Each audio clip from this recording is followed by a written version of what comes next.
why your aim potato?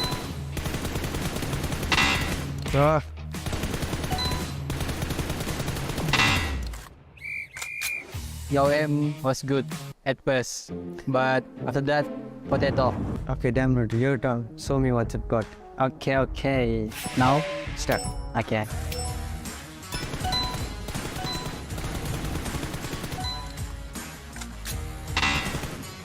Oh my god. Good. More like that. Damn good. Oh, nice. I same point, but next combo I win. Me win. Okay. And yes, I win. Thank you. Congratulations. Yeah, thank you.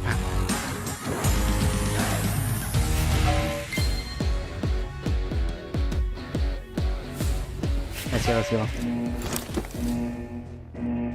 Let's go. Wow. GG.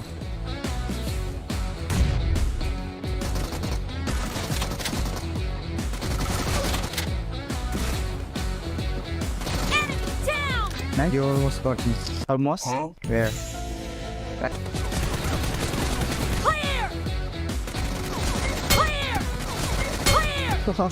Nice.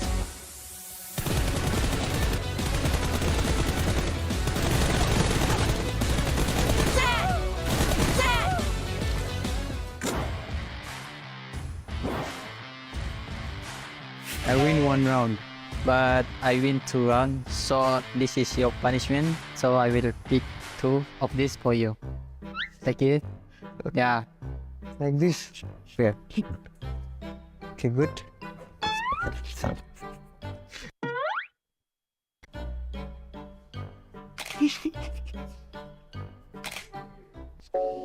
Okay, game. Thank you. Congrats. So untuk 1v1 challenge tadi saya rasa excited lah sebab saya bantai dia kan. Saya saja bagi chance dia menang satu tadi. Saya buat dia happy.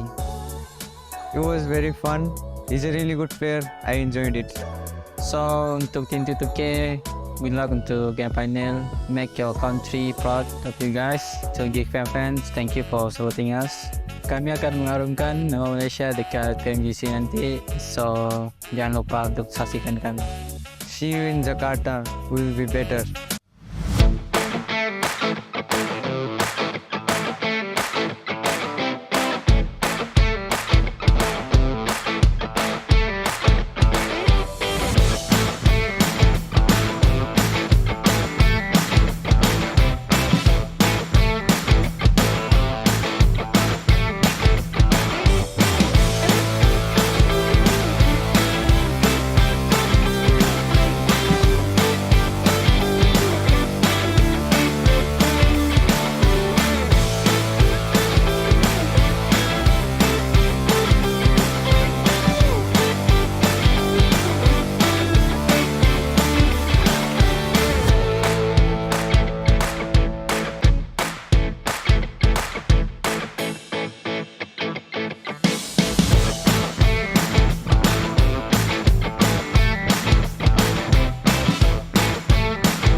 Take them on, it's all at stake. The time has come, so see we are fate. Painted scars of past mistakes. We stay strong and refuse to break. You know the world is yours to take, and we will be the one. Time to take a stand. The world is in our hands, and you can feel the weight. The circle's closing in. Time to carry on, and we will be the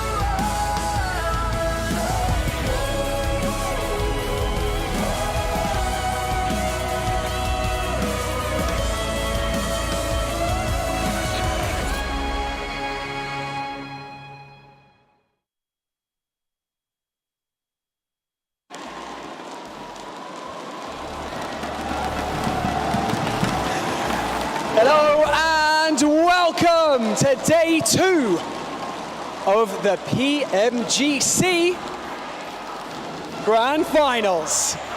Live from Jakarta, my name is Banks and I'm your host, and I'm joined on the main stage by my incredible co-host. It is of course Donna Visca.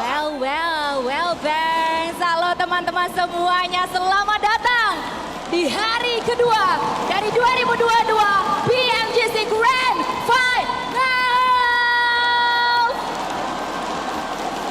Senang sekali saya dan bisa menjadi host kalian bersama dengan partner saya yang luar biasa hari ini, yaitu Banks.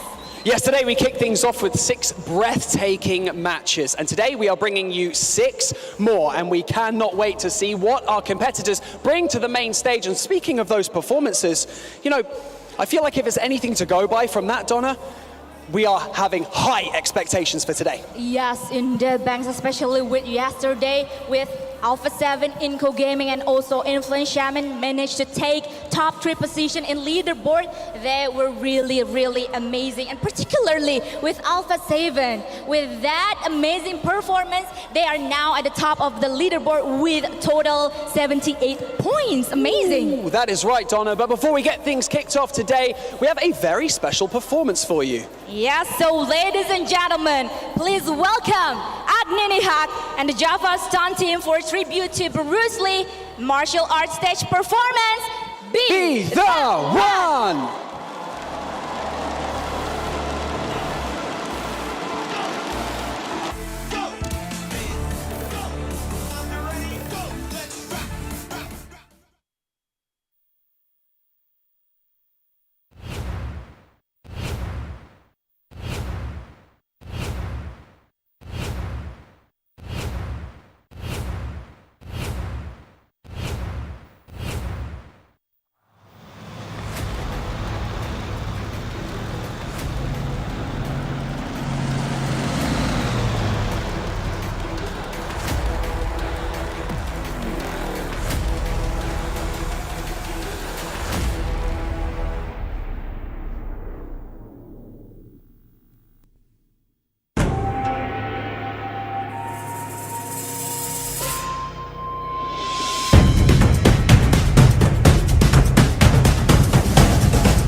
dia terjaga sepanjang malam dan memikirkan apa yang harus dia lakukan untuk mengembalikan kepercayaan diri.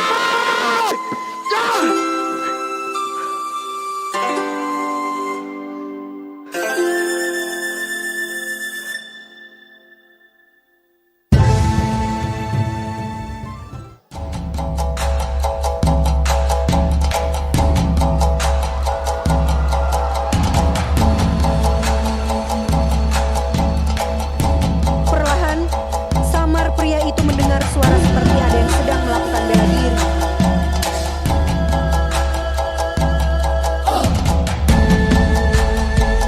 Dia kagum ketika melihat satu sosok di depannya.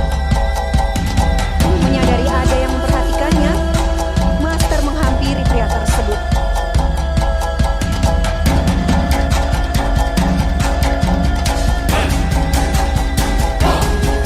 Sejak itu, Master dan pria tersebut terus berlatih bersama-sama. Seperti yang pernah dikatakan oleh Master Bruce Lee. Remember, success is a journey. Have faith in your ability. You will do just fine. Always be yourself. Express yourself.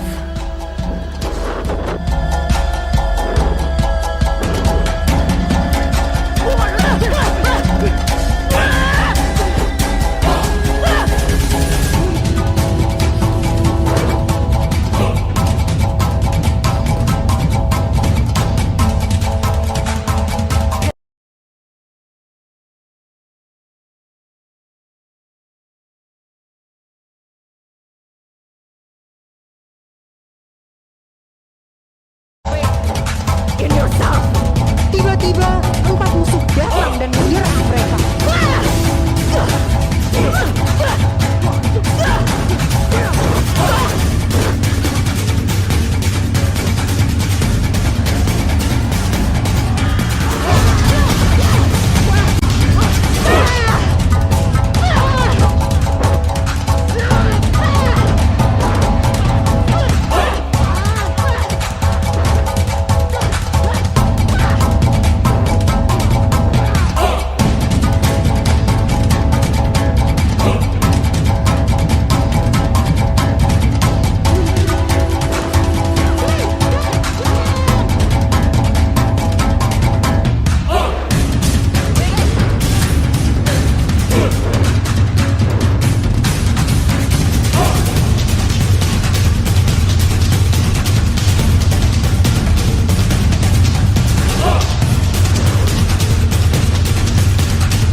Thank you so much to Agnini Hack and the Java Stunt team for that incredible performance. It really was amazing. And now...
team do you feel As well about competing on the main stage is mindset. You guys need to have a clear mind, and so how do you and the rest of your team keep your composure and stay so calm when competing here?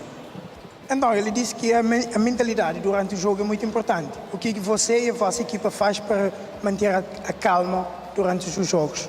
A gente respira muito fundo. A gente respira fundo.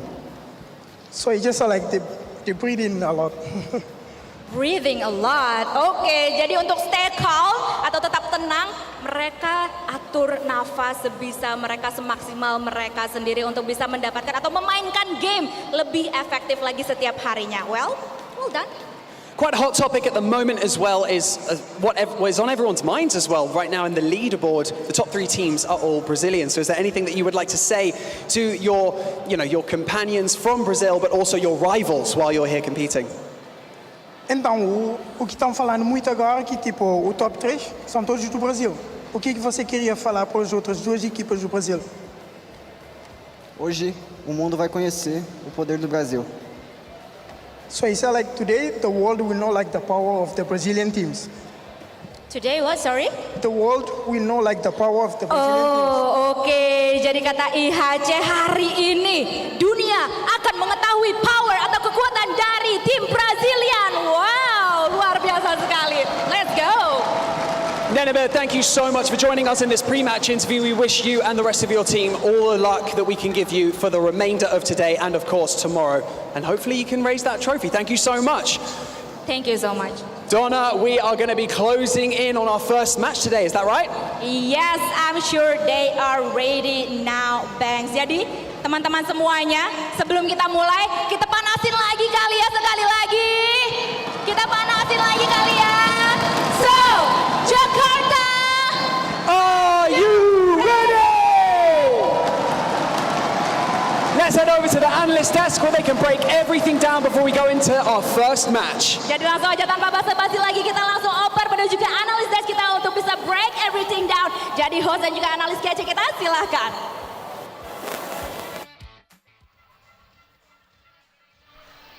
Thank you so much, Banks and Donna Visca from the stage, and welcome back everybody to PMGC 2022 Grand Finals. My name is Felix, and I will once again be your desk host for the day. Before we get started, let me just tell you, the energy in here is absolutely electrifying. It is completely off the charts, and I'm so hyped to be here.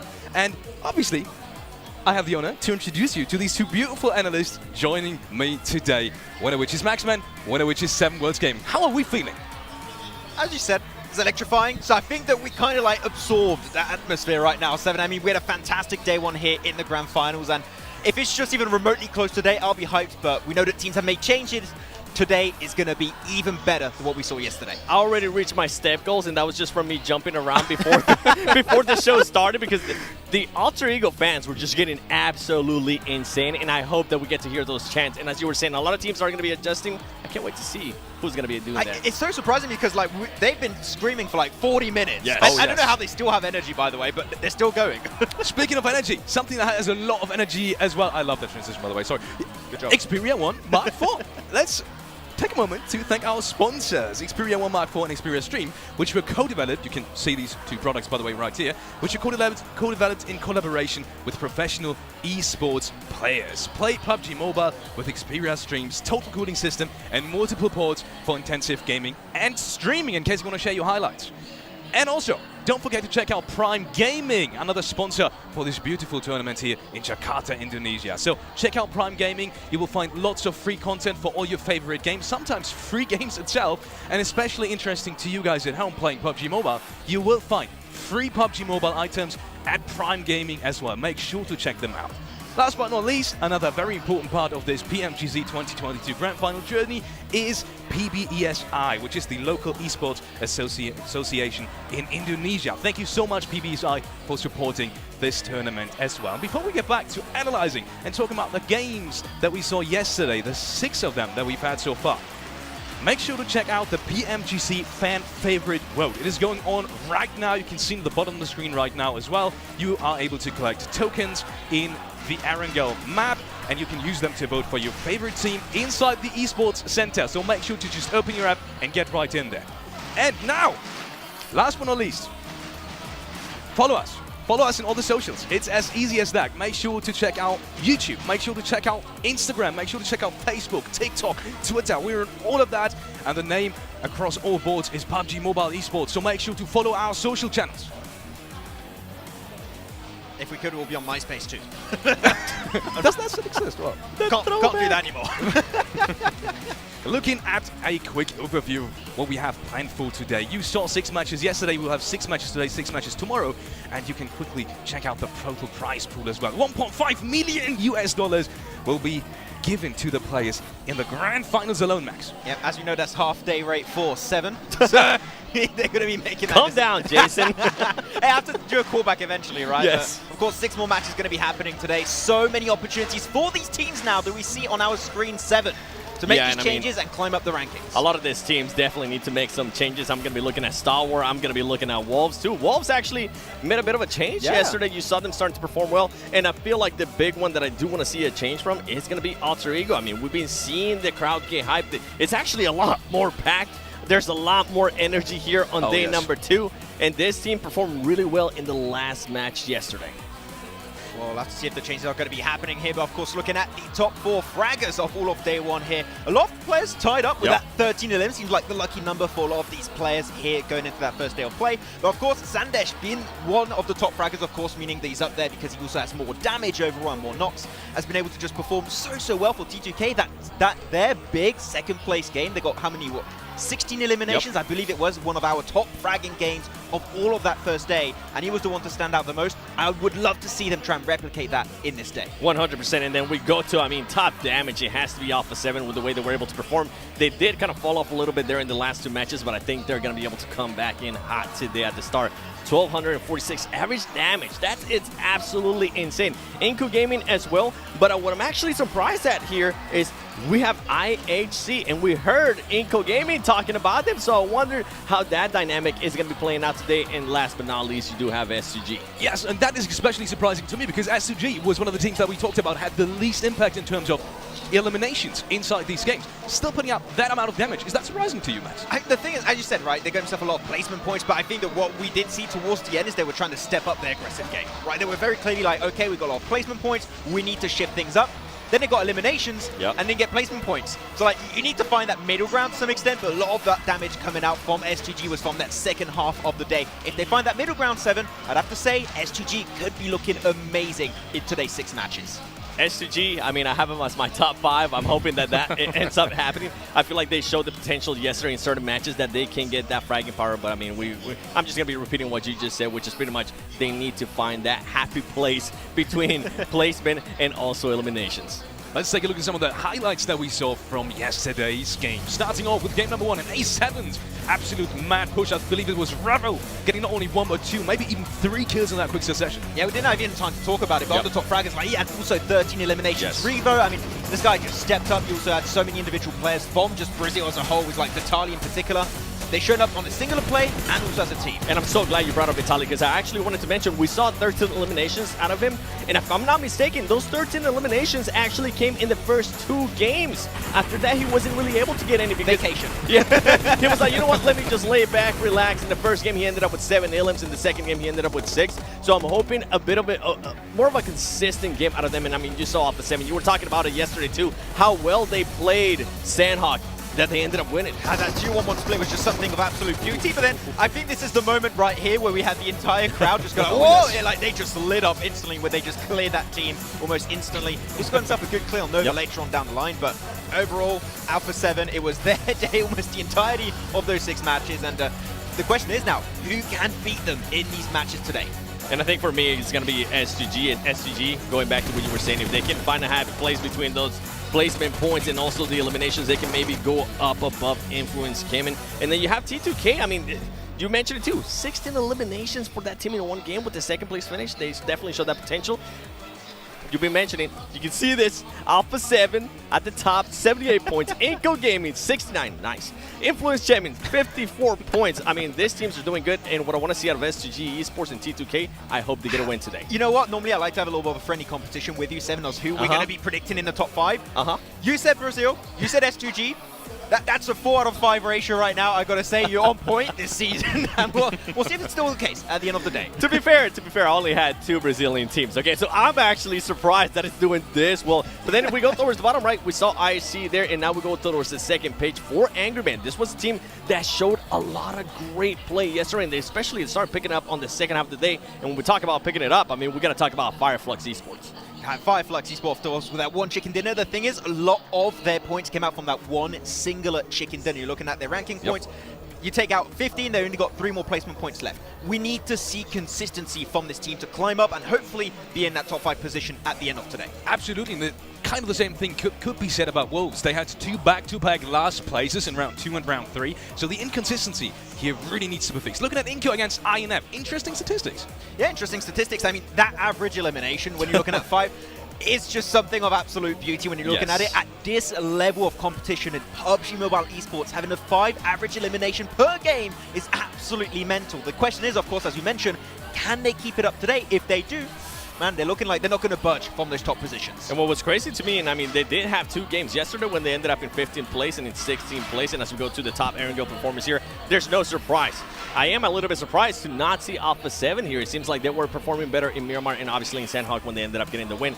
DRS, we know we've been wanting to talk about that team. That team showed up big time in the first game yesterday, and after that, I just felt like they disappeared. Yeah, were they playing the next games? I don't remember. Yeah, a bit brutal. But yeah, that first game was fantastic. We need to see more of the essence of that game in the other ranking, in the other matches. If so, we could see Nepal step up big time. We want to see DRS at the top of the leaderboards eventually. Yep. Quickly looking at what we're going to see today. You already saw it, but it's going to be the normal rotation that we saw yesterday as well. Starting off with Erangel, Miramar, Sandhawk, and then the same thing except Sandhawk is switched out for Erangel in the end.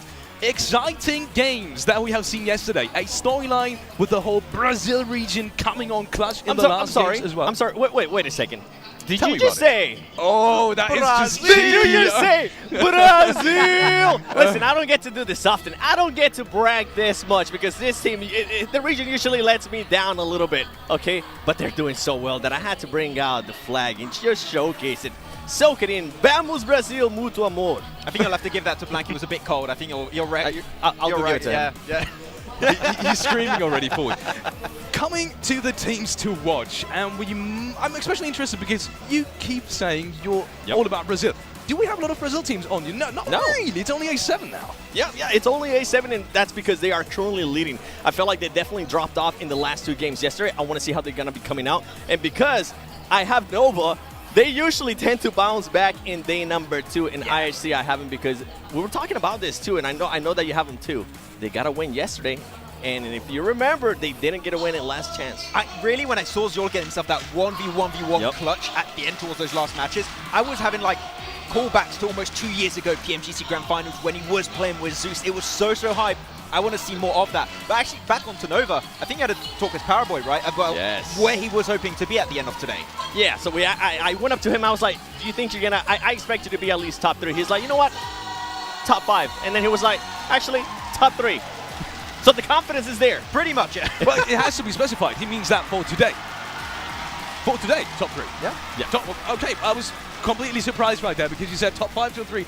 Either way, we'll be getting into the first game of day number 2. John Allen and Blanca standing ready at the commentary desk, and we are heading right there. No messing. We're going right over here. We are going to be taking it in to game number 1 here for PMGC 22 finals in Jakarta. It's been such an electric atmosphere in the auditorium so far today. It has been phenomenal to watch, Blank. Yeah, I mean, I'm still a little bit chilly. I'm still all right. Oh, the heat coming off this region though right now. It's bringing me heat. It's bringing me warmth. The top 3. They're looking for a little bit more. I'm steaming. I'm steaming right now with this on. I'm happy days. Anyway, let's keep this on for a little while longer. But heading over to the venue right now, checking out the players, checking out the watchers, the audience in tow. Happy days. All in all, this has been a fantastic time. I'm really happy with the way this tournament's turned out so far. We've had a beautiful amount of turnout, just in terms of audience, just in terms of the amount of people that are here cheering. The audience is absolutely electric. And I don't think we could have asked for a better day 1. With a very surprising turnout with that 1-2-3 over in Brazil. excellent performance, not only from the teams, but from the crowd themselves. I think that's a big part of it. Sure, the national team that is here for the region, they might be at the bottom of the tables, but they are at the top of the tables when it comes to that support, which is phenomenal to see. Yeah, I mean, I did get to actually speak to Denny earlier, the coach from Alter Ego, and what I was telling him was that, like, it kind of looks like this is a team that qualified through a real bracket to get here. Yeah. I don't think they're in that point in time where it looks like they're completely lost, completely broken. I do think that when you see them, they're making the right moves. It's kind of those little things that are off, and I think that's to be expected with this kind of stage, this kind of level. And I think for Alter Ego, just getting out that 16th place would be a massive boost to their confidence today, and I think they can do that if they can continue with this good game sense. They just need to bring up that skill level in terms of the mechanical play, those team fights. And yesterday we saw them take out Nova in that 4v4, which is not easy to say the least. So I think that confidence is really something that is maybe holding them back a little bit, but we've seen it come out now and again, and it works. So you maybe just need to relieve that pressure and relate to what Nenebete was saying in the case of just breathe, keep it calm, keep it cool. That's what you've got to do in the PMGC. With this being a sprint, 3 days only, you have to keep that cool at all times. Plane path for match number 7 here at the Grand Finals. Goes north to south. Again, we've seen fairly fair plane paths over the course of the entirety of yesterday. We're going to continue that trend today, it seems, to kick things off here for our first Erangel match of the day, the first of 6 matches that we'll be seeing.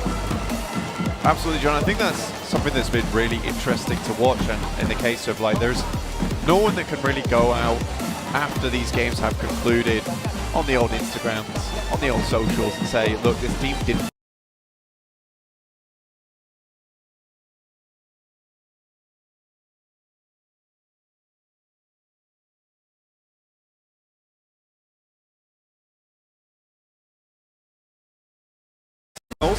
goes north to south again. Here, this doesn't really favor anyone at all. It's a difficult circle to play. This could be heading over towards Yasnaya, in which case we have that finish over in the compounded area.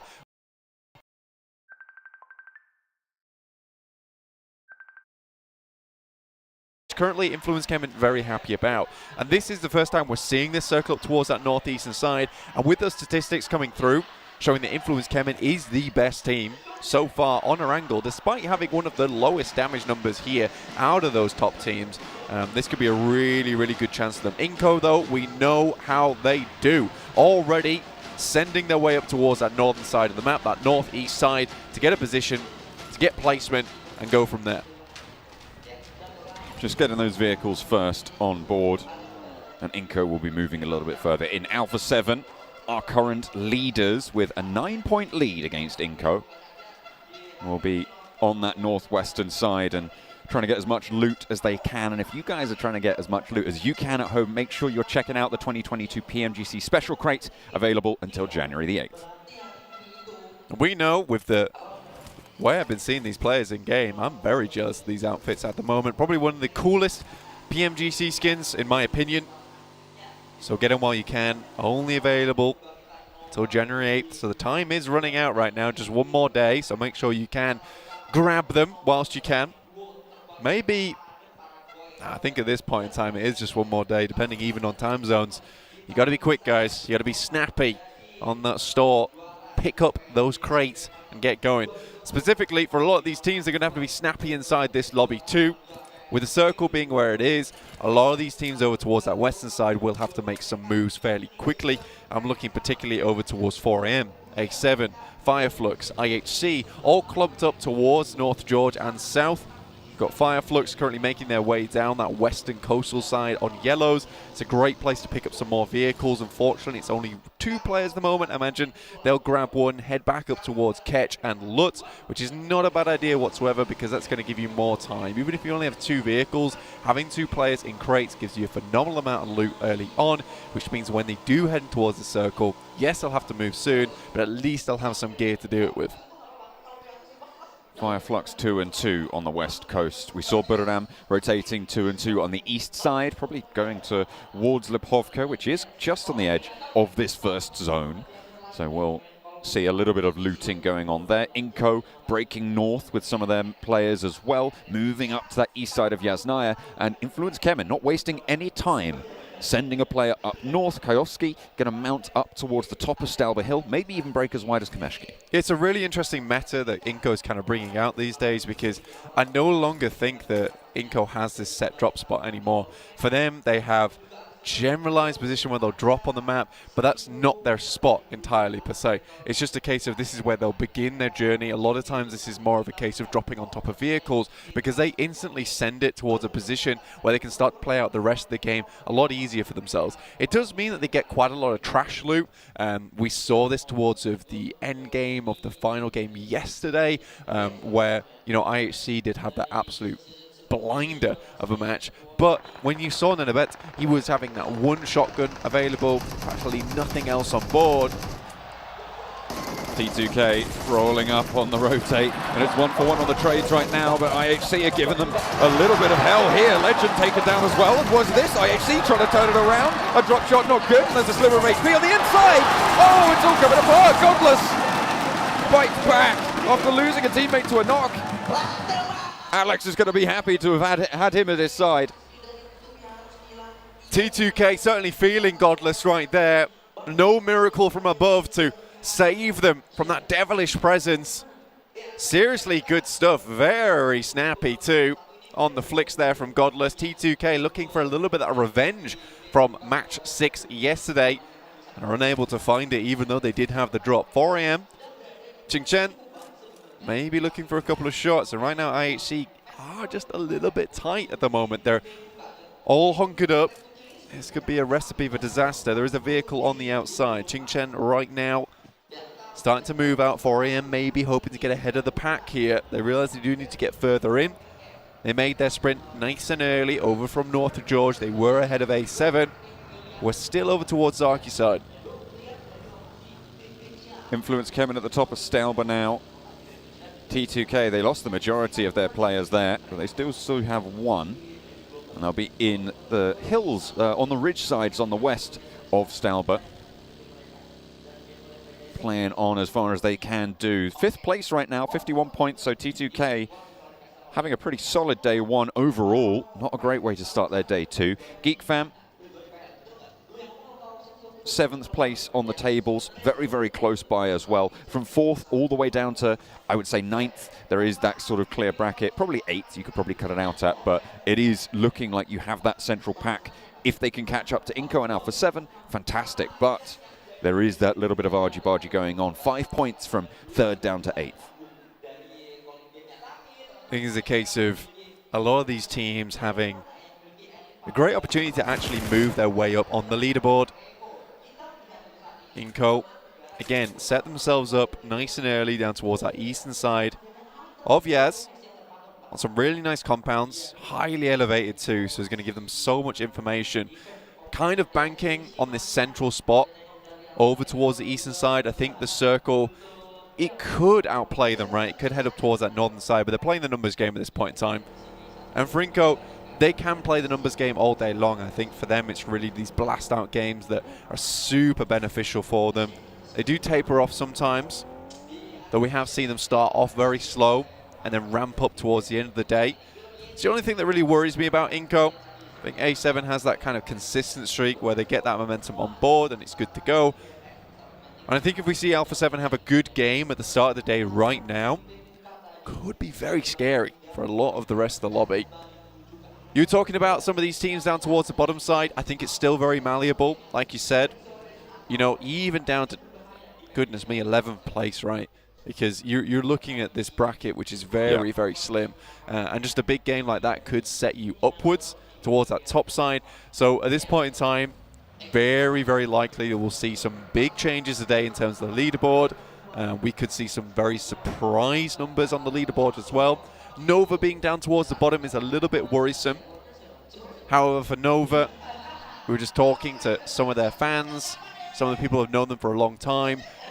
They do have the chops on them to bring out an insane couple of days, which would send them right towards the top. We've seen them do it before, and it's always terrifying to see Nova get on that streak.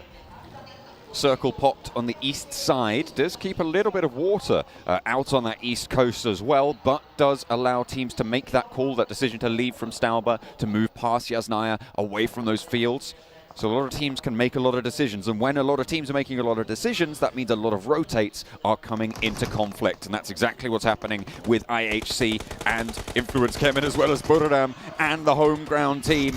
Alter Ego, at the moment, it's going 1 for 1, 2 go down for Alter Ego, and Ponbit now left last standing for the squad. A little bit too far to do too much here, but Buradam are still taking heavy punishment. Yeah, again, this is what I was talking about at the beginning of the day. It's that team fight that really is the problematic for AE. You can see that they're making all the right moves, all the right decisions. They don't seem lost, they don't seem hopeless, but it's that extra little bit of PMGC power that they are missing at the moment. Hopefully they can bring that back on board. The home ground fans, I get to cheer them on a little bit more. Right now, Ponbit, last member. Not always the worst thing in the world, can hide out for quite some time, maybe get towards those top positions. Inco, though, seem to know something that everyone doesn't right now about these circles. They have a very, very good handle on where these are going to end up, where the center's going to be. They're a little bit down towards that south side. I wouldn't say that mattered. I think heading up towards the north isn't really ideal in terms of positioning. Right now, they have a very, very strong spot and a strong base of operations to play from. Just in terms of scouting, just in terms of getting that information on board, this is really good for them. Buradam on 3 after their engagement. Fairly centrally on this circle. S2G further north. They did spot out a player, I believe, from Influence Kemin, but that did get rezzed from down the hill. Vampire have not had the most successful of days from the glory that they found in PMWI. It has been a little bit of a fall from grace in their regional stage and the group stages earlier this in December back in 2022. It wasn't the Vampire that we were expecting to be able to come into this one, but they still have a little bit more time. You talked about Nova being able to put up massive performances towards the end. In those small day frames, hopefully Vampire can have that resurgence as well.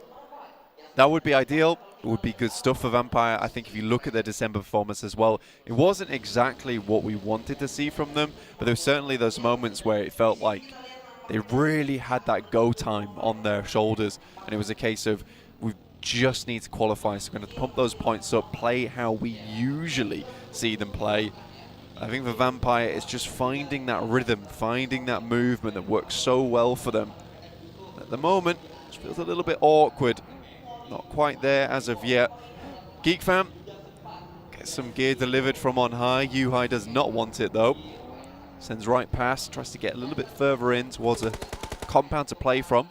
4AM, however, snuck their way in from that north side. Really good stuff from them. Considering they're over in North George, they've made a very apt rotate. The difficulty now for them is that they're surrounded by a lot of teams, but getting into this position without taking any knocks is very impressive. Fireflux on the south side, coming into conflict with Vampire. With Vampire on the lead in terms of their position, could prove to be a little bit sticky. Inco still very central. North side, Alpha 7 behind the queue for Influence Kemin, and outside of the circle, quite a few teams going to be looking to push in from that northern side. S2G, though, they've made it up to this cliff face. Stalwart want to back them off, but that's easier said than done. Stalwart. A nice spot for them. Up on high, Silas moves up. Tries to gather a little bit of this information. Very good angle, though, coming through from Scry in the back there with the DP. It's going to be hugely difficult now for S2G to crest this one. Not only with Stalwart in the way, but you're also looking at 4AM. This does make this quite the difficult exit. Luckily with the circle, they've got a lot of time to work with. A lot more time for Stalwart and 4AM to even cross paths, cross blades. I think that's the time that S2G's waiting for. Silas peeking up, getting a little bit bold with it. Can't really afford to go down, but they do have enough cover to drop him back towards the rest of the team in the position that they're in and should be resable, even if he does get knocked here. Losing Ray Z, though, for S2G leaves them only at 3, so they can't really afford too many slip-ups here if they want to carry on forwards. Nova spread out wide right now on this southwest side. Vampire looking to try and push between Paraboy and Order's position and Frozen's outpost on the south side. But it looks like they might have been spotted. Shots certainly being popped off. And there we go, Pika on the east coast, spotting out Hamzy down the hill. Yeah, it was really only a matter of time. I think the Stalwart getting rid of this opponent at the moment would be very, very useful. A very good grenade. Pops maybe just a bit too early there. That could have been the 1-2 punch. Silas drops up, tries to send this player a little bit further back. Pika getting a little bit too big for his boots here, and Silas wants to let him know that it's not going to be all rainbows, just moving over this top side to quickly take position. In the meantime, S2G will restabilize. Stalwart's moved a bit further up, though. This is an excellent compound for them to play from. DRS, I haven't talked about them too much, but right now have a fairly good compound over towards that eastern side. Unfortunately, it is just a little bit out of the way. With a massive ridge over towards their west, they are kind of cut off from a lot of the action. It's going to keep them safe for a long while in the game, so we can expect high ranking from them. You could see there that S2G were very, very worried about their northern flank, and for good reason. There's still a lot of teams yet to push in from that direction, and they'll have to wait and see what they can find. Order spots out a central position for Nanabete, and they're looking to put the pressure onto Squash as well. Order lighten them up. Becca not really in a position to get an answer shot back. Inko still at 4 alive with Vitali half HP down the hill. Vitali was a massive factor for them in yesterday's games, hopefully able to put up the performance again. Oh dear. Up goes the vehicle, and Geek Fam cut Influence Kevin in half.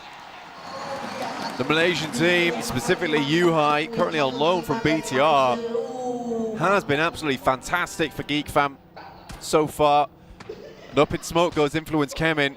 Not the ideal start for them, considering they were on the warpath to try and ladder up just a little bit to face their Brazilian brethren towards the top of the table, second and first, respectively. Nova, though, great spot over towards Inko. It's difficult not to take shots from that position that Inko's currently holding in. It's a bit of a Hail Mary. Nova, on the other hand, a lot of position taken early. You did mention this. And I think for them, they were able to find the ideal spot for themselves just purely off the back of that scouting, off of that rotating, and just being comfortable playing as a solo. T2K cut down mostly by IHC, but S2G let him go right into the water there. Don't even take the shots that are going to get the knock. Allow the player to play that close position. Geek Fam rolling up towards IHC. There's already been a knock this way. S2G should have a little bit of oversight onto this fight. The smoke is there, giving them some cover, but IHC are crumbling here under the pressure from Geek Fam. And Geek Fam take them down. The Malaysian squad up to 5 eliminations now, with Yuhai needing to hit the deck and get some healing done. Across the way is the remnants of Influence Kevin. Alpha 7 trying to rock up, and it's not going well. 1, 2, 3 players falling, and Alpha 7 coming apart at the seams as well. One player now remains for them, as Lil Boy looks for the res over onto Federal. 4AM assisting on that fight, but an incredible hold there from the final two players from Influence Kemin. Lil Boy showing what he's worth, and he certainly is worth a lot for the team. Done some really good work, and for Alpha 7, this is a case of that moving a little bit too late. They took their time over towards North George, maybe expected 4AM to stick around a little bit longer, was hesitant to send eastwards. 4AM had already left, and you can see how much this has benefited them. On the circle here, towards that northern side, we'll have to move down. Our DRS position becomes far more valuable. But Wolves, we haven't talked about them too much at the moment, but this is a strong spot. Have high ground. This would be a great chance for them today to really bring things back up to speed. The Chinese team's not performing to the caliber that we maybe expected coming in from the PEL. Well, they do still have that opportunity, and Svan shows us just how much they're willing to take that. Top takes a knee, should be resable, but still. A nice little opening there for four Angry Men on that northern side. Still, a lot of players to push in from this northern edge. I am not immune to caster cursing, but yesterday I was talking about 4AM quite a bit. I still think that this team has one of the best chances out of the Chinese teams to really make a breakout for that top 5 today. Purely off the back of just watching back the VODs yesterday and looking at certain positions that they took around the circle. Highly tactical, very cerebral. It looked good. They were in the right places at the right time. Not necessarily always winning those engagements though. But they still have that firepower to boot. So I think for 4AM this could be a very good day. Still reasonably consistent yesterday. They do need to get a few more points on board. Ching Chen looks down towards GeekFam. Lights him up, big style. Oh, they are just not going to stand the test there. Unfortunately, GeekFam eliminated. 5 eliminations into the mix, though. It's not an awful result for them. And in the meantime, Influence Kemen also full, so just Inco stands of the Brazilian top 3. 4 players alive for them. You said it was precarious, the position that they had. A little bit of a Hail Mary, potentially. But they have now managed to outlast everybody else that's surrounding them on those tables. So can they just keep themselves together at 4 and get deep into the game? Still 0 eliminations. Still 12 teams in the lobby. There's a very high chance right now that Inco is one of the teams at risk. AE also with just Pombit remaining. Very at risk. But I think for Inco, one of these top teams, it's going to be a difficult push for them. A lot of open space around them. You can see they're already being harassed. Nova's got a great bead onto this position too, and they'll be continuing to watch down over towards it. Jimmy scouts out just a little bit, gets some shots over his way. Unfortunately, Pombit will fall to Inco.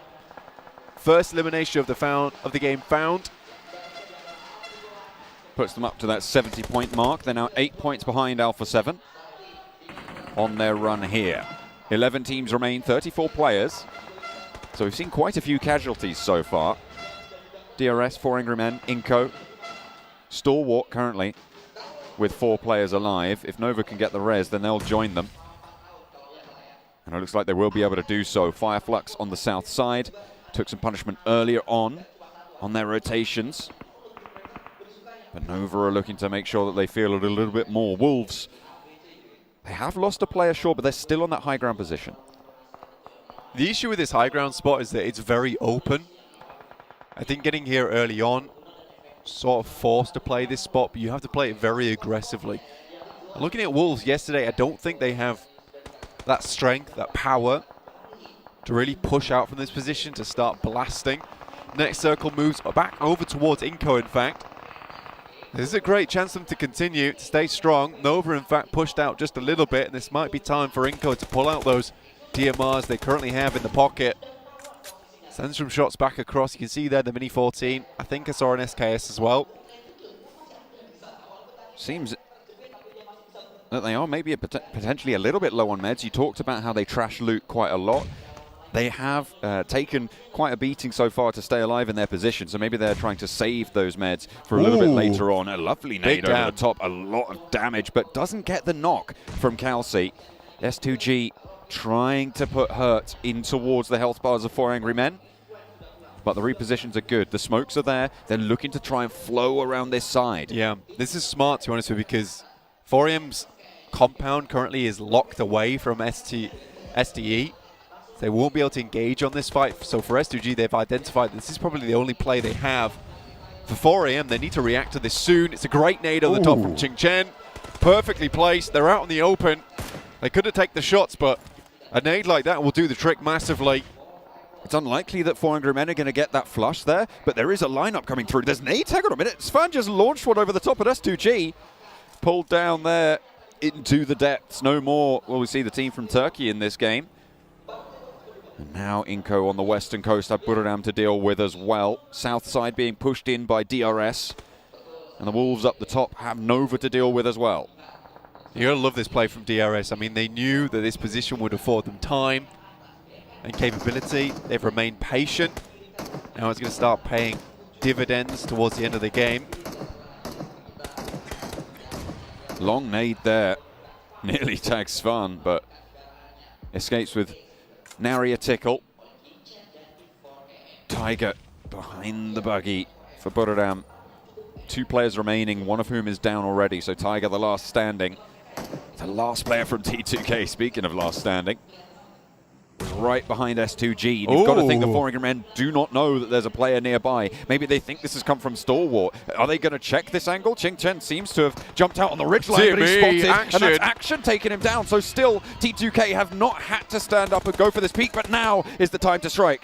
Good Xiao on the inside, looks for the challenge. Oh, a spray around from WWX. There's only one player now to deal with. In through the smoke. You chuck your right flank, but it's not going to happen. Good Xiao keeps 4 angry men in this, but Stalwart are not going to let the pace up. Oh, look at this. Is there. The Molotovs are good, and they can start to rain hell down from above. This is disgusting. Stalwart took their chance, but T2K might have just ruined the chances of 4AM here. If they can get all players back up on their feet, perhaps they can restabilize this one, but that was looking very nasty. And Good Xiao even puts the shot in towards the UAZ, just in case there's any more bullets coming their way. Scry, though, look at this. Has the nade. It's a pretty easy shot for them. Has to assume that they haven't gone out yet. It's a little bit long, but another one still on the pin. Mercifully, the blue zone stops there and allows them some sanctuary, but Scry, that could be the 4K, wants to turn this cover into their coffin. It could absolutely, but didn't want to pull the pin on it. They're going to give that one back, and 400 men allowed another opportunity. 7 eliminations, and all 4 of them somehow are still alive, but they have to move further south. It is a really tough position to kind of counteract that one, because you get the instant flush on that second grenade from Span. You assume that that's that team done, but no, it's not the way it is. Wolves, though, find 1 over towards Fireflux, leaving them down to just the 2 players. 1 now. Catch on the hillside after Fireflux lost a couple earlier.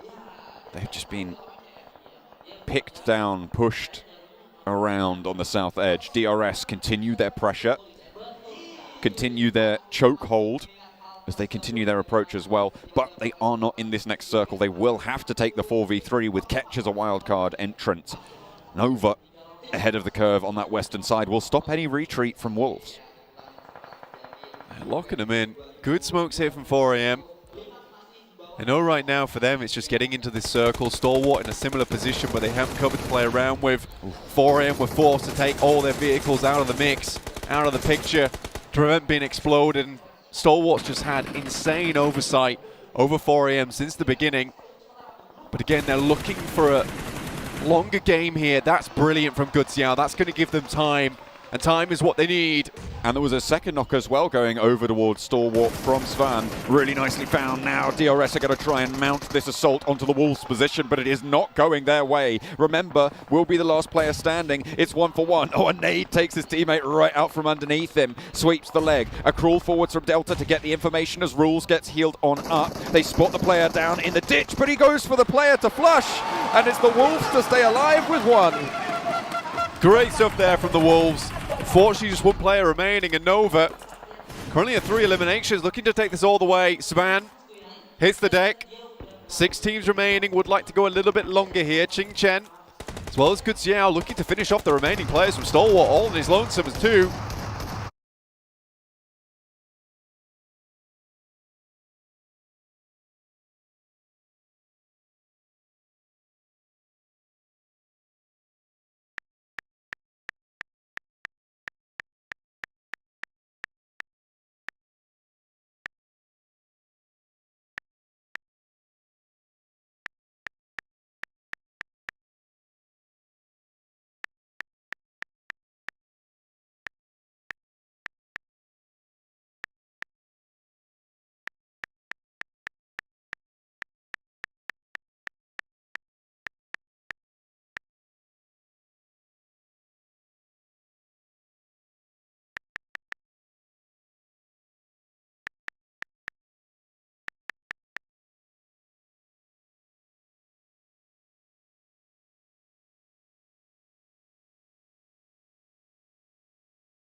He brought them.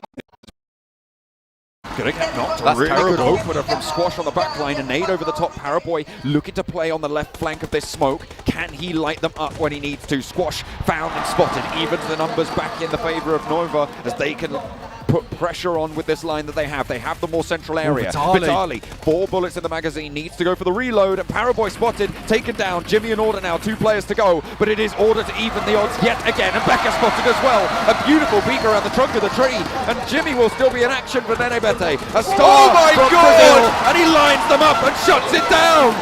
Converts a seemingly impossible position. What a transfer. You almost cannot see that one coming, but there is absolute skill and finesse in that final moment. Nova took the unreal spot towards that western side of the circle, able to get behind that rock and play from it, but they're sat in disarray towards the end of the game. Nenebete swings all the way around, plays off the back of that rock, and what a headshot coming through over towards Order side. It looked like he had it under control, ready to lay down the gavel in court, but Nenebete was that criminal that could not be caught. He is just too slick with it. Wow, wow, wow. I did not even expect them to be able to take that one. I thought, oh, well, it's a 1v2. Nenebete, they know exactly where you are. It's going to be all curtains for you. You've got Order to deal with, but you know what? There's a reason that Inco are towards the top of the table. It was a great swing around. I mean, Nenebete played that one out perfectly. Vitali, look, man, he did the work yesterday, and Nenebete kind of felt out in the cold, right? And this time around, Nenebete's like, look, this is the reason we got into PMGC in the first place, and that's me. So today, he really puts on a stunning performance towards the end there, and it's good news because honestly, seeing yesterday, the 3 other players all stepping up on form to get them to where they were, and arguably not having their strongest player on peak performance, and now seeing that, this is now truly a terrifying team. Absolutely. This is what you love to see as well at the PMGC, right? I'm really, really happy that we've seen what we did in those final moments of the game, right? Yep. Because it's so good to see teams playing into the storylines that we've been talking about, really. For sure, for sure. And I think that Inco, again, it's this weird meta that they're now setting is, which is a case of like, we're going to drop here, but it's not necessarily where we're going to loot from now. We're going to pick a better spot within the circle, being able to just weather things out. They're a very resilient team at the end of the day. Yeah. Yes, they don't have a lot of health towards the end there. They don't have a lot of meds, but they make do with what they can, and it's that first initial knock that is so important because they really do light things off massively towards the end. It's big fireworks they start to bring out in those final moments, and I don't think the Nova was ready for that, and by the time that they kind of repositioned, and I think Order was in full panic mode towards the end there, damage control, he was doing a great job at it, by the way. Unfortunately for him, it just wasn't enough versus that team. And Jimmy's health bar being as low as it was towards the end there as well made it very, very tricky. I mean, let's not forget, in those final moments, Order also took a 1v2 and won it out against those Inco backline. I mean, it's gorgeous stuff. Oh, It's not the team that I really thought 2 months ago would be here right at the top, man. But they are. Seven's laughing. He's happy about it. This is a team I can get behind. But this is the question, right? You've talked about how Inco can start off a day very well and kind of taper off. We saw that they stayed consistent yesterday. Do you think they're going to be able to do it again today? I don't think it was consistency yesterday, honestly. I think that it was a case of a couple of good games and then some decent games in the middle. And I think that's what we're going to see today. I expect there to be another big Inco game coming up, and then it might die down a little bit. That can't happen anymore. In the meantime, let's head back over to the desk, see what they have to say.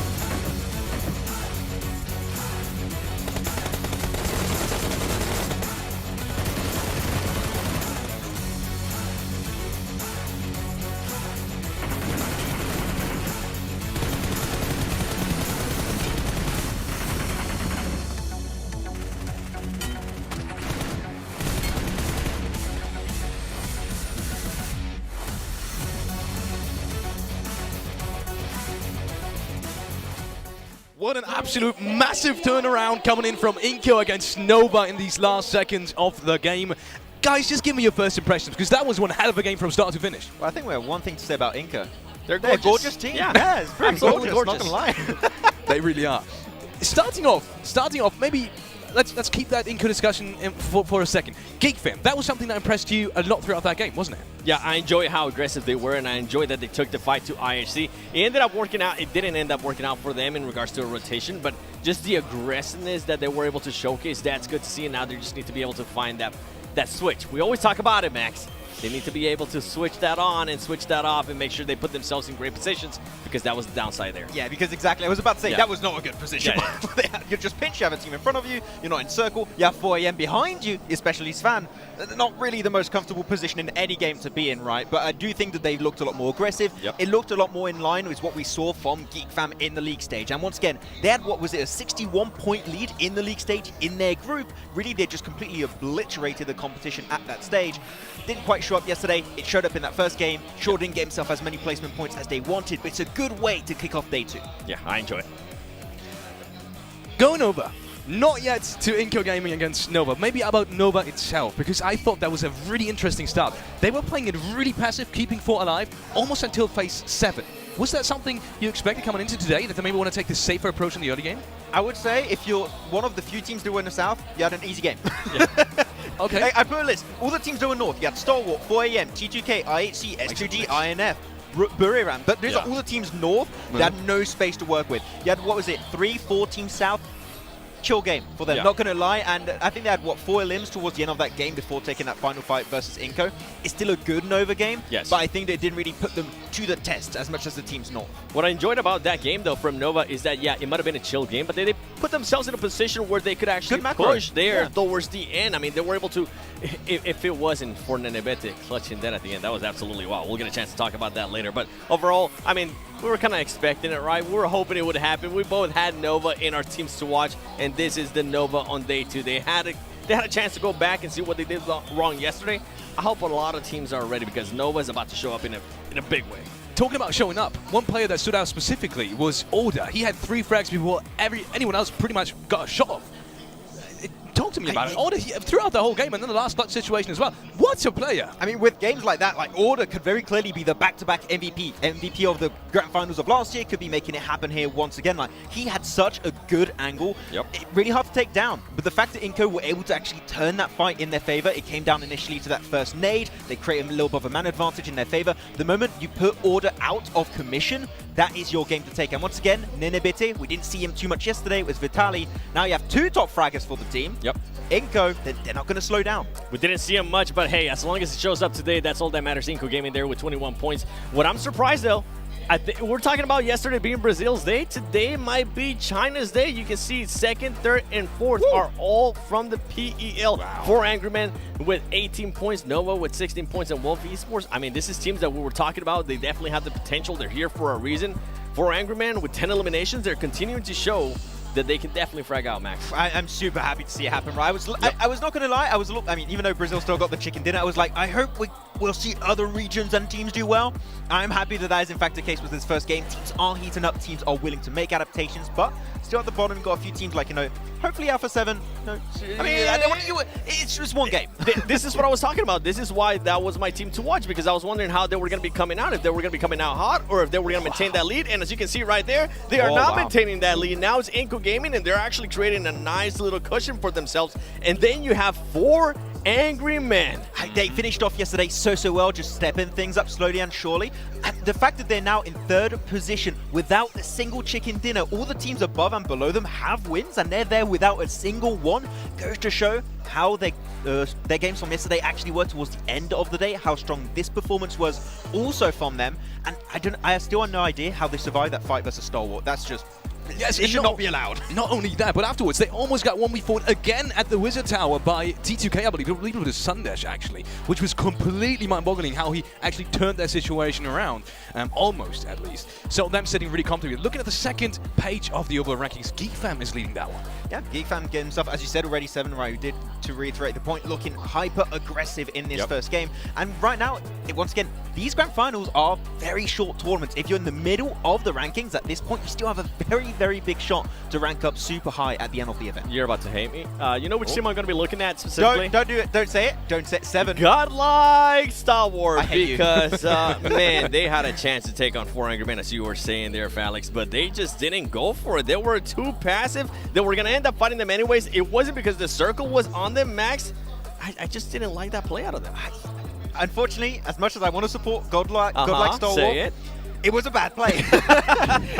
They had a strong compound. They had all the information in their world because they had the highest position in that entire circle. They have action on the rooftops, literally almost impossible to move him away from that position in nade range. And they're just like, let's just allow the entirety of 4AM to survive. The thing is, in a position like that, 2 teams cannot survive. Only 1 team can take full control of the North. That's why so many teams kept falling one after another. The moment you allow a team like 4AM in particular to survive and get back up as a 4-man team, you just can't aim for the chicken dinner because you're just going to keep fighting one another. At that point, you move in, you clear the team, and you take full control of what's up north. I think they were relying too much on their throwables. We saw that molly, we saw the nades too, and they just weren't hitting, and I think they took too long to actually make that push. Yeah, I felt like I was very, like, I got a little bit tilted. Get into it. I got it out there. Talking about tilted, maybe a team that we haven't really talked about today at all, which is Vampire. And I saw them lose Shrebex really early on. And I feel like that's become kind of a pattern. When Shrebex is not there, I really feel that has a lot of impact. I'm actually really happy you bring that up because I talked to Sir Tanny right before the broadcast started. And I asked, is there any changes that's going to be happening? What's going to be your approach? No changes in mind. They are doing nothing. He did say that they had a few issues with Circle that kept moving away from them. Yep. I understand that Circles can be a little bit of a frustrating part of the game, but unfortunately, you have to work with it, okay? You cannot always have that as like a quote-unquote excuse almost I want to go with. Like, Circles don't go in your favor, just rotate a little bit quicker. You need to change something. Unfortunately, as you said, because of that, they lose players pretty quickly because the circle just keeps moving away from them. Quick, let me put you on the spot. How many games would you give them until they actually start making changes? Today. I don't think they're going to make any. They said that they haven't made any. No. But if it was you, if you were in their shoes, when would you start making changes? Oh, I would have made changes already after day 1. My boy. Yeah, I would have already done them. Well, looking at changes, maybe we're going to see some changes in the teams to watch from these two beautiful analysts. Maxman, you're going with, Wolves, a team that has just performed beautifully. It was a nice fight versus DRS. It really was. Yeah, thank you very much for your approval. No, I think that Wolves know every once in a while we see some good fights, and I do want to support the team. We saw one really good game from them yesterday in particular. They're still like getting used. Like, once again, yesterday, that was their first day playing in like this kind of tournament outside of their home region. So I think that now they've adapted. They can get a little bit more used to this lobby. I think we can expect, hopefully, some good things in today and also, hopefully, tomorrow's matches. Yeah, for them to be able to bounce back the way they have, I can see why you're picking them. And I'm actually picking Inco Gaming. And it's not just because they're gorgeous. Why. Okay? It's not just because they are a gorgeous team. It's because now they are in first place, right? Are they going to be able to do what Alpha 7 wasn't able to do in that first game? Are they going to be able to actually maintain that lead? We'll have to wait and see. And I'm picking for Angry Men and Nova because, I mean, it's looking like it might be a China day instead of a Brazil day. Gorgeous region. Yes, it is. Talking about Nova maybe a little bit more specifically, I said that they kind of felt like that to me. They were a little bit more passive at the start. Do you think we're going to see that throughout all the games today? That maybe want to stick as 4 and make sure they get into late game? I have the impression that what we were seeing from Nova a lot yesterday, and I think we were in agreement on that 7, is that they struggled to get in circle a lot of the times, at least efficiently. This game, I mean, as we said, not really a lot of action happening south, and that's a good thing because they read the circle and the teams how they were going to rotate extremely well. Like, we're just going to find the easiest entry point and actually get ourselves in circle, because that's where Nova shine the most, is when they are in control of their position. When they're pushing, 50-50 chance they'll come out on top, but when they're controlling that position, it is so much harder to move them out of that spot. So if they have rotations like this throughout all of today, I could see that comeback happening right now. And something with Nova, I mean, it comes down to, are they going to be losing some of their players early on in the match? We saw that happen yesterday, and it was definitely hindering them. And, I mean, going back to group stages, it was actually an issue that was happening with that team. They were able to readjust that. They were able to make sure, like you guys were saying, try to keep their whole 4 towards the end of the game, and that's when they started doing amazing things. But inhibited. That's a bit tough, man. You both picked 4AM as well. I know that you were quite... you were liking them in the last game, especially because they were under so much pressure. Is it something that sticks out to you about 4AM just in general? Because that it's what it looks like to me. They perform really well under pressure in terms of fighting scenarios. They rarely ever really choke. You know that. No, it's a bad word, but they rarely choke in fights, is what I feel like. Yeah, we picked them because they're gorgeous. Too many times on that one. But I think the 4AM played that position north really well. They were third-partying fights in particular really efficiently. GeekFam, I mean, you brought them up as a team that was looking super aggressive. They were taking fight after fight after fight. When you're taking fights, that opens up opportunities for other teams around you, and that's what 4AM are so good at. They're super opportunistic as a team. They see an opportunity to go for a fight, create more space in their location. They're going to take that fight, and that's why I enjoyed this style of the game. Still, as we said, I do think StarWatch should have taken them down, but at least they took a good fight in the north while they still could. I feel like if that T2K player wasn't there, it would have been a completely different story. That 4AM definitely got set back. I feel like they definitely would have rotated early on. They would have been scouting a lot more, and that T2K player was just throwing them off because they were getting naded by a guy like StarWars. They were just so confused, but I'm pretty sure this match is going to be different. Yeah, 100%. And one more team that you just touched on, which is called like StarWars, and I feel like they're in a really weird spot now where it's just make or break. I would say they're in a bad spot all that right now if you're looking at the rankings, but yeah, I don't really know where to put it. This does not feel like the stalwart that I used to see. I don't know if you're in agreement on that one, Seven, but really, like, the team just looking confident, willing to take these fights, like, no hesitation in their eyes when an opportunity arises in front of them, and right now it's just not happening too much right now. But look at that, I'm seeing some Paraboy signs in over there. So I can't say I can't quite. I was about to say I can't read, but I can read, but not the sign. let me put on my glasses. Oh wait, it's gone. But what I was gonna say there with a guy like StarWars, yeah. There's an order sign as well. There's an order sign. Yes. I gotta go down that one with the glasses. Give out some hugs. What I was gonna say there for a guy like StarWars is I'm kind of getting flashbacks of last PMGC. There was a team that was just kind of hyped up a lot. And it's just nothing happened, Max. I'm starting to get flashbacks. I don't want to say it, but it might happen again. Seven, you continue like that, I'm going to demote you to 6. Okay, just you just keep on going that way, man. At least 6.9. Okay, well, nice. Okay, very cool. Wow. Maybe coming back to a team that we have on camera right now, which is Alter Ego, the home ground team. They have so much support today. It is absolutely unreal. What are your expectations? Can they come out of that slump they have? They're less. Wait, bro, the thing is, with the amount of games you still have, 100%, they can still make it happen. They can still climb back up. The thing is, it's going to start looking scary at the end of today if they're still in that position. Hopefully that's not the case. There's still a lot of hope available. But seeing how dominant the teams at the top currently are, you can't just be consistent now. You need to get those big, explosive matches if you want to initiate that big comeback for Alter Ego. I'm so glad you said that. I was about to call you out. I was about to say you were lying. Sway, bro. That they had a chance. But I agree with you. If they want to make a change, it has to happen now. Yeah, you are in your home country. Yeah, you are in the hometown. You have the fans behind you. But all of that is not going to matter if you are just not able to perform, if you're just not able to put up plays. I mean, we have seen, I think maybe 2 plays that stand out to me in my head out of that team. After all the matches after the 7 matches that we have played, that's just not going to be able to cut it. Not even going to be able to cut it for a top 10, and definitely not going to be able to cut it for a top 5. And I'm not even going to say top 1 because that's out of reach right now. Yeah, exactly. I mean, the thing is, it's very similar to other teams. Like, we lose some players pretty early. We want to try and avoid that. Like, when they take fights, they look really confident, but I feel like it's all they're just too passive or they're over-aggressive. Like, if we find that middle spot where they take fights that make sense, that would be the Alter Ego I want to see. Talking about too aggressive, there was a situation yesterday that you were kind of disappointed in. Don't even. It's your choice to talk about it, but they were at somewhere near Volcano, and there was a team just above them, and they pushed out of the circle almost. Yeah, the circle finished was near Yasnai Polyana Fields, like down to the southern western side, and they took a fight versus Nova, and that was like a perfect fight that makes sense. They were aggressive on a position that just was going to give them so much to them. Exactly, and they won it. The crowd went wild, as you would expect. Fantastic. That's a fight this strong. Then the team third parties their position, and the Blue Zone is pushing that team towards them, and yet they actively push out of their comfort zone for a fight that is going to come their way eventually. They don't have to chase it down, and they push it one by one. That is when they're taking a fight that's over-aggressive and doesn't really make too much sense. So just put a little bit more thought behind those fights, and I think that if they just waited, they could have got himself 3-4 more limbs, maybe also take themselves the game off that match. Going from last to first. Now, we haven't really talked about Inco that much, Seven, but give me your expectation for this day in general. Is there a possibility they will be in first place after 12 matches being played? Still remaining there.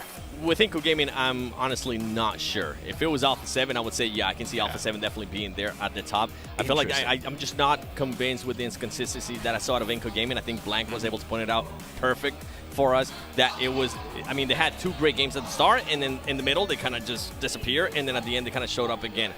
Inco Gaming cannot do that.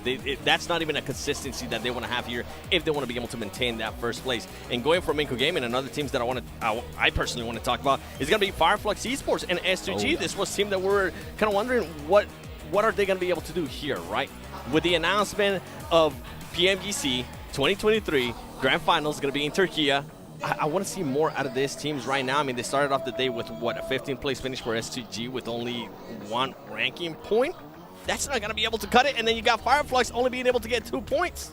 Hey, okay, it's China Day today, Turkey Day tomorrow. No, it's a region step up time at a time, okay? Okay. I'm still scared of the castles over there. Ladies and gentlemen, let me put that into context. The reason why Max is saying that is because the Turkey casters are right next to us. I'm scared of a death stare right now, okay? It's going to be coming my way eventually, but they could pop up, but we mentioned it. We had some clear critics about the criticism, for these 2 teams. Fireflux, they get 1 big pop-up, and that's a lot of their points. Then they kind of like fizzle out for the following matches. And then you have S2G, or you get eliminations, or you get placement points. We need to find that middle ground. Those are the 2 things we need to see from these 2 teams, and as of right now, we haven't really seen it. Something that a lot of this team, especially the ones that are currently, I'm going to say, between 3rd and 5th, right?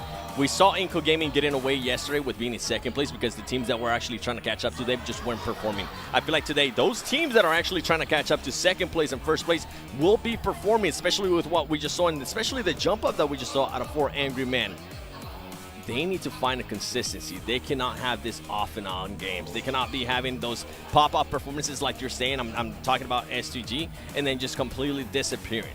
Yeah, I have the impression every time we go back to these grand finals, there's one word that keeps coming back, and it's consistency. Yep. It's the name of the game. It will always be. It will always be. And even if you get those big pop-off games and then bad games, you need to be consistent in how you get those pop-off games too. So there's no, secret sauce, okay? You need to just get yourself those big games or just consistency, and that is how you're going to reach the way to the top.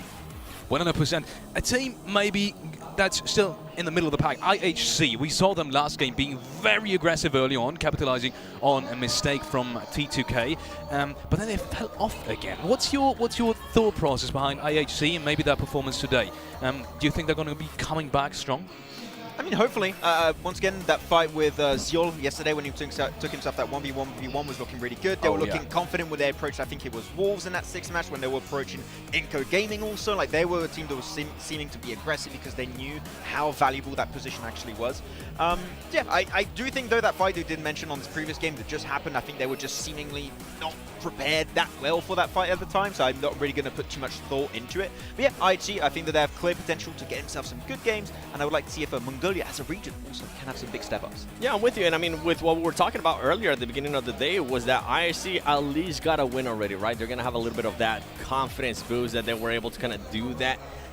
Get that out of the way, in a way. Check market. Okay, we got to win. Now we can focus on other stuff and try to be a lot more consistent with IHC. I think right now with what they're doing, I don't see them being in the top 10. We will see about that one. Let's do a quick recap of what's been happening so far. Or not. Maybe we're staying right here. With a recap. It's coming right now. Ooh, oh, that is just a lovely graphic. Oh, this is nice. Oh, so we can see. By the way, something I did want to point out yesterday, nobody keeps challenging Wolves in Pochinki. I feel like at some point that we're going to be able to take advantage of that, and I think it's finally starting to show that they are going to be able to take advantage of just being able to move wherever they want, whether it's north, whether it's south, whether it's east or west, and I think that's definitely helped them out in a big way. Yeah, I do also really like the rotation we saw from Nova, Gatka. Of course, you're not going to have a lot of teams up in the northern side of the map, so they tend to be on these eastern circles to always go for the instant rotation northern side of the river, because you have like maybe 2-3 teams, so the chances of you clashing in another team at that stage is very, very slim. It's been working out good for them so far, and then instantly as we see a lot of these teams trying to just center up, because we know this terrain here, 7. You don't have an insane amount of good position, and then you have this shift, and you're just like, oh my god, this is horrible. Yeah. North is going to be hell. By the way, look at the 2-2 splits there from Nova. Yes, they always do it. They do, and we saw that yesterday, especially in Miramar too, and it worked out. It kind of worked out perfect for them for that circle. And right here, I mean, it ended up working out perfect for them as well as they were able to kind of just figure out where they were going to be going. And I feel like this is what Nova's bread and butter is. Being able to utilize those 2-2 splits that they end up doing, putting themselves in a great situation, and then at the right moment, actually getting together and putting themselves in an even better situation. Exactly, because that's what these 2-2 splits enables Nova to do. It keeps your options open, and boom, the circle pops off, and they saw this, like, okay, we're going to regroup on the 2 players further south, go for the wide rotate, and as we said, avoid all of the madness up north. That is what enabled them to make it so far in the game, until once again, nearly bit it. But it's still far enough, and a really strong game. See, and this is what I'm saying for Angry Man. It would have been a completely different story if that T2K player didn't show up. All right? Yeah, they have to rotate, but I mean, if they would have been able to just kind of push back on Godlike Star Wars, which if they didn't have T2K player just laying down, being a little snaky snake, that would have ended up happening. And I think they would have ended up in a much, much better performance. How often are you going to bring back the Star Wars fight? I'm just going to keep doing it. Just going to keep it above my head, aren't you? Yeah, until they start performing. Yeah, not too cool. But at the end of the day, 2-2 split from Nova worked pretty good. Didn't really capitalize on it too much yesterday, but they keep doing it. And I feel like the execution on that split in particular this game enabled them to make it in the late game. Just like, it was a breeze for them to make it. 100%. And with that being said, you can hear the crowd getting hyped up because we are going into match number 2. John, Alan, and Blank, take it away. That's right, we're ready for Miramar. So are the crowd, so is everybody involved. The players have loaded into the lobby, and they're getting ready for the desert. Absolutely, I think the desert is a very scary place. Big map, Alpha 7 usually was quite good at this one, influenced Kemin. Kind of took up that mantle over in Americas, though, for quite some time. This is going to be a little bit more of a difficult match. I think that with some of these other teams starting to build up momentum now, build up some actual good games, some good consistency, we might see a very different Miramar to start off our day here. Excited to get into it, though. Some of our players already down there in the booths, repping Brazil, which is good to see. Honestly, some of these teams, I think they've done very, very well, considering the circumstances, considering where they've come during this year. There's some great storylines. I think Inco, almost out of nowhere, a team that a lot of people didn't expect to do this well, have really proven a lot of people wrong, which is great to see. Love to see all the fans here as well in the crowd, trying their best. Come on now, you got to practice that type of stuff. Oh my God, some of the talent, some of the Indonesian talent had those backstage, those ball toys. I'm really bad at it. I'm great at it. No, I was doing it in secret. Don't lie to me. Yeah, I did a full like 20 run. I can't believe you. Yeah, I was like spinning in a circle. I was so good at it that it wasn't allowed to go on You don't video. even know what a circle is. Well, begs to differ. I've seen a lot of circles in my time, specifically in PUBG Mobile. Also here on Miramar as we head into match 2. Getting started right now, right here. Circle, not here yet, but I can identify one when I see one. However, the playing path is on our screens. Over from Minas del Sur all the way up towards just the right side of La Cobraria. So a lot of this area over towards the eastern side, a little bit more inaccessible. Over towards the western side, it is quite rocky, a little bit more difficult to navigate over. So it's going to be a bit of a weird start for a lot of these teams. It's going to be a case of dropping down, getting some vehicles. But I expect that we might see some scuffles when it comes to teams dropping on one another. Certainly some scuffle potential on the cards here. Match number 8 of the 18 set. We are, of course, coming up to that halfway mark. We'll be reaching that after the next game that we play. But for now, in the desert, IHC dropping down right on top of Monte Nuevo. And no one really looking to challenge them out here just yet. South side, fairly solidly occupied, but no real hot drops. Actually, maybe Buradam, with their easternmost player, might crash into DRS if DRS don't go too much further on those parachutes, but it looks like they are just going to disengage from one another. Don't want to get locked into it too early. Foreigner on the Valle de Mar split, and Blank, you think you know circles? Name 3. This one right here. Yeah, that's true. I have a ring on. That is also a circle. Oh. The La Bendita crater, very good. That sight right there, that is a circle. You are getting very good at this. Thank you. Pick feet, not quite able to land the winning shots over to T2K Legend. However, Fortunately, you pull out the weapon that isn't necessarily meant for this type of range and you hit a few shots. Legend currently just zigzagging this one out of there. Circle though, up towards that eastern side. Inko, of course, gravitating towards the center of it as per usual. Quite good at this one. We have Nova doing excellently well after that last game, down towards the south of Minas Generalis. 4 AM also very much far out the way. Very similar to our last game, so we can kind of expect them to move a little bit early. Look at that, taking down that player from T2K. It gets done and dusted. The Wolves finally starting to howl here a little bit in the PMGC.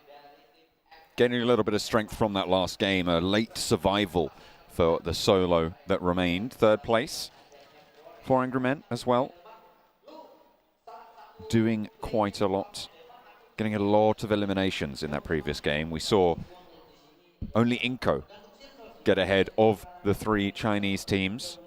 And they were the ones to take the chicken dinner home. So, strong performance really from these squads. 4 Angry Men looking to try and capitalize on that, to try and convert on that, gain a little bit of momentum. Northern side, Alpha 7 will have to push in through GeekFam if they want to get central. Inko, typically, as they always are, already very close to that central area. Influence came in. Team that I mentioned, we're doing a lot of work here on Miramar during America's PMPLs. See what they have to offer here today. Obviously, down in 4th place now, 57 points. Very good capability, though, to jump up a little bit, maybe even take 2nd place this game if Alpha 7 aren't able to find their footing, because right now they are slipping just a little bit. They've got the slippery soles on when they really should have come equipped with crampons. Get those spikes dug into the side of these rocky hills. Fortunately, on the northern side at the moment, would like to move further down, past Tierra Bronca, maybe El Zahar. Only Federals in this location, providing scouting for Influence Kevin. Perhaps another position to get some loot on board, which would be fantastic for them. As it will for everyone. No other big early occurrences going on right now. It's interesting that DRS went all the way out to Puerto Paraíso. They dropped near Los Higos on the northern shore, split north and south on those islands. And I guess they just picked up those vehicles. Once the circle had popped, they decided that they're going to be moving up past Impala, which is currently empty, for DRS's progression northwards. And they can swing in from the east side near Minas Generalis. When we look at this tournament as a whole so far, we've had some very interesting ups and downs from teams, and also just looking at the leaderboards in general. You know, 11th place IHC 49 points. You're looking all the way up towards 4 AM at 61. It's a 12-point difference right now between 3rd and 11th, which is really not a lot whatsoever. That's one semi-decent game, to be honest. That's all you need. That's all you want. That'll see you happy going up towards the top of the tables. I think 4 AM right now, they have extended that lead a little bit, but this game has to be another decent one. What they really want is that buffer that currently Inko and perhaps A7 currently still hold on to. If A7 goes down once again early with no points, it's going to be a case of A7 no longer being up towards that top side, because I do think there's going to be a fair few teams rivaling that point scoring of 78 after this game. So for A7, a lot of that saving grace is now gone. More than that, Inko now 12 points ahead. At the top of the tables, a clean 90. Will they be the first team to break 100, or is someone else just going to blast out from those 2nd to 5th positions, or 2nd to 7th positions, essentially, with the 3-way tiebreaker going on there? The Wolves managing to meet the match with the Nepalese teams. Able to keep that one even. But it is still very, very tightly packed on pretty much the entirety of the tables, barring Vampire and Alter Ego. A lot of teams really stamp their mark during this PMGC, and right now it seems the best time to do it, with Nova currently in 10th place, 52 points. This has never been so clear a path to success for a lot of these teams right now. Nova has dominated the scene for such a long time. The three-peat would have been absolutely glorious. It does get further and further away every single game we pass. I think for Nova, though, that last game versus Inco, really not ideal for them. Will dampen the confidence just a little bit. Potentially.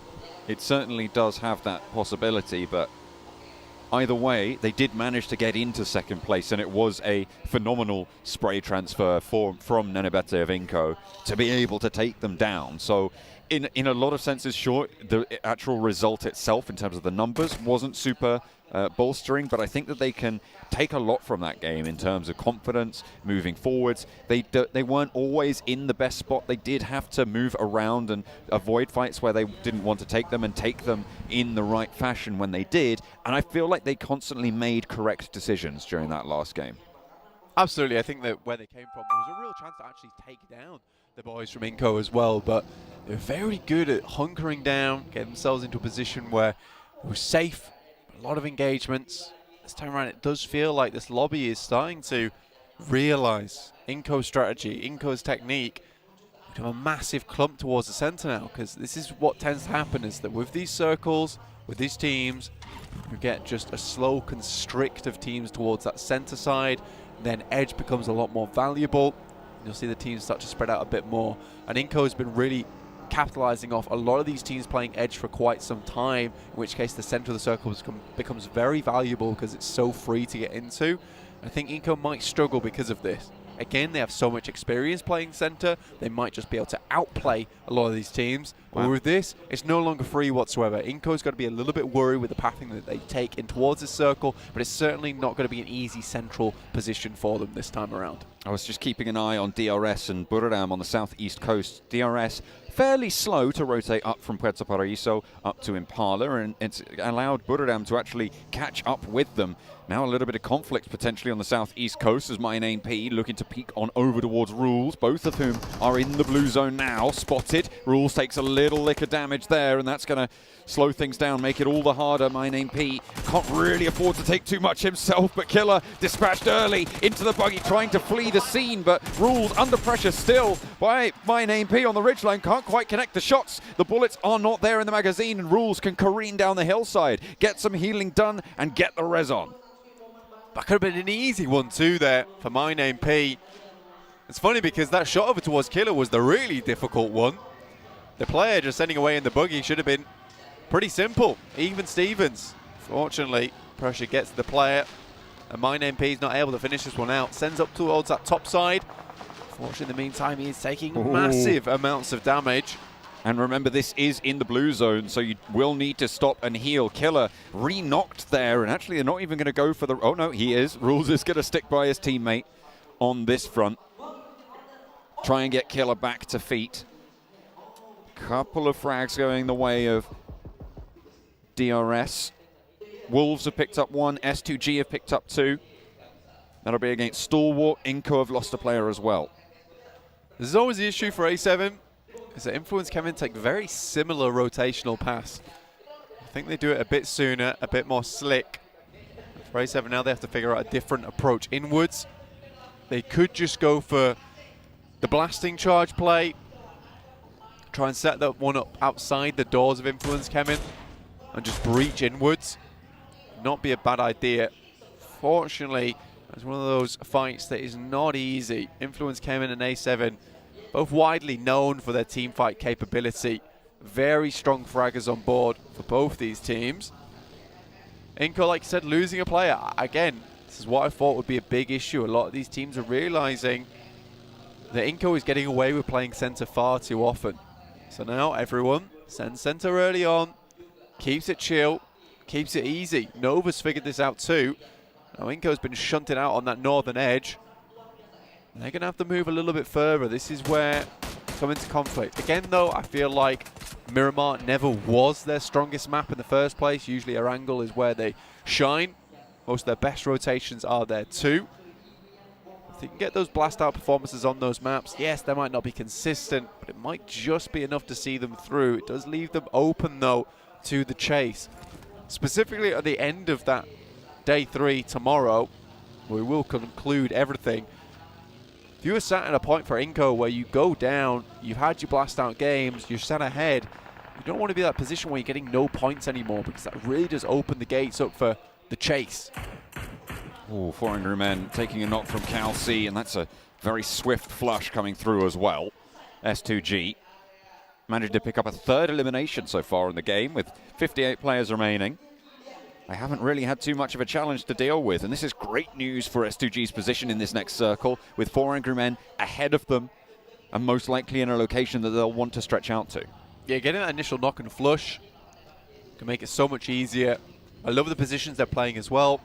2 forward in the buildings, providing that high ground control, as well as even more high ground control in the back, watching for these rotations over on the western side. It's really well done.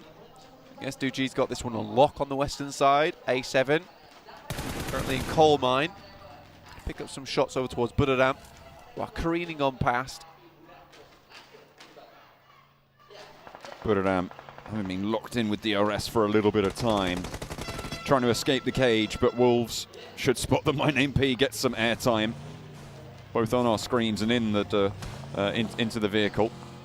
In the Murado, has to run on the rims here now near the church and through the graveyard. We'll have to pray that they don't take too many shots here, but Beautiful is on the roof. My Name P able to hop out and go on the inside there.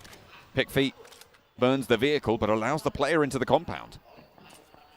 My Name P, suddenly solo player in the midst of the Wolves here. Looking to bite back versus these guys. Only 2 players for Buddadam. 1 nade could be all it takes, and he's completely going for the bank on the outside. Molotov though, that's curtains. Oh, I thought he might have been able to get a knock in response there, but the Wolves will hold it down. Fireflux in the meantime, however, could be lighting up Pick Feet on the hold. Maybe even stealing this point away. Manages to back off behind the ridgeline.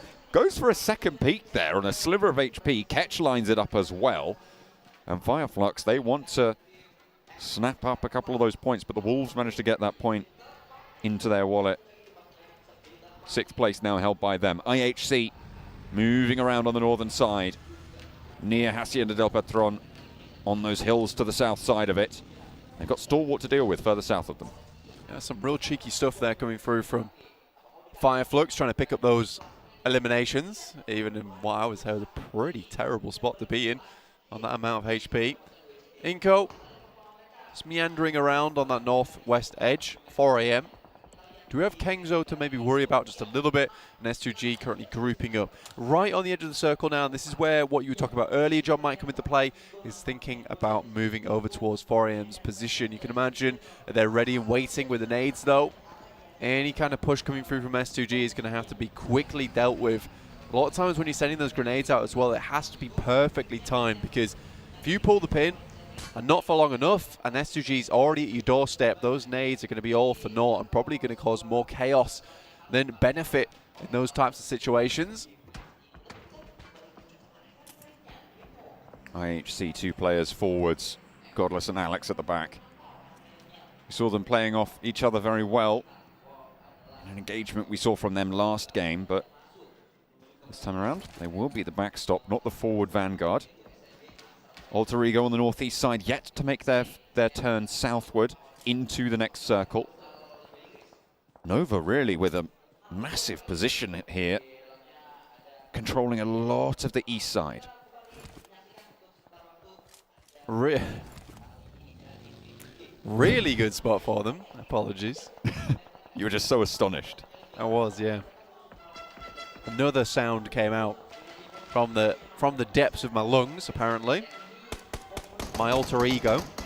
T2K, though, on that south side, trying to make their way in. I think so far Nova has dealt with them quite easily. You can see Jane's very low on HP. Vampire Esports move up. 4 players still remaining. No changes, as Max said. Again, 30 points.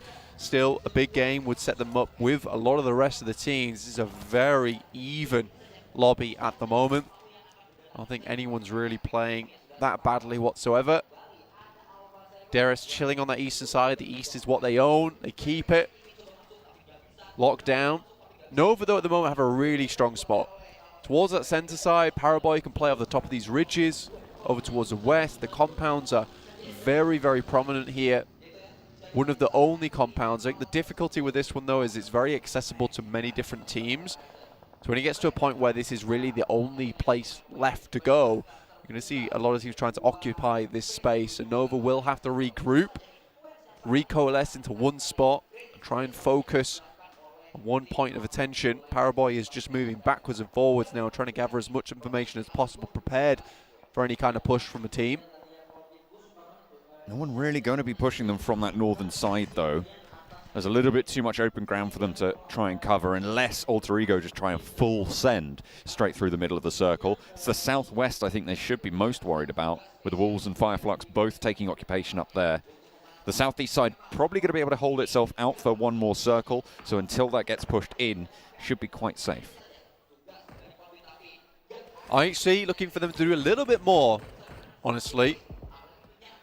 Probably one of the teams we've seen with the most clutch plays. I talked about the nades have to be timed perfectly for 4 AM, but it looks like S2G have their number now. Silas wants to put another one, another cat amongst the pigeons. Kelsey has taken a knock in the meantime, but they will be able to res this as Silas continues the bombardment. A re-knock, and 2 players now down. There's a Molotov to follow it up, and Silas is going to roll on forwards. There is a player to deal with. It's Good Xiao. He's already taken a lick of damage, and a nade over the top of the rock is not going to find the damage, and Silas has the challenge. An excellent shutdown, and Silas ruins the day for 4 Angry Men. Beautiful nade over the top there. The arc is strong. Aims it perfectly. S2G realized they had to punch a hole through into this circle, and that was the excellent time to do it. Fantastic stuff there. S2G, that gives them a good chance. Unfortunately, with Kelsey going down in the back, took them a little bit longer to respond than they would have liked. Luckily, Silas is just very, very strong with it there.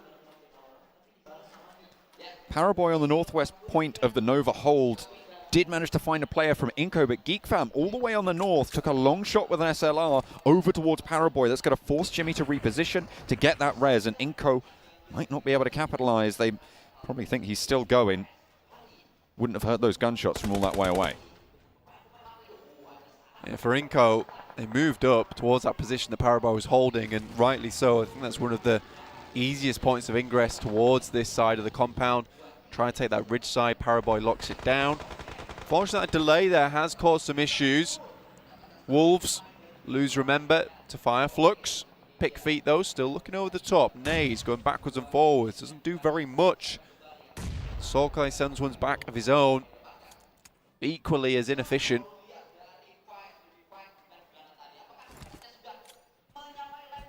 Ketch launching ordnance, providing cover. The Wolves will have to move parallel to them. IHC crashing into GeekFam. Alex down first. Snipes able to get the flush almost instantly, leaving the numbers at 2 on the inside. IHC with 3 pushing through the building now. Godless trying to hold on these corners. Yol onto the upstairs, and GeekFam don't want to take this disadvantage fight. They're going to regroup, reposition, and fight 4 versus 3, but Micah falls down to Demo as he sneaks away back into the building. The high ground occupied as well, as Yol has a nade to cook. They are launching that ordnance out as U-High flanks around the side for GeekFam. Godless falls, and IHC are down to 2 active. U-High around the door frame, looks for more damage and he'll find it, but Demo's still active. Ziol for the 1-2 punch, but he's cutting both of them down. U-High finally curtailed, and there is only 1 player now left standing as IHC were able to deal with the backlines. In the meantime, there is a rock up coming through as well from Godlike Stalwart. The desk said they wanted to see more from them, and this could be a whole host of points if they can move in at the right time. Damn rude for GeekFam. 1 or 2 players alive. Ziol isolated to the upstairs, and now Godlike Stalwart put a break on the fight. Crazy moments here coming from IHC to hold this one off, but GeekFam able to re-stabilize here. U-High gets back up to speed. A huge amount of damage done by him, but Stalwart starting to send grenades through. 3 players for them. Will be an excellent pickup if they're able to take down all 4 of GeekFam, but they are not willing to go for the full engagement here. If they'd have known the true numbers of the fight, they might have actually just gone for that push, but it's so difficult to know which way it's going. Nobody quite knows, unfortunately. Fireflux were down in the meantime, south side. GeekFam and Stalwart still standoff now as we hop on over to S2G. This is southwest side of the circle. Wolves further out than S2G. T2K as well at their eastern side. S2G have that way up on the cliff face. See Razy looking to try and just launch on over those rocks. Scrambling up the scramble. Indeed. A lot of these teams it is eggs and bakey, wakey, wakey, because this is where things are going to start to get a little bit harder. Halfway point on that next match. Vampire Esports move up. 43 players left, 13 teams still going. Vampire Esports might have just found themselves a position. This is what I was talking about earlier with Nova having to recoalesce. They take the strong building for themselves, hoping to hold out from there. And this could be another big game for Nova going forward. Influence Kevin also. But it's DRS taking it down for 7. Carrillo, Mafioso. Oh, just like that. Both pulled down. Reduced to mortals. This time around, Godlike Stalwart getting rolled down by the Geek Fam, who have been able to hold out against 2 crashes in the same location. They've lost U-High for their troubles, but they have managed to pick up a lot of points now, Blank, on that elimination count. 6 eliminations for Geek Fam. They are on the warpath. 3 players active for Inco. They lost a player earlier on. Now they're fighting around the sides with S2G. 4 players active for them. But Inco are on the inside track on the circle. Alter Ego crash across to the shack. I think S2G, with the performance they've had so far, Inco's going to be a little bit worried, but Geek Fam's not done yet. Still taking shots towards Inco's side. Snipes has to hit the deck, continue to move it around. Doesn't even know where he's being shot from, and now Damn Rude, last remaining member for the team. And it's Alter Ego, in fact, in a pretty decent position, all huddled up in the shack. Squash could be really, really brutal here, but Razy spotted around the side, and the Wolves are the other side of this hydraulic press that is crushing S2G. Squash spotted on the ridgeline, takes Memory down. 2 players for S2G caught in the hard place there. As Inco fall back, they want to keep 3 alive. That's all they've got to play with. Really smart play there from Squash as well, because he wants to absorb those points coming through from S2G. Unfortunately, it may have just given them time to get these players back on their feet. They will unfortunately lose Calci in the process. Silas, a really good game so far. Silas will use his last grenade to hopefully confirm its elimination over towards Memory. Doesn't do quite enough damage, but should bleed out fairly shortly regardless. Inco playing around this edge, just give them a massive amount of cover. I said earlier, it's probably one of the best places to crash onto this position. Fortunately, still taking damage. I think that might be either from Damn Rude or Alter Ego. Of course, the knock coming through from Squash means that Memory's point goes over to Inco. 9 eliminations for S2G right now.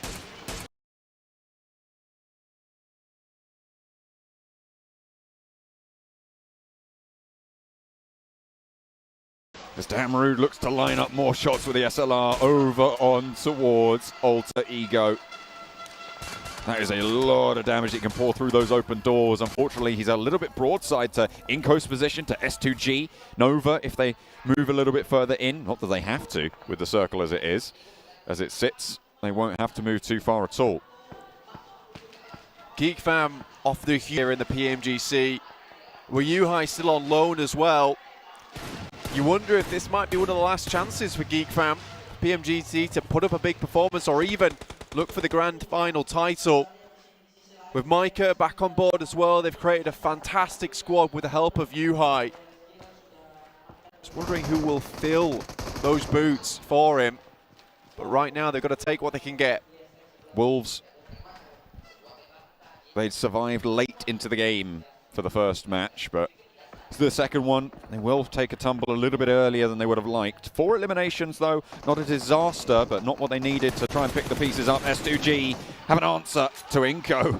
And that is really, really fast there. 12 eliminations on the game now already as the Geek Fam going to add that one up to 13. Unlucky for some, but S2G will absolutely be glad of those points. Hamzy, sure, has been knocked, but that's rezzed very, very swiftly by Ray Z. In the meantime, Influence Kemen going to take the mad dash across the road, get past that crate and up to the hillside. Vampire on the broad of it. This killer still from DRS as the last player standing. It proved to be troublesome. S2G, Silas currently looking like a trash compactor at the moment because he is crushing it right now during this match. Hamzy G assisting with some great shots coming through for the Mini 14 and the Scar as well. A great supportive kit for him. Get the current damage as well. Look at that. Really nice evens on the damage score. Vampire Esports just barely living in the moment. Holding on for dear life. Basically on life support at this point in time. sucking down the oxygen. It's not going super well. There's nades from Lil Boy. Stoned has one of his own. Did manage to get the heal off, and the stims are going to start to tick up now. So the longer they're in this, the better chance they have. 15 eliminations now for S2G. And there's nades. Hang on a minute. Is this Alter Egos coming through? Pombit burns them down. 3 players from Influence Kemen. They've taken a knee, and nades over are brutal. Alter Egos versus Influence Kemen, and it's going their way. Nova are also chiming into this as nades tipple over the top, picking up a couple of those points. 1 player remains, and it's Pombit for Alter Ego into the vehicle. 2 points for them. Nova picking up the share of it, though, with 3. And up to 6 teams remaining. Pombit, that last golden survivor for the team many, many times now. But again, the massive eyes are on over towards S2G with that 15 eliminations. Everyone's staring at that. You're going to be worried about as well, 53 points at the start of this game with 15 on the top of it. You're looking at a big points total, 68 after that, not including points rankings either. So this could be a really, really good game for S2G to see them towards that top side. And we were waiting for that standout performance coming through from Turkey, that region that has just given and given and given this year. Order from the top of the roof. Nova have been so brutal for so long here in this position, but they are now with their backs to the circle and will most likely have to move towards S2G. Lil Boy from Influence Kemen had his team taken away, but will still truck on. T2K getting picked apart now as S2G rack up 16. They started this game blank, 37 points behind the leader of Inco, with 1 elimination coming through from Inco as well. They are going to have one hell of a game, but this is how you do it. S2G with this match have got the potential to take over the top of the table. Last zone now. Everyone's thinking about this one. Nova, second game in a row, they find themselves in a fantastic position. Just taking up that approach that Inco showed us before, but doing it in a way that looks so aggressive. Frozen just stands over the top. There goes T2K. Alter Ego ladder up to 4th place. A potential to go further. And S2G now start their assault over towards Nova, down the hill. First nade goes through, does not get anything done. Ray Z takes a bit of damage. Frozen, Order, both going up at the same time, trying to play off the back of one another. But Pombit, look at this, could play spoiler.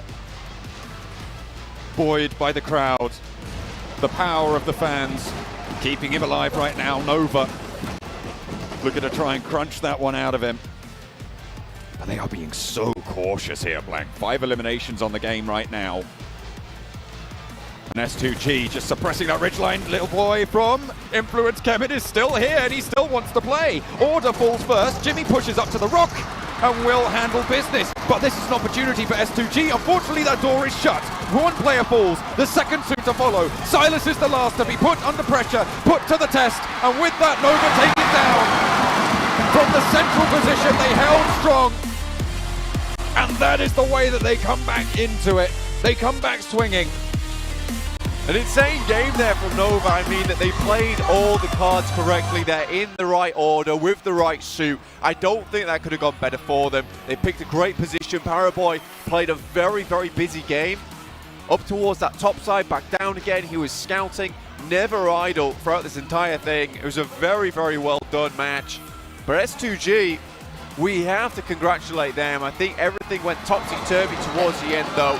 With shots coming from behind from Alter Ego, with Lil Boy getting in on the mix. I think S2G was completely confused towards those last moments. Regardless, they had gone through the ringer to get to that point. Unfortunately, Nova was just a little bit too hard of a challenge to tackle. Just that little bit, unfortunately for them. With a couple more nades, they might have been able to do a little bit more. If Pombit had gone down earlier, they might have been able to move around the side a little bit more effectively. But they played it with 3 for so long, and they got so much done for S2G. Absolutely they did. I think for S2G, they have to completely congratulate your boy Silas. On the other hand of things, Alter Ego, what a way for it. I mean, I mentioned it earlier on, saying that Pombit, this guy is the golden survivor of the team, and he's certainly got a lot done there. for himself, got very, very far into the game, and lived that one out. It was not an easy lobby to live that one out in either, particularly being right at the bottom of the hill, pretty much where you get caught out almost 100% of the time. The fact that he made it that far, fantastic stuff. I didn't quite catch, actually, if S2G went down second or third. I think it was second. Yeah. But Pombit surviving till at least third is a really, really great result. Absolutely. I think anyone here as an Alter Ego fan is going to be really happy with that one. So you mean everyone here? Everyone here. I mean, 10 points overall. You know what I will say about the audience and the fans here? It is very refreshing to get an audience that is cheering practically everyone on. I mean, even when S2G is doing really well, making some big plays, there's real appreciation from the crowd for those big plays. It makes me happy, it gets me hyped, and I'm hoping that if you guys can hear it in the back, you're getting hype at home too. I'm sure they can. I don't think you could miss it, to be honest, Blank. Absolutely. And it's also refreshing to have a crowd that has rhythm. Oh yeah, they really do. They've been keeping those drums going, and I'm sure we'll hear them for many more matches to come, Blank.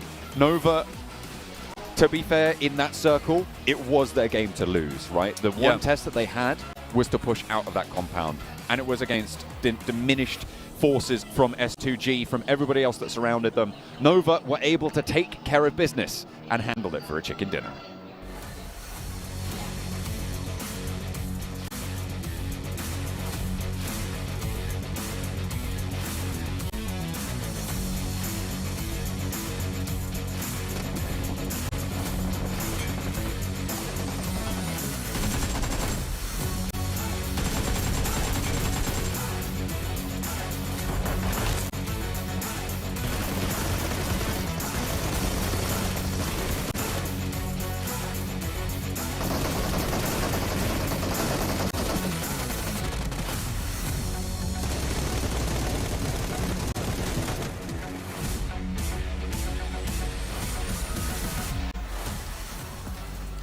Thank you so much, John Allen and Black, and welcome back to the desk. My goodness, is that one hell of a storyline we have back in our hands. S2G taking home a win in at least points-wise, a win in a incredibly convincing fashion.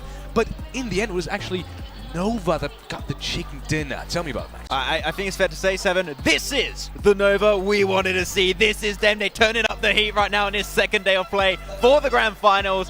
And I don't think they're going to slow down. They're going to keep the heat going even higher and higher and about to melt the entire arena here. We've been teasing it. We were talking about it yesterday at the end of the day. We talked about it at the beginning of the day too. Nova on day 2 is an absolutely different animal. I mean, for them to be able to get 24 points, but as you guys mentioned, I mean, S2G, we gotta give them some credit. We've been talking about how, they are able to get elimination. Sometimes they're able to get placement points. This was the perfect marriage for both of them. Silas, he just put on an absolute clinic this game. That nade onto 4 AM, he eliminated almost the entirety after that with his team of Wolves. If he cleared out Nova, they just cleared all of PEL pretty much. But today before he goes to sleep, he's definitely going to be looking at that 1v3 versus 4 Angry Men. He's going to be like, oh, a core memory has been created. Something incredibly interesting about that game was as well, Kelsey, your star player, kind of star player in that team, he got taken out very early on, and they still managed to pull through almost the entirety of that game. Yeah, exactly. I mean, Silas just pretty much like clutched things out a lot of it was a big portion of that game. It was a Silas show at the end of the day. But yeah, that's the cool thing, right? If you're still a team that, despite losing a player as valuable as Kelsey, as I say, like I do really like Kelsey. He's one of the top players in the European region.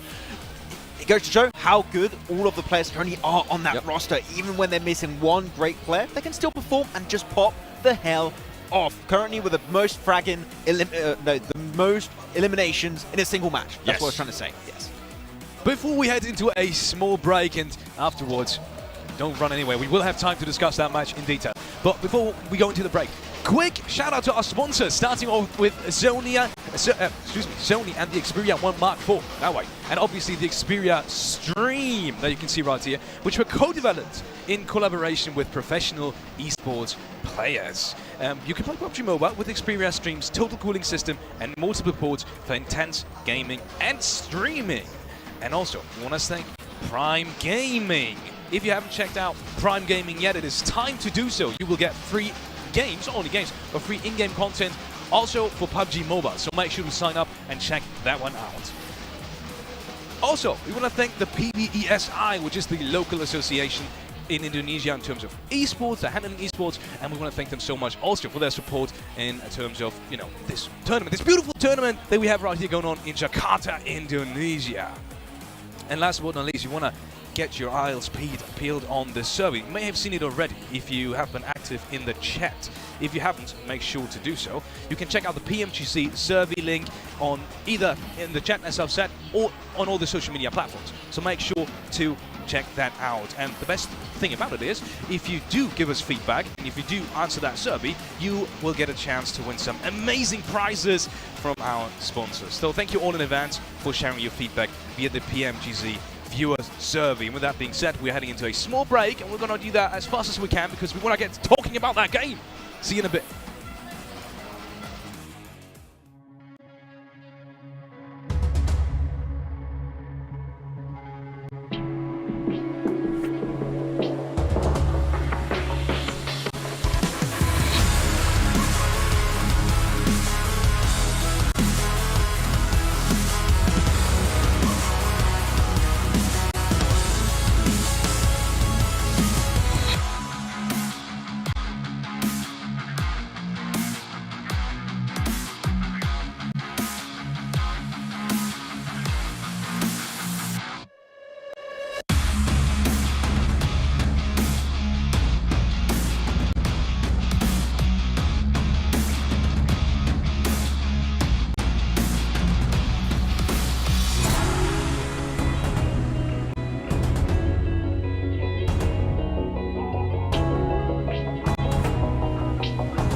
What an absolute crazy performance coming in from S2G and obviously Nova as well. We will be taking a look at the overall rankings in just a second.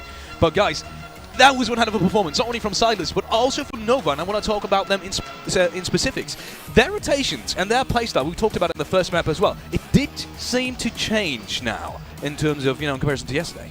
I mean, the 2-2 split, no, they tended to do it quite a bit, and they actually had, and we talked about it at the start of that game, actually, Alex, they had a 2-1-1 split towards the side of Graveyard, and the moment they had that amount of position, that amount of terrain in their control, in that, I think it was phase 2 at the time, just like, okay, this game has the potential to be absolute gold for them.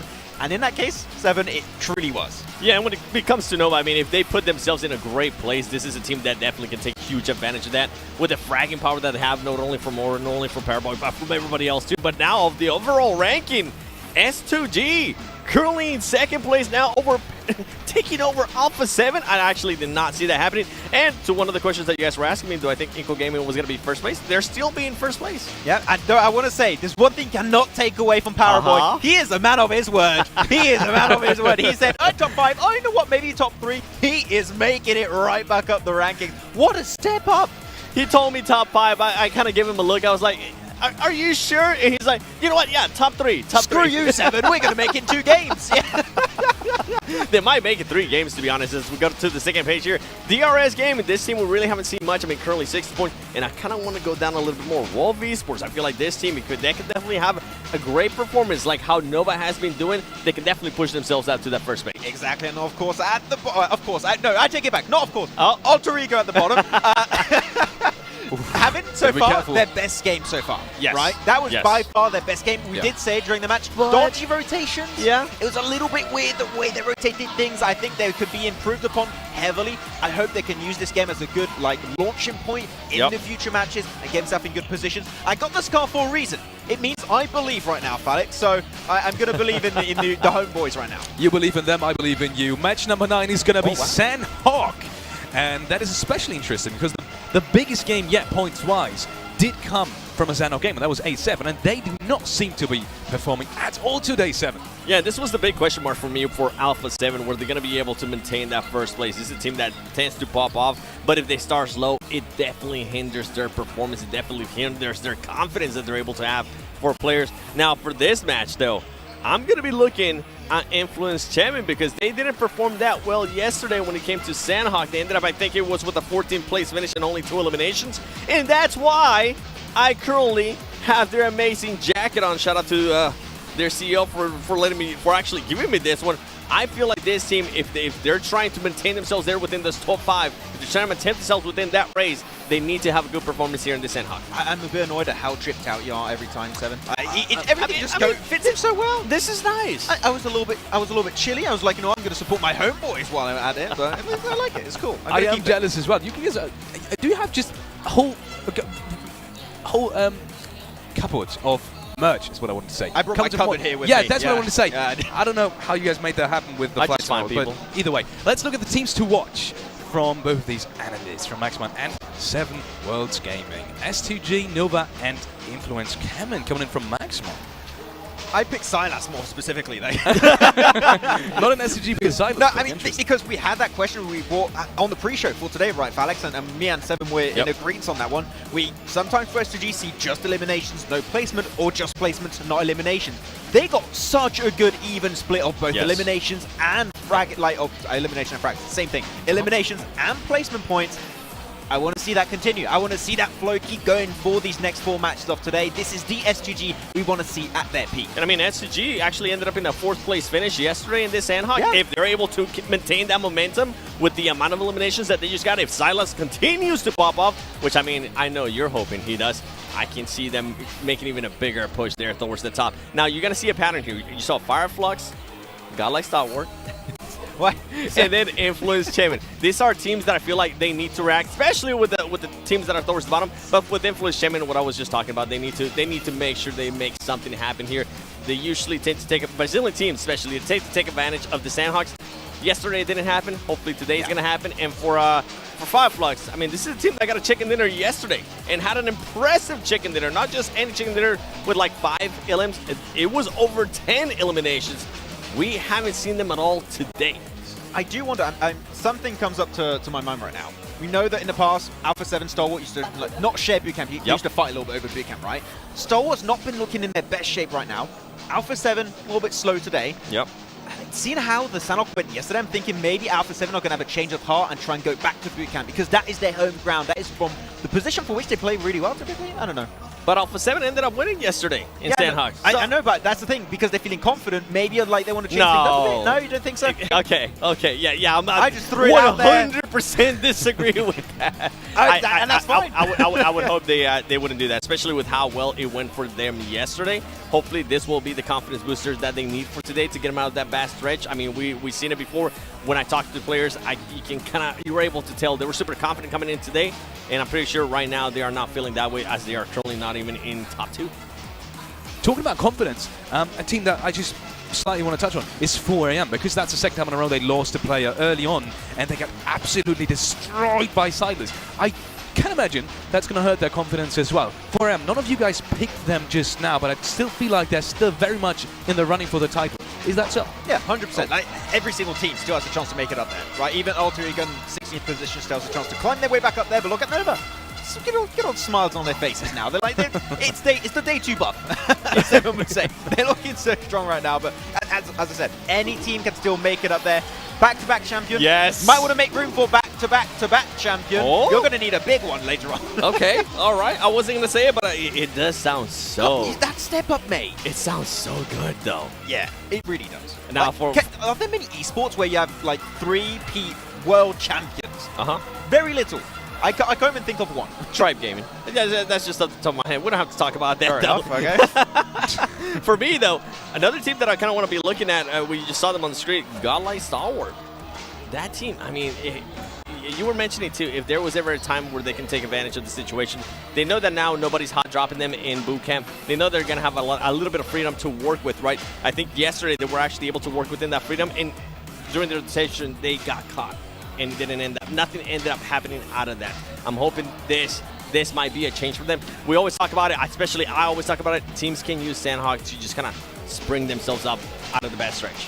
Especially because normally, as you said, they drop normally in boot camp. You would say that is a position with Trifecta that opens up so many opportunities for you in pretty much any circle, you might be able to almost say. And it just felt, as I said, they were not able to really do much with it. And I do want to see them make use of such a central position on Sanhok to its full potential. They didn't do it yesterday.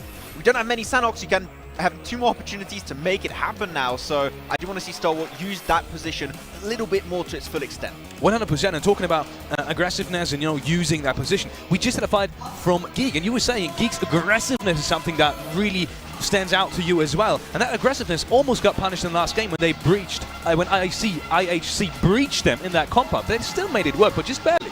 Yeah, that was actually a really interesting fight we were looking at. You know, that IHC Geek Fan fight. I think that Damrude was maybe a little bit slow to join up in that fight, but... A lot. Very, very late. He just almost didn't get it back into there. But I don't want to do it. Do it. Back to Stalwart. Yes. They third party the fight. Me and Seven are like, oh yeah, this is great. They go for an amazing third party, and then they don't fight it. Like, the idea was good, but the execution, there's no execution. That's the issue. I wouldn't even call that a third party, to be honest, because they just decided to drive by. They were driving by. They were like, oh, you guys are fighting? Let me think. Tourism. Nope. Yeah. They did throw in some nades, though, and they did get the flushes as well, and I believe 2 on one of the players. So they were able to eliminate that team as a whole. Looking at Alpha 7, I want to come quickly back onto them because Sandhawk is essentially their home ground in terms of, best performance so far from them. And they've had 2 games where they went out really early. What are your chances for them in this game? Because none of you guys picked them. Go first, Max. No, you go first. I'm hoping they win it. I know I didn't have them on my teams to watch, and that's because I wanted to make it a theme of just teams that I feel like definitely need to react. I feel like Alpha 7 would have fit there, but, this Influence Chemin just looks so good on me right now, this jacket. But with Alpha 7, I feel like if there was ever... If they can win a match, it would be this one. Their aggressiveness that they usually tend to showcase, it plays out wonderful for them. We saw how they were able to control the compound yesterday, too. How they were able to do a 4-4 split. You were talking about how at one point you wanted them to adjust, and it's like they were listening to you because they did just that. And they weren't just waiting there in the compound. They actually were defending it. They were making people back off. I mean, I think it was Revo where he threw a nade into Inco Gaming when Inco Gaming was thinking about pushing onto them.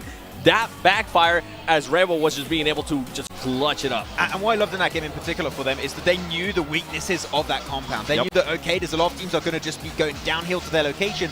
North is literally the weakest point of that compound on the trifecta of the road. And what they do, they actively push out, send 2 players, clear all of S2G. The moment that happens, the South is your only problem. The moment that happens, you can easily push out that location. You know where the opposing teams are going to be standing, and you just close it off super easily.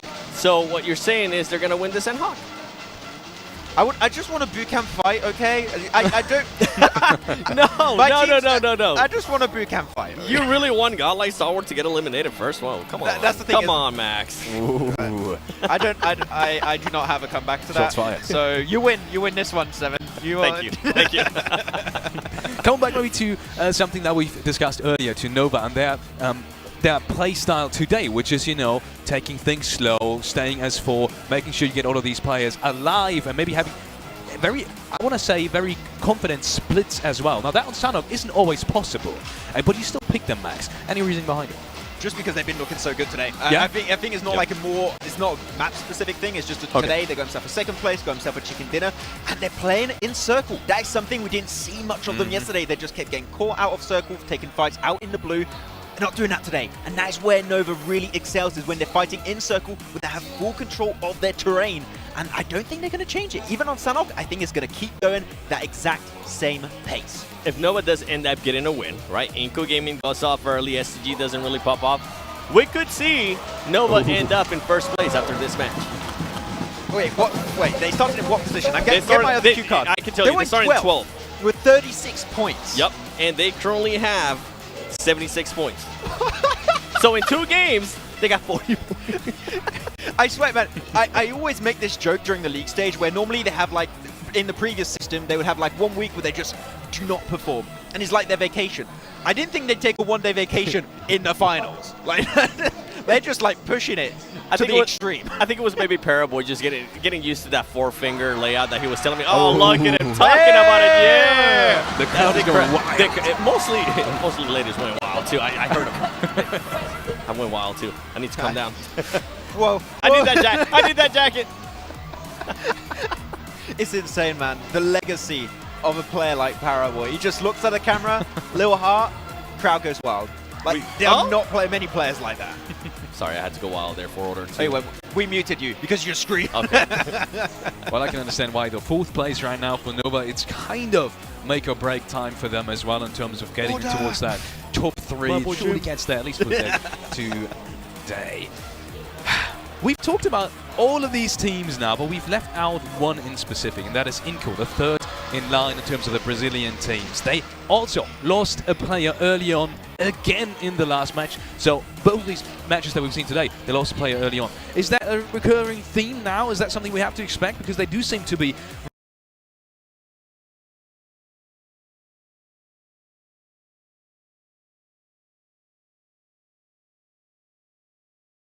quite risky today. I'm not sure. I mean, I think that we've seen a lot of teams have the issue where, you know, they're losing a player or 2 early game. If you can improve on that, work on that, fix it, it's going to be better for you for a lot of the teams. I mean, it's pretty much a given, right? But yep. I think the changes can still happen. For the teams at the bottom, we did bring this up earlier, right? Even if you're at the bottom of the rankings, you can make it up there. Unfortunately, you cannot make it up there without making changes. And like another player, I just want to go one. I look at every single player, I'm like, this is so cool they're here, man. It feels the LAN, like, atmosphere. Yes. Fantastic. I absolutely love it. And, talking about going wild for players, one team that I actually want to go wild for, Vampire Esports. We haven't seen them, Max. I know I didn't want to do it, but I mean, currently 15 plays, 34 points. They're being able to, out of those 34 points, 19 eliminations. I know you got a chance to talk about with Zertani, talking about the changes. I even asked you earlier, when would you, by the way, he said, just to, in case for some reason you're just tuning in, Zertani, the coach of Vampire Esports, said that they're not making any changes. Yeah. After 2 matches, you're currently 15th place.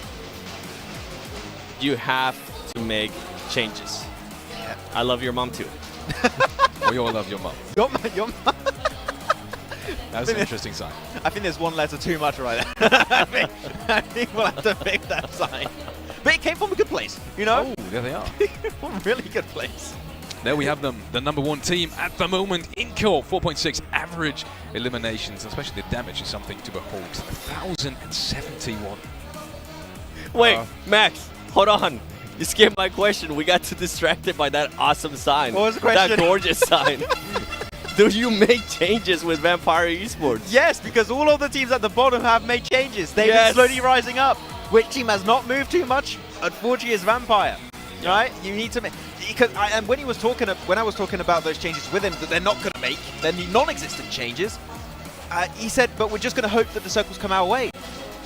At some point, Circle, sure, there's a little bit of luck in play, but to some extent, you also, Seven, create your own luck. And I think the Vampire staying idle, not making those iterations, is just going to keep them in that 15th position.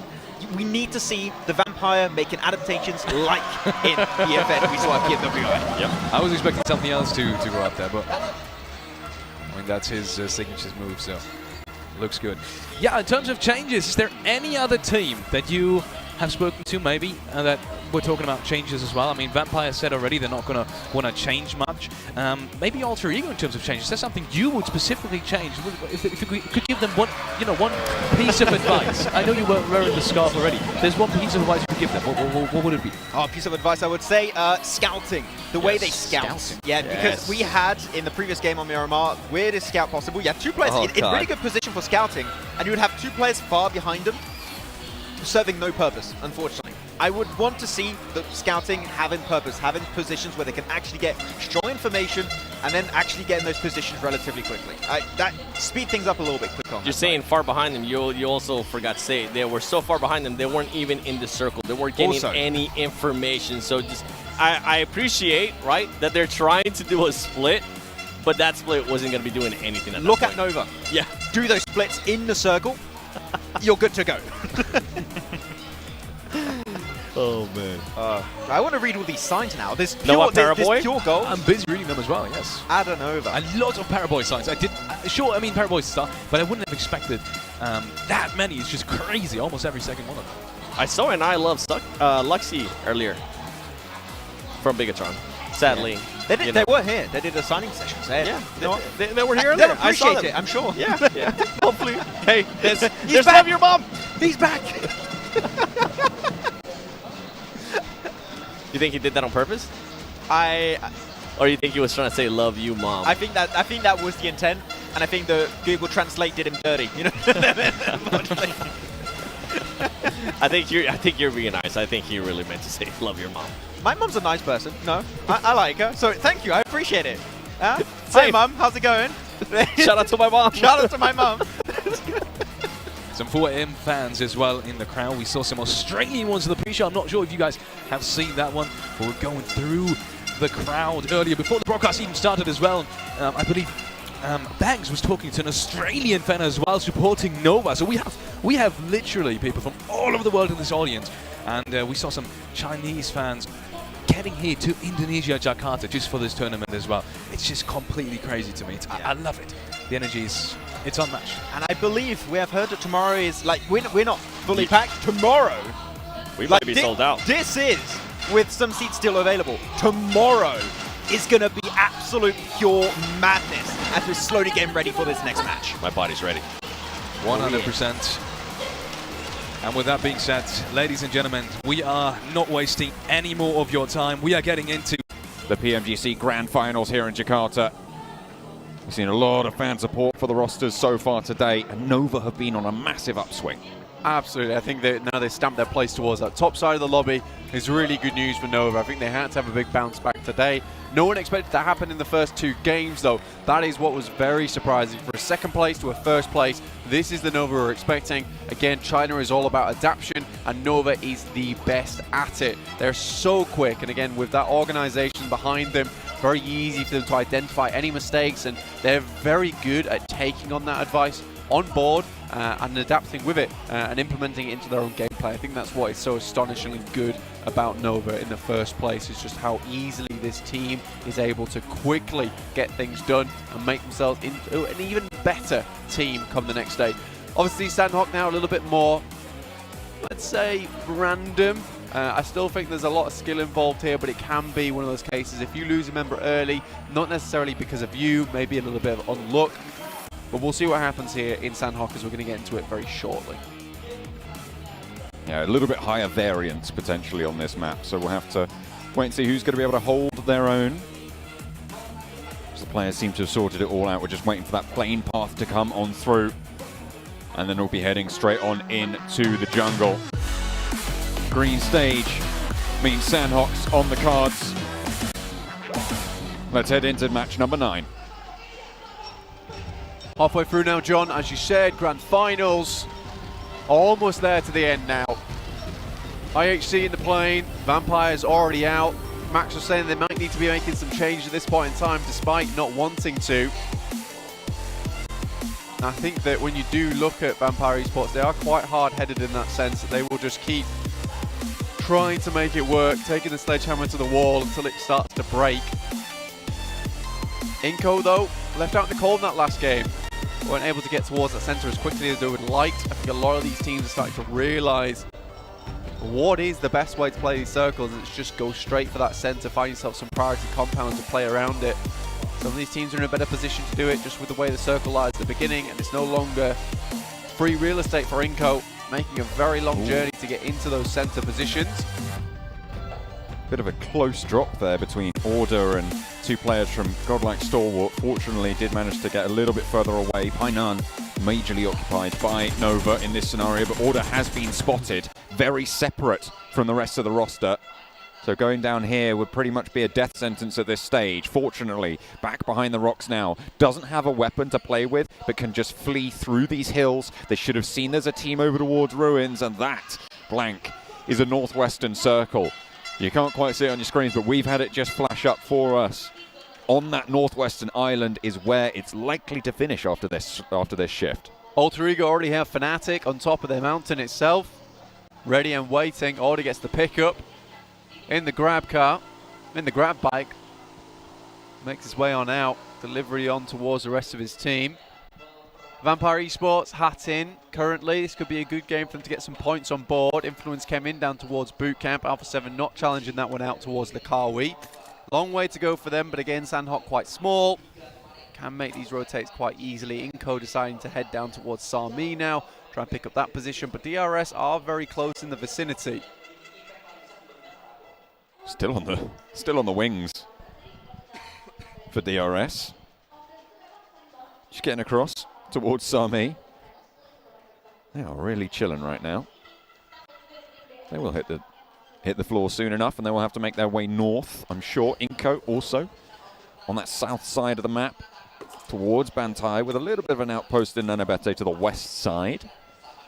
But no real conflict there. Influence Kemin. They cross early from boot camp and are looking to take control of the compounds to the east side of that northwest island.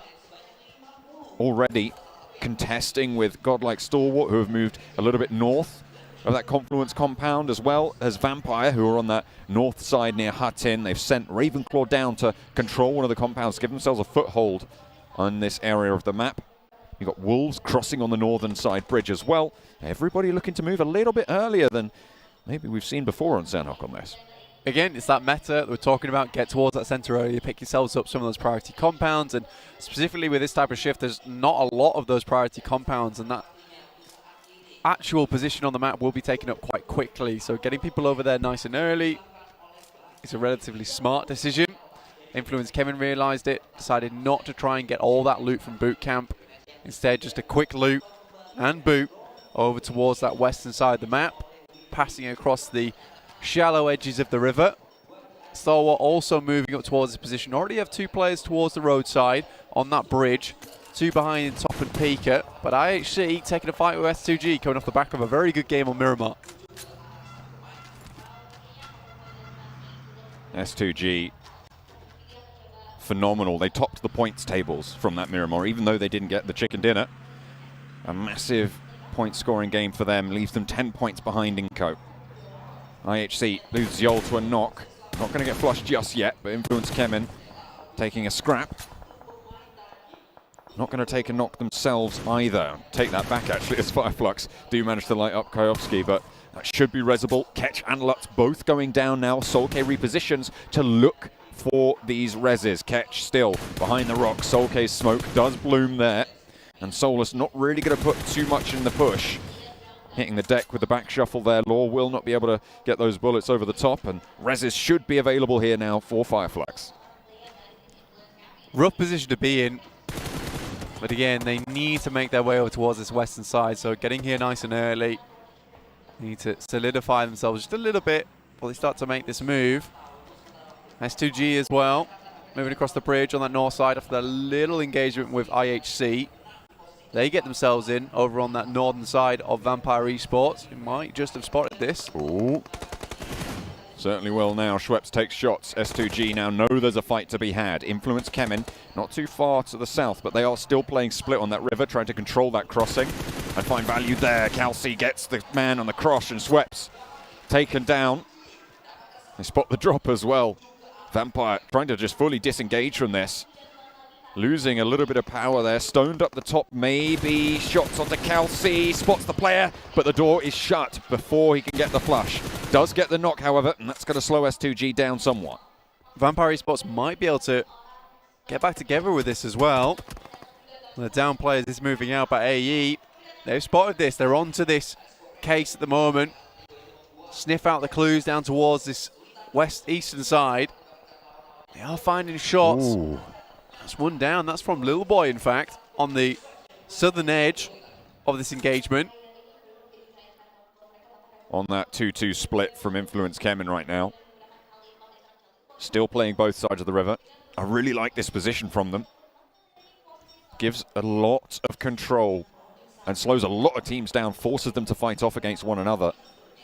So you know your south flank and your north flank teams are going to be a little bit more diminished in power. Ravenclaw given the runaround by Fnatic.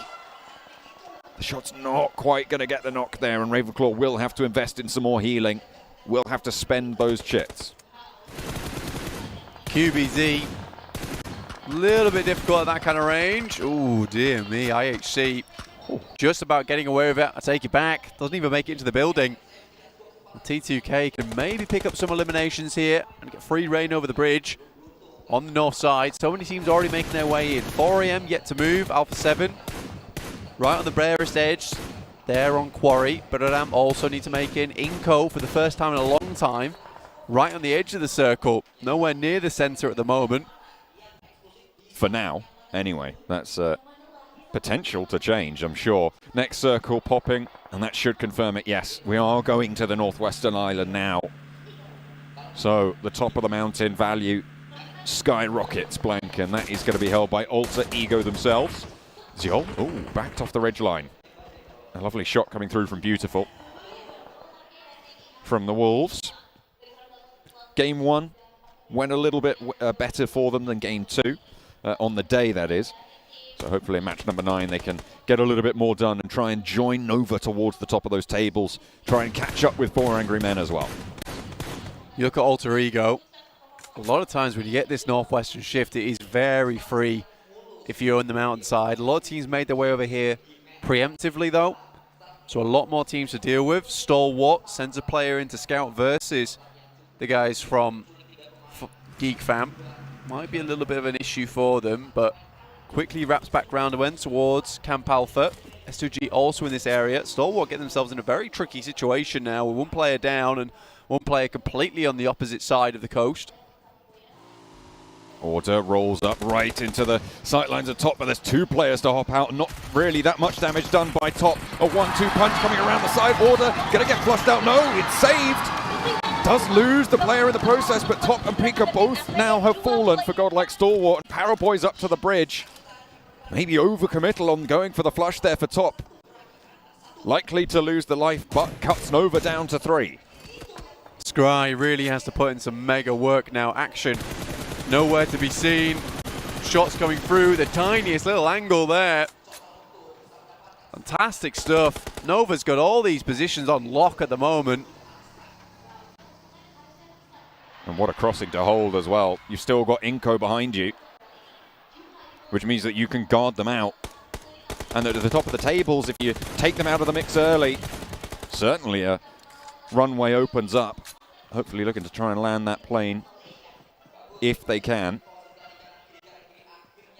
They still have to push through the remnants of Godlike Stalwart. Inco. They're clashing with Alpha 7, who are trying to swing in behind them as well. Becca as the backstop for one of the Brazilian teams, fighting off against the other. Shots from Nenebete at the top of the hill. Challenges out Mythic as well with Becca. Not going to find that knock, but does suppress the angle. Nenebete moving out, playing 2 and 2 now. They want to sweep the back before they make the aggressive move, the aggressive push forwards. They know they can't really do too much if they've got Alpha 7 hounding at their heels. Yeah, a little bit caught between two very difficult teams at the moment. Alpha 7, though, pushed in by the blue. That is ticking quite hard, even at this stage in the game. So, have to make a move. With Inco taking up high ground, Alpha 7's exit from this position will be very difficult. Basically doing calculus to try and figure out the best ways to get into the circle now for themselves. Look at that, using the ridgeline near the coast for Alpha 7 to actually skirt around it and actually finding themselves in that compound. Jimmy will be first to face from Nova. They have managed to get away from Inco, and I don't think they have any idea that Jimmy's here as of yet. There are no vehicles, but he's got to have a challenge. 1 through the door, 2 to hit the floor. Will find the second knock, but Jimmy gets felled by Revo. Mafioso through to try and help his teammate out, but not going to be enough to save out the player on the inside. Luckily, they can go for these reses. Frozen, however, with a chance for Nova to change things around a little bit. The nade was cooking, and Mafioso falls. That's a second knock on the back as well as Revo gets 3 knocks. Now it's just Mythic, and Frozen wants to put 1 through. Cooking that perfectly would spell the end of Alpha 7, but he sends it through and picks up the 2 eliminations instead. Paraboy, Frozen trading off against one another, and Alpha 7 fall. But hang on a minute, where did that come from? Was that a self-nade? Did they put that in earlier? Oh, they've taken themselves out! Paraboy, no!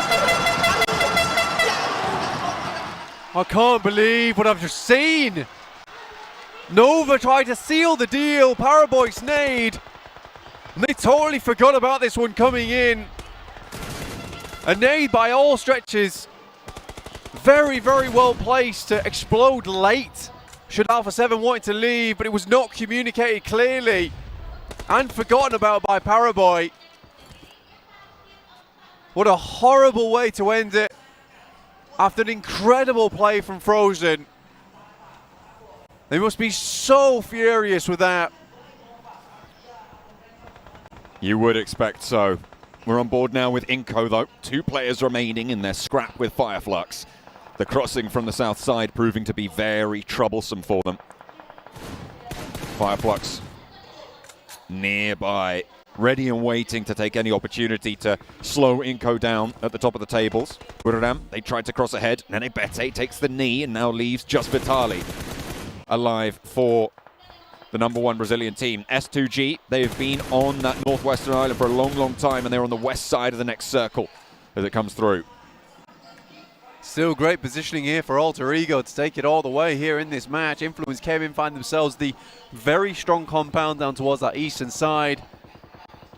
You just feel so bad for Nova there. And even worse, that the only thing that can defeat Nova is Nova, apparently. IHC found themselves a little bit of a handhold over on the east. T2K towards the north. A lot of teams just trying to get themselves any kind of advantage. 4AM still moving into the circle at the moment. Been out in that blue for a long, long time, so very much scratched and bruised. Sending across the bridge now, though. This could be the engagement with T2K that they were not looking for.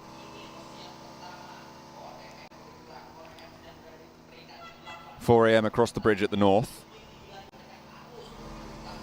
Fairly low on the health bars, but should be able to pick that one back up. Allowed ingress.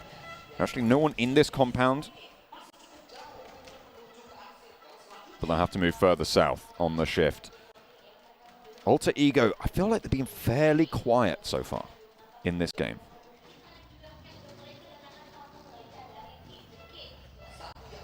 Haven't had to do too much. You don't really want to draw too much attention to yourself. Honestly, if you're on top of the mountain, people will just try and sweep the leg and get you to fall down off the cliffside there. They can move over towards the south now, though. Does move down towards GeekFam. Fireflux, who took up position behind Nova, as that position was quite quickly cleared, honestly.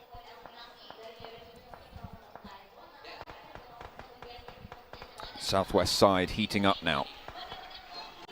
GeekFam slowing down DRS, S2G as well.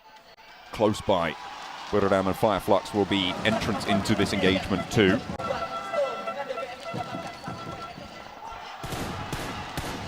Wolves, a shot from the top of the mountain, and finally Alter Ego are chiming in to the fight. Picking up 2 eliminations now.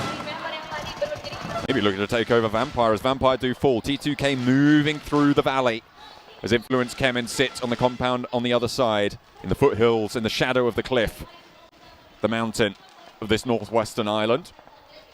Will be holding off against Jane on the push. Lil Boy looks to find a backline as Jane swings in for a challenge, but won't be able to find it, not just yet. Close up and personal now. Rig not in for the close range backup. Kayovsky has got that DBS to play around with, so it's going to be hard for Jane to launch through this window and successfully breach this building. Lil Boy moves into position by the door, but Jane allows Rig to move back up. Federal on the back will be able to spot these players moving forwards. Jane lobs a nade in through the window, but Rig has fallen, and a nade to burst right under their feet. Only the one now remains from the top rope, but will have to move south, and fairly soon as well. Spots 4 angry men and might just go for the points here. Ching Chen finds out all about it. A lovely little spray, a couple of taps more, and you get a point. You take that.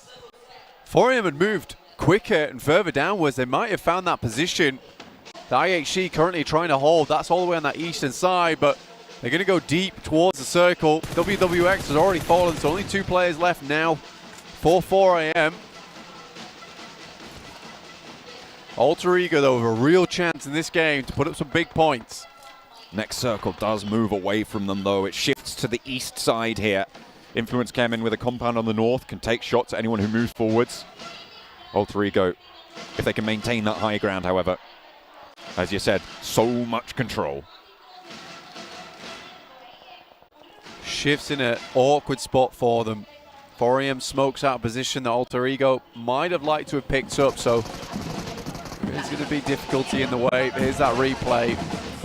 Obviously frozen with some incredible shots. And yeah, there was the nade through the window, through the door. And it's all over. Must hurt to watch it all over again. And again. And again. They're happy about it, though.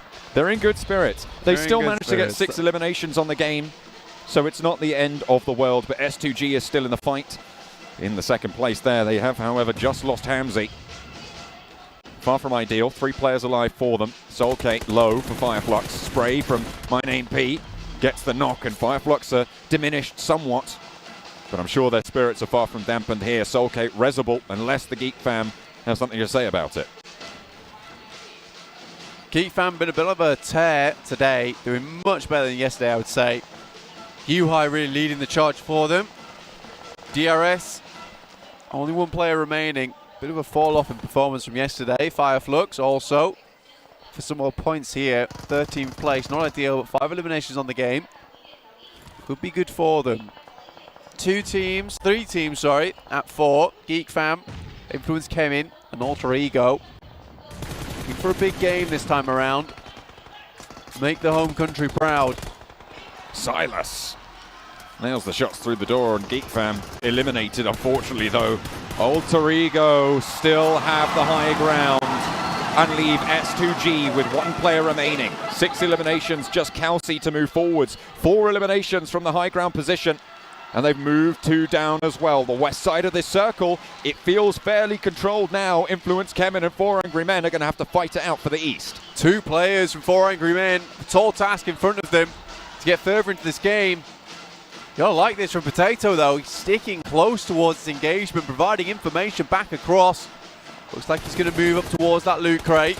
Influence Kemen coming in now. Law try and take down these players, remove the vehicles, take out the wheels, but it's 4v2 here. 4 Angry Men eliminated with that. 6 teams remain. Influence Kemin. Looking to move past Potato here. But look at the off angle from Fnatic. It needs to be pivotal to control this Influence Kemin push. Ponbit as well, in an ideal location to slow things down. Still a lot that can go wrong here, honestly.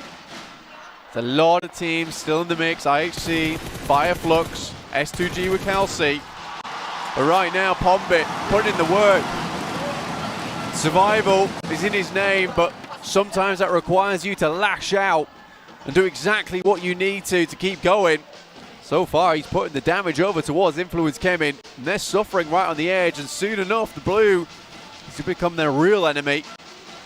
Potato will have to shimmy just a little bit further forwards. I was checking out the utility available for him. No nade, so can't just underarm bobble a nade downhill towards Influence Kemin. Lutz from Fireflux spotted by Kelsey. Influence Kemin making a breakout wide and trying to move down the hill instead of going on the cliff side. But Potato is there, ready and waiting. The Guardian from up on high, and Potato finds a second knock as well. Law made the cross, I say unharmed, but now they can start to res up in that location. Potato, first aid kit. Invested here, but Influence Kemin, it's time that's not on their side. The blue starting to push them in. Potato still doing work. That's another one down. Brazilian team taking huge casualties from Indonesia. 5 eliminations on the card for Influence Kemin. Same story for Fireflux and Alter Ego, but they're trying to rack up a couple more. Potato has to drop. Oh, okay. Wins a crucial duel there, but Koyoski has the opportunity now. Cuts his legs out. Does get taken down in the process. Kelsey eliminated by Fnatic and the off angle in the meantime. And now Alter Ego can take care of business. They move down the hill, and Ponbit puts the final nail in the coffin against Influence Kemin. It's only solos left. IHC looking to challenge, maybe with 2. Catch behind the rock, and there's a knock coming on in. It's Demo to fall to boot, and now it's anyone's game.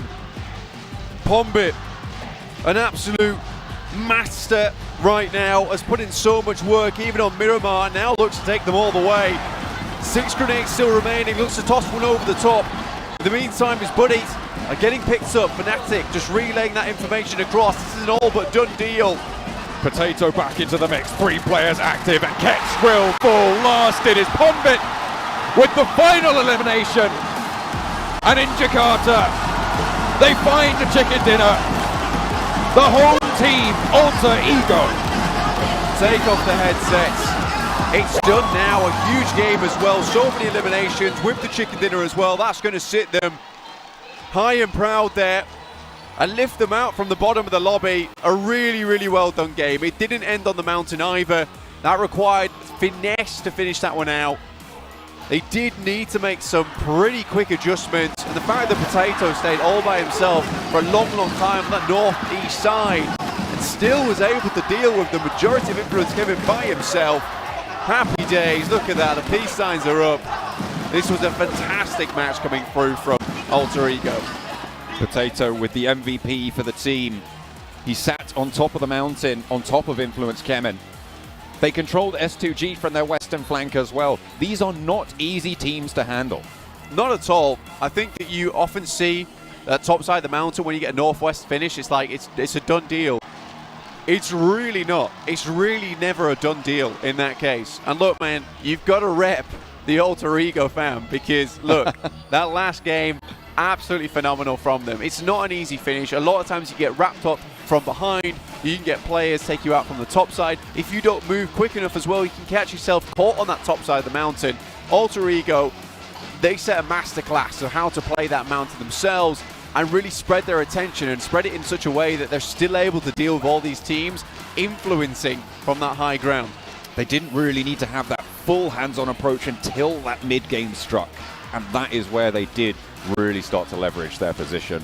Absolutely. And I think it was, as you said before, incredibly well executed. The crowd absolutely wild towards the end of that game, and you can tell why. It was such a clean finish coming through from Alter Ego. Very, very well done, and that's the type of thing you want to see. I think for Alter Ego, you could be happy with just that, even if the tournament ended now. An excellent way to set yourself on the stage of PMGC, the biggest tournament in the world here for PUBG Mobile. And a dominant win like that, 4 players still up, and a 10+ elimination game. Goodness me. A couple of other teams as well having some pretty solid entries there.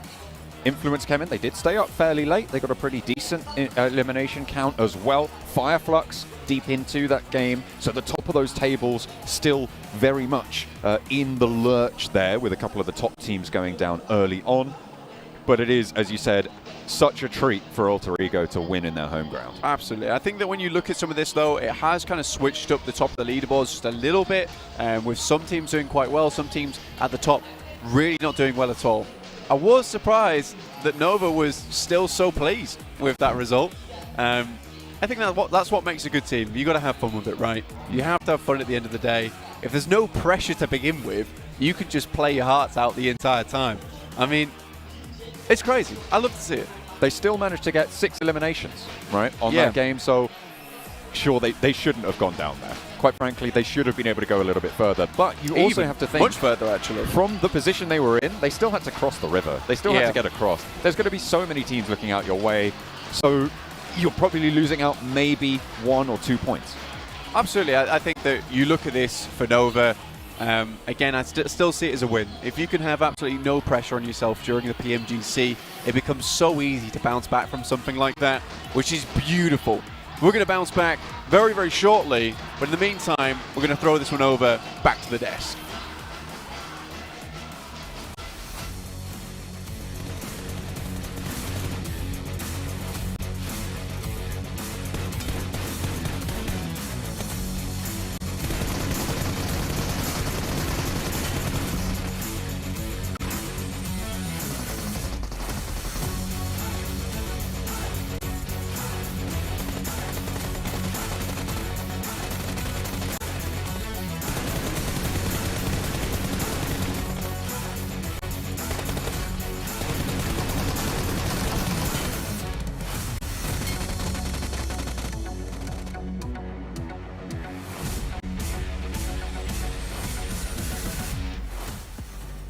Welcome back to the next absolutely absurd scenes from no one being able to take out Nova but themselves, to AE finally getting that well-deserved chicken dinner that we were searching for so long. 26 points. I think I've never heard this much hype for match ranking 7. I don't think it's for the graphic. I think it's for one team. Alter Ego IMAX getting himself the heavily awaited chicken dinner right there. And we said it. Yes. Played to almost perfection on this Sandhog Battleground. The way it was done, we were talking about it earlier during the Miramar. We were saying how they needed to readjust a little bit in regards to the pretty much the awareness that they had, and also how they were playing in the macros.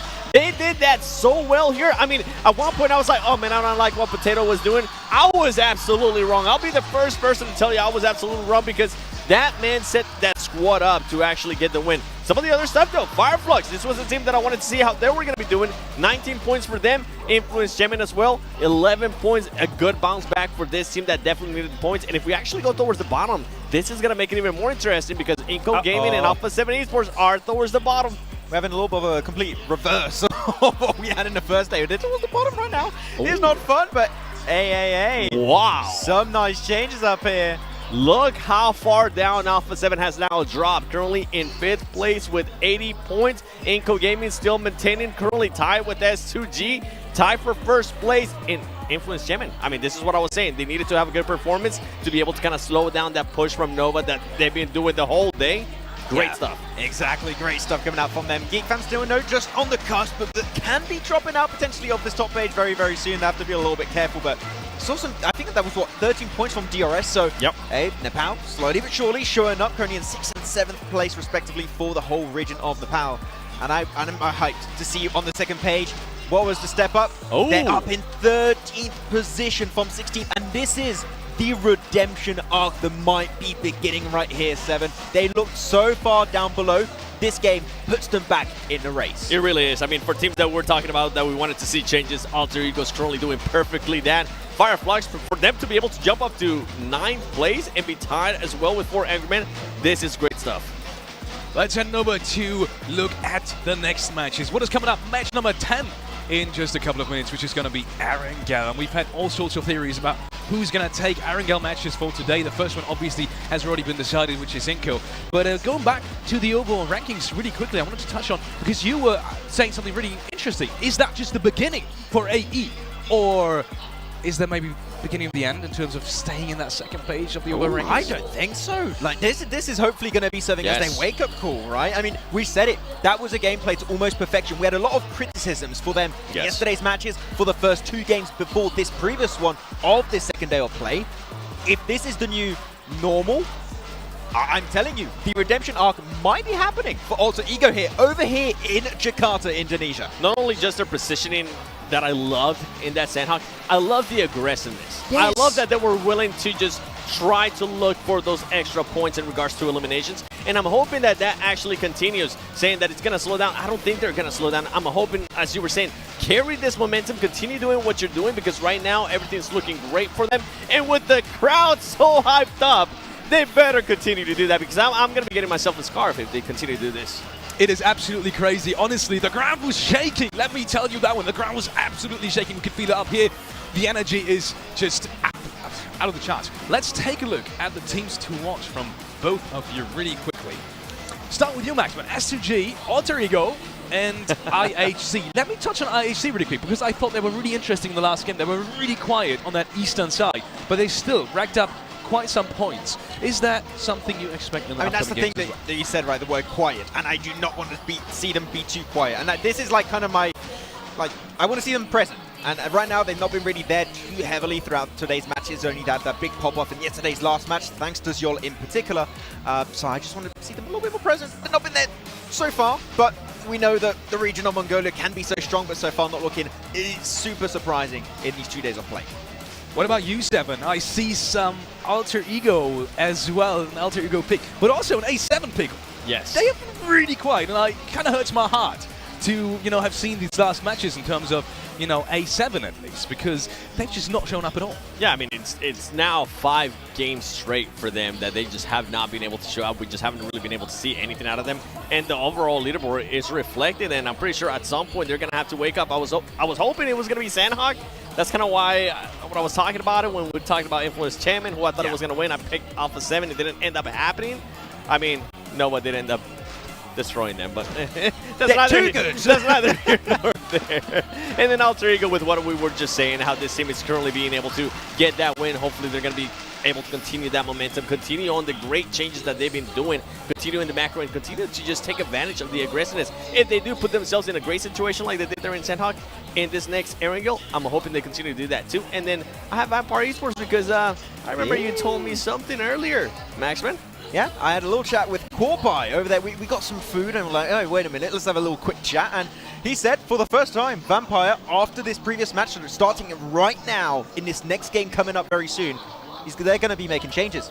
Vampire, he didn't tell me what. So no spoiler, okay? I'm not going to spoil you the second season of PMGC. Don't worry about that one. But there are going to be some iterations brought to the table for this team that we needed. It's a little bit late, but we just hit the 50% mark of these finals. They can still make massive adaptations in the rankings. We did. 9th match has been played, and changes coming to Vampire. That does sound good because you really do need them to perform.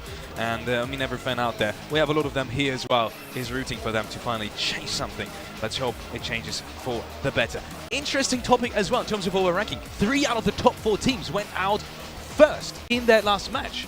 And sure, it is Sanhok. Sometimes that can be a little bit unpredictable, but we've seen A7, for example, the losing streak kind of continues. Is that something you guys are worried about in terms of being on top? With Alpha 7, I mean, it's always been a worry. I mean, going back to, what was it, Americas, and then going back even more to PMWI, Alpha 7 tends to perform really, really well one day, and then the other just fall off. I was expecting the fall off, and yes, I'll put this on the record. I was expecting the fall off to happen on day 3. I was not expecting it to happen here on day 2. So in a way, I'm hoping it's kind of like reverse psychology. They're trying to hype themselves up. You know what? We're actually going to throw on day 2, and then on day 3, we're going to bring it.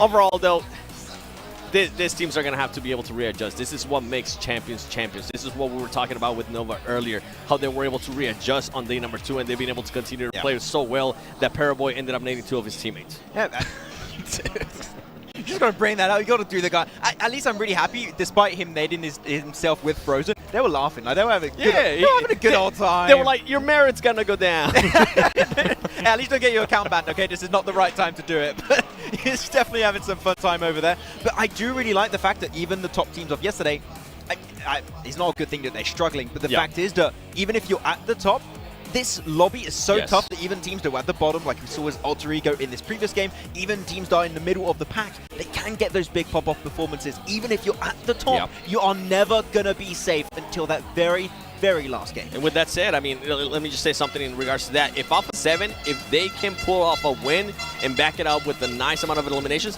they're going to be back in the mix. Their confidence is going to be up, and then we're going to be seeing that Alpha 7 that we saw yesterday at the beginning of the 3 matches. Talking about teams coming back and maybe, you know, grabbing onto that connection towards this first page of the overall rankings, Fireflax has just performed really well. They were partly also a little bit quiet on the southern side, but when they actually got out of that warehouse and, you know, were able to push out, then they actually started coming back into this game, and that was the Fireflax that we knew, popping off shots. Fireflax, I think one of you had that in their prediction as well, if I'm not mistaken. You did. What's your hopes for them? My hopes for them is for them to continue to just move up that leaderboard. We saw them yesterday. They ended up getting a win. And then after that, there was nothing. It was a bunch of crickets. I don't want that. I don't want it to be like this right now after that, Sandhawk, after that performance. Crickets? Yeah. Fair enough. Okay, I'm not going to go into that. It's a saying. It's a saying. I've heard it. Let's hope it's not going to be like that. Either way, we are getting into the next match, and that means the commentary desk is ready already. Waiting for you is John Allen and Blank. Take it away, boys, and have some fun. We'll have a little bit of fun. We Sure, will. why not? Let's go for a little bit of fun. I can always go for a little bit of fun. Any time of the week, any day, really. I love it.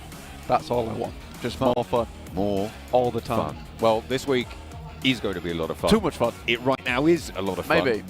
I don't think so. Maybe just enough fun. This is the right amount of fun. But that can also... Okay, whatever. We won't get into the semantics of how to have fun. I'm I sure will. you guys know plenty about how to have the fun.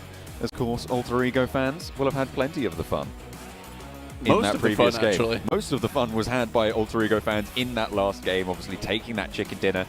A magical moment, I'm sure, for the home ground supporters. A wonderful win as well. Really well executed from Alter Ego. I want to see a similar kind of performance out in this next game. You're playing it tactically, really having each other's backs, and some pop-off performance overall from each player, which is really nice to see, honestly. And something we weren't able to see a fair few times over the past day and a half, let's say. I think just looking at Pombit in general, though, this guy has really stood up for the team massively. Really doing a lot of good work. Bit of an odd playing path to start off our angle as we head into it right now for match number 4 of day 2. From shooting range down towards Primorsk. Vampire Esports are getting out the plane very late here. A west side plane isolates places like Milta, like Lipovka. To be a little bit harder to get to. Novo potentially pretty tricky to achieve there, but you can drop towards Sosnovka military base. We haven't seen too many teams really target that as a main drop, so there might be a little bit of an opening there, but there's certainly going to be a couple who are going for it as a backup drop location. Severny close to the starting point there, which means P2K will be out and over it very, very quickly. Inko breaking out wide, a little bit further west for them. They'll head towards Kameshki and Stauber, probably swing down towards Yasnaya in the next couple of minutes. Really big game here now for Alpha 7. Get things back on track. I think for them, it's a really good time to bring things back into the fold on match 4. It's the only 2 more matches after this one before we head into that final run towards that grand finals itself. See exactly who will take the prize home, and now it's no longer a case of Nova not being in the picture. Could have been anyone towards the top, but now Nova is really chasing after this one. That's a hard northern circle there, Blank, though. It's going to go all the way up north. Slap bang on top of T2K in Severny. This engagement in North George, well, I say engagement, this drop in North George, 4 angry men. All 4 of them are in North George. Alpha 7 have sent 2 towards North George, with Mythic all the way to the northeast side and a compound closer towards shooting range. And actually Carrillo sending out almost towards Zaki. Bit of a change of pace here for Alpha 7. I like this as well. It's a good adjustment. Considering we saw 4 AM get ahead of them, and they were a bit worried to move off to that eastern side. Instead, now they have Carrillo towards Zaki. Alpha 7 Mythic over towards shooting range, looting that area. This is going to give them a lot of great anchor points now going forward. They can move over towards, and 4AM might not be able to get the drop on them, getting heads much quicker. Still, for 4AM and Alpha 7, this is probably the best opportunity for them to get a very nice and central spot. Rozhok still open to teams like Alter Ego. Influence Kevin and Yasnaya can quickly get across the bridge as well, and Inko opt to head up towards Stalber. In fact, as soon as they saw that circle pop, they stopped moving down towards Yasnaya, picked up some of the more likely vehicles in that area towards Stalber and started looting. So smart move from them. This will give them a chance here. It's been a fair few times over the last couple of games that they have been outside of the circle with no real hope to actually push through the masses of teams that were ahead of them. Geek Fam playing on the mouth of the Western Bridge. 50 seconds before phase 1 circle closes.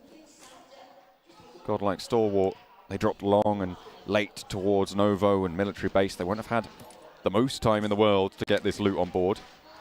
See level 1 helmet and vest there, full top. Wolves making their rotation as well. That's right up the center, north from Pachinki. Moving up to the church now, a launching point towards the ruins, potentially up towards Rozhok. Pachinki always a great springboard for a lot of these teams, just in terms of being able to rotate fairly easily from that spot. Buddhadam really not had breakout performance as of yet. Alter Ego, in fact, passing them now with 57 points in 13th place. In a really good position to actually start catching up a lot of these other teams towards 7th. Really good standout here for Indonesia.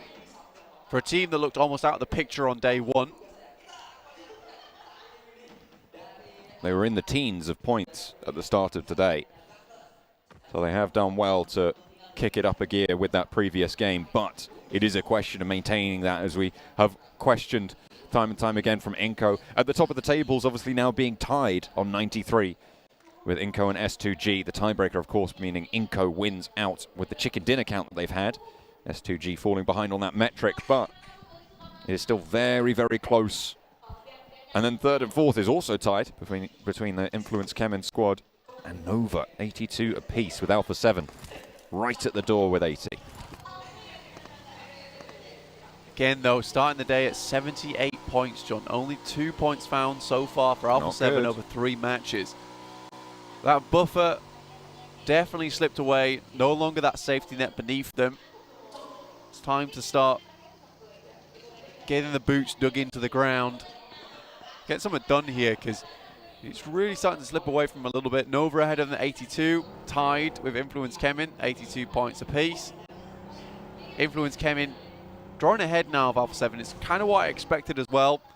This team was a favorite of mine, honestly. Coming from Americas, they just looked leagues ahead of most Western teams, in fact. That includes HVP as well as Mad Bulls. As before they had their drop-offs in performance over in the group stage. But yeah, I think Influence Kemen definitely that favorite Brazil team for me. Inko, a strange strategy that seems to work out, and you respect them for it. I just think that Influence Kemen are kind of that team that just keeps on trucking. Just always there, always in the conversation. Coming into PMGC, we were worried about S2G, Blank.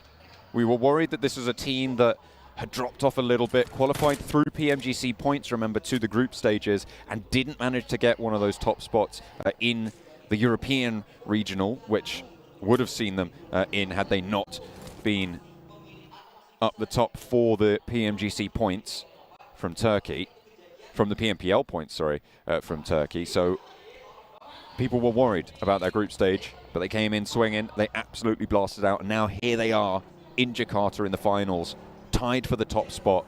This is a team that I don't think too many are going to be worried about from here on out. Yeah, some seriously clutch players on the side of S2G. You saw that throughout the group stage as well, with some seriously potent moments from them. I think there's a player on that team that I kind of discount, honestly. I think every single player has their own role to play. Every single one of those players can become the fragger if necessary, which is really good in any team. Now, to have that to fall back on in those dangerous moments that anyone can perform at any given time. T2K would get some more points on the board, currently in 7th place, not doing too badly for themselves. A lot of ties at the moment though. 63 and 63 between Fireflux and 4am, 67 and 67 between T2K and Geek. Again, this is just one of those lobbies where we have a real even spacing of points, starting to break away a little bit now towards that top side. So we meld into that middle pack. Vampire now 16th place on the table. 13 points clear at the bottom there. They were saying over on the desk that Satani had indicated that they weren't going to change anything. It seems that that is true.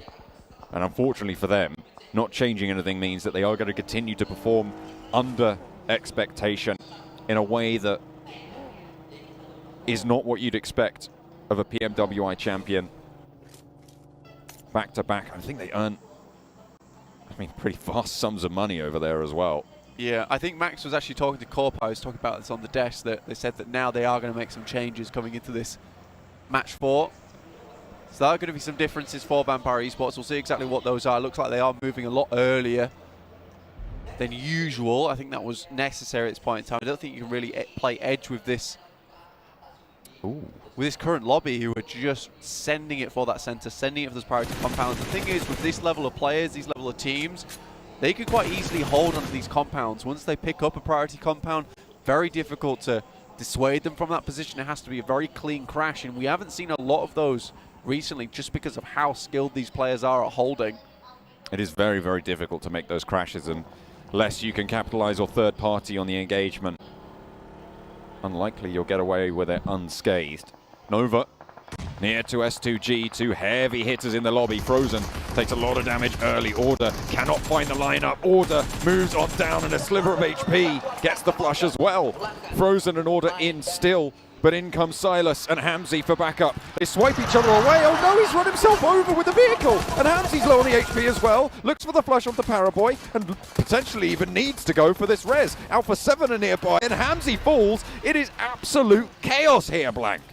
That rundown's so unfortunate. I think they got out of the vehicle just a little bit late, a little bit early. In fact, there is a momentum base that you can hit and get out quite safely.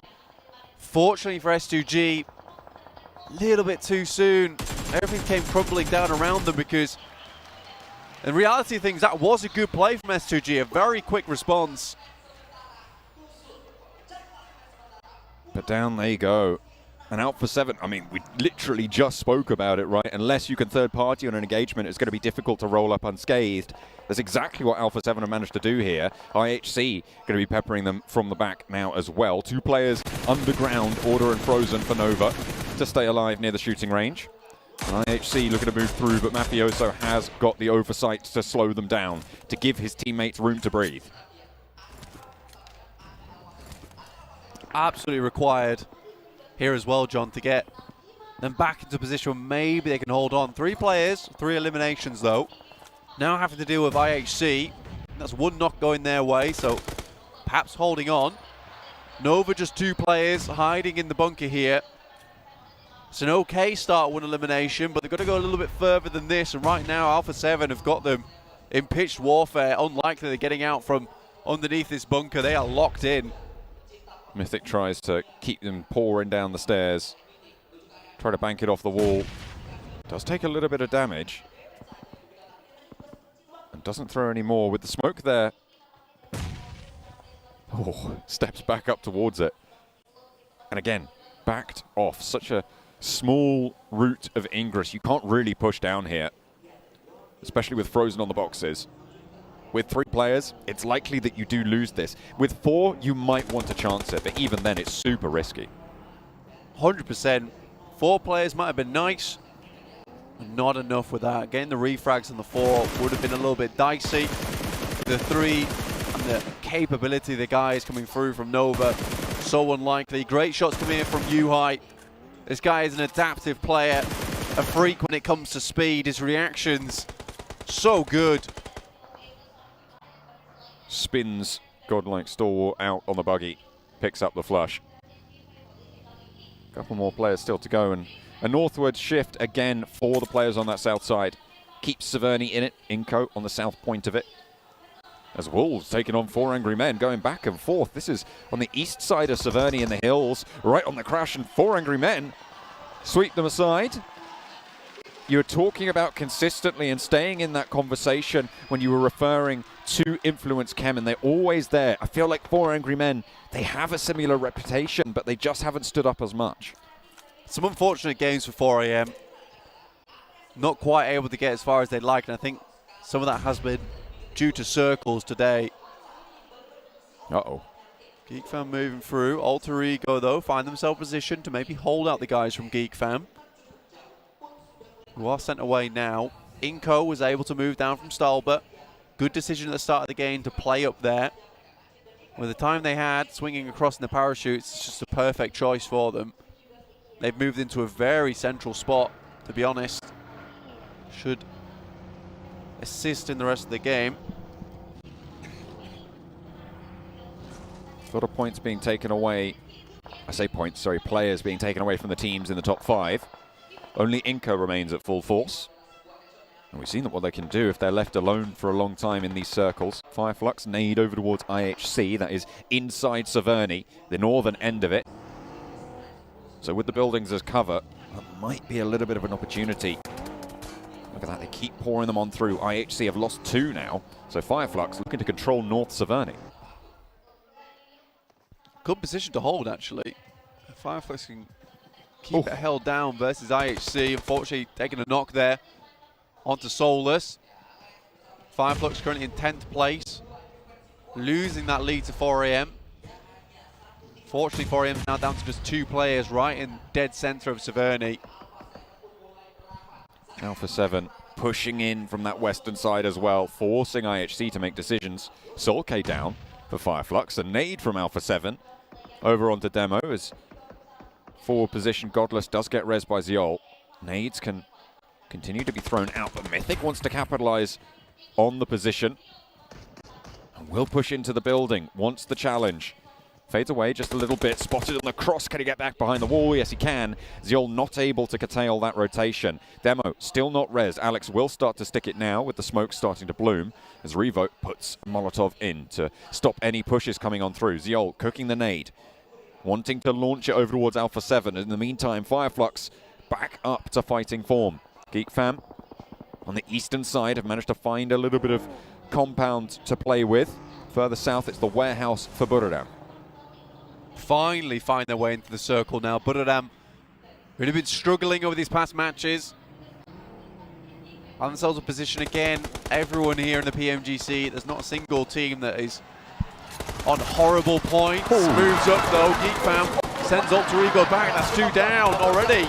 And a flush as well, 1 more potato to go and will be found. Snipers laying into them with a DBS. 1 player now standing and 8 rounds, 8 cartridges still to chunk on out. 1 player for Alter Ego, and he'll start to step up now. Renelrex will go for 1. Damn rude. Goes low as well. The spray around the side, but the DBS. Oh, it's just too much. The UMP to find the final points of damage. But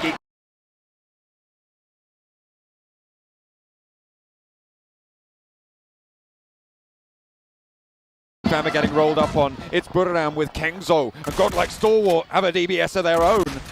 Able to dispatch the players in green. And Scry stays alive. Pika knocked but resable. Such an effective weapon there from the guys from Geek Fam. Snipes really putting in the work with DBS. Beautiful stuff. 1-2 punch the entire time. He was extremely accurate with it. Waited for his moment marvelously, but now Stalwart on a piece of the action. Molotov doesn't go through the window.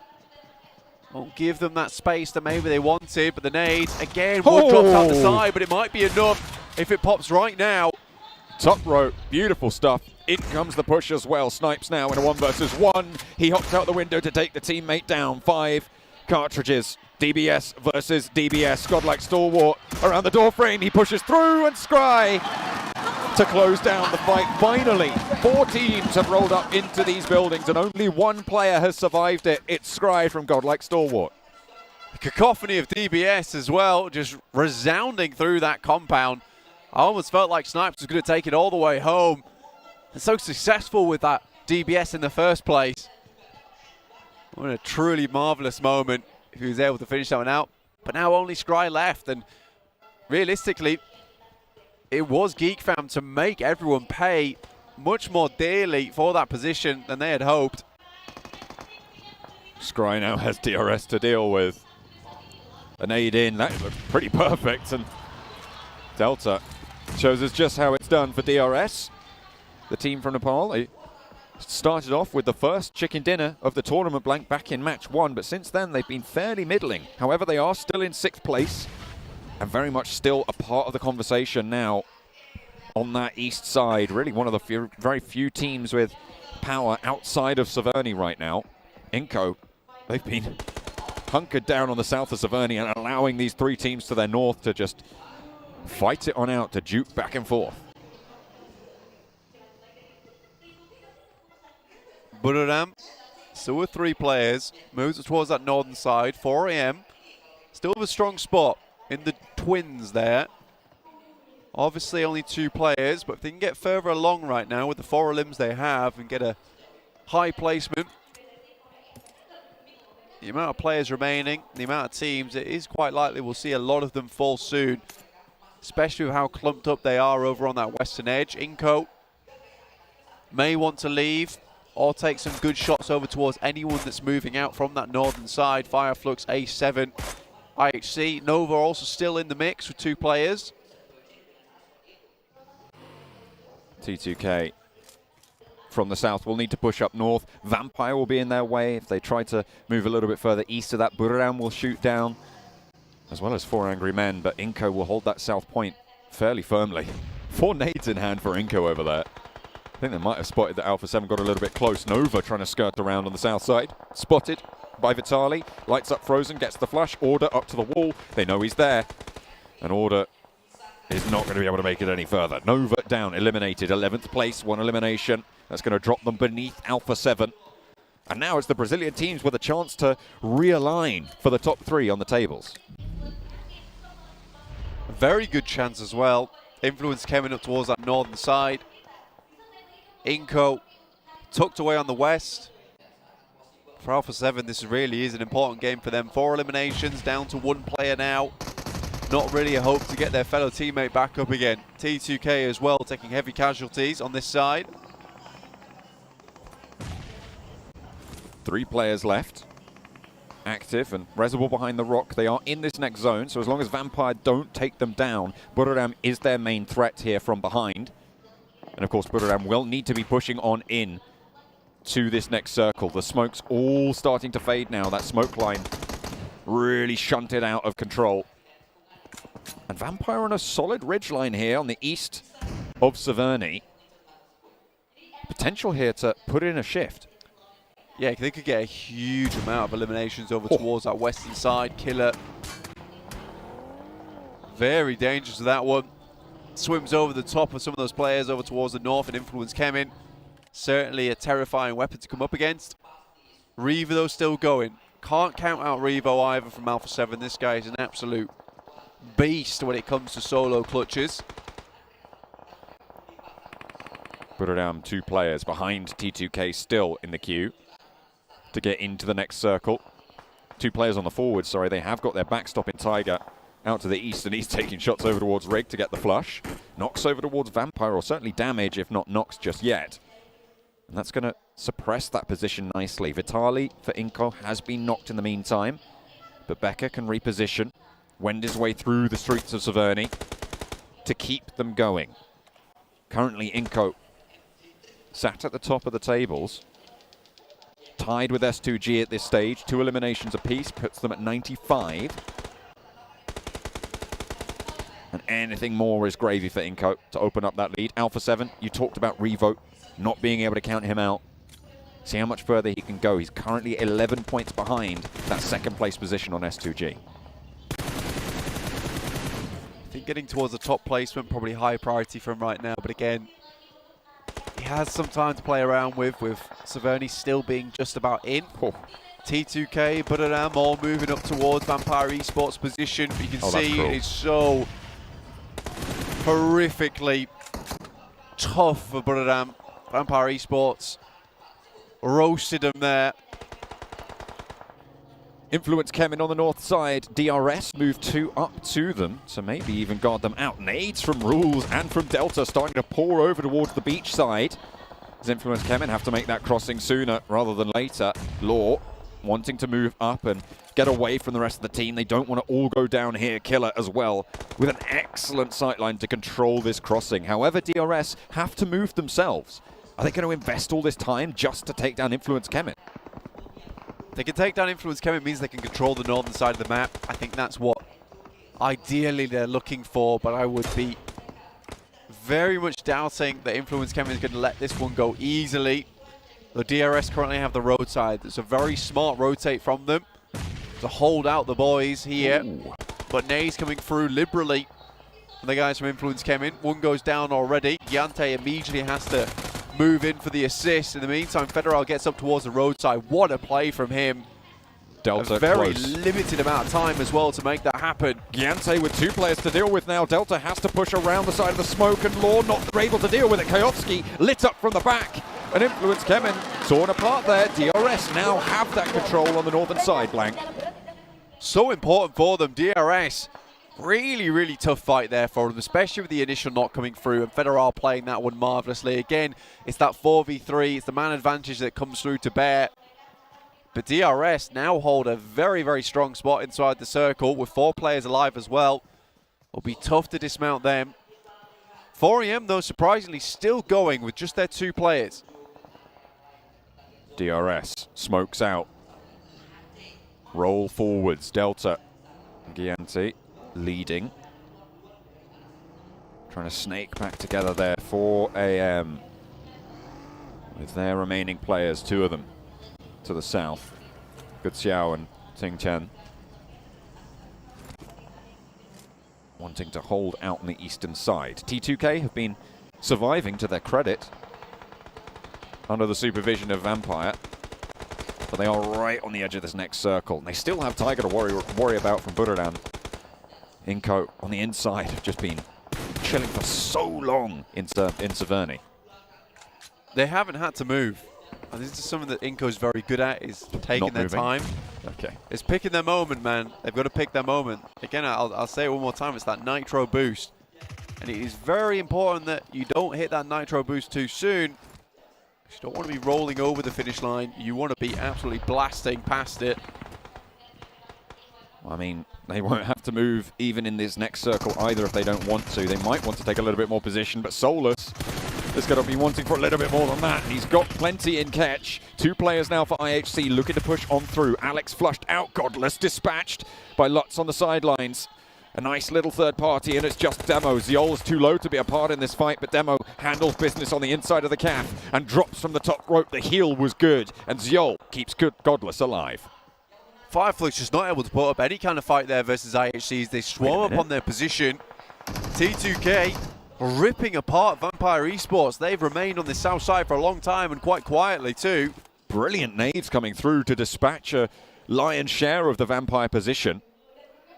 3 players down, and Ravenclaw cowed under pressure. Tiger has taken this opportunity for Budodan to move on up and actually take a backstab attempt, but unfortunately the crossing is not going to go well, and 7th place, 2 eliminations is not going to be enough to lift you off the bottom of the tables in a position that was potentially very, very strong.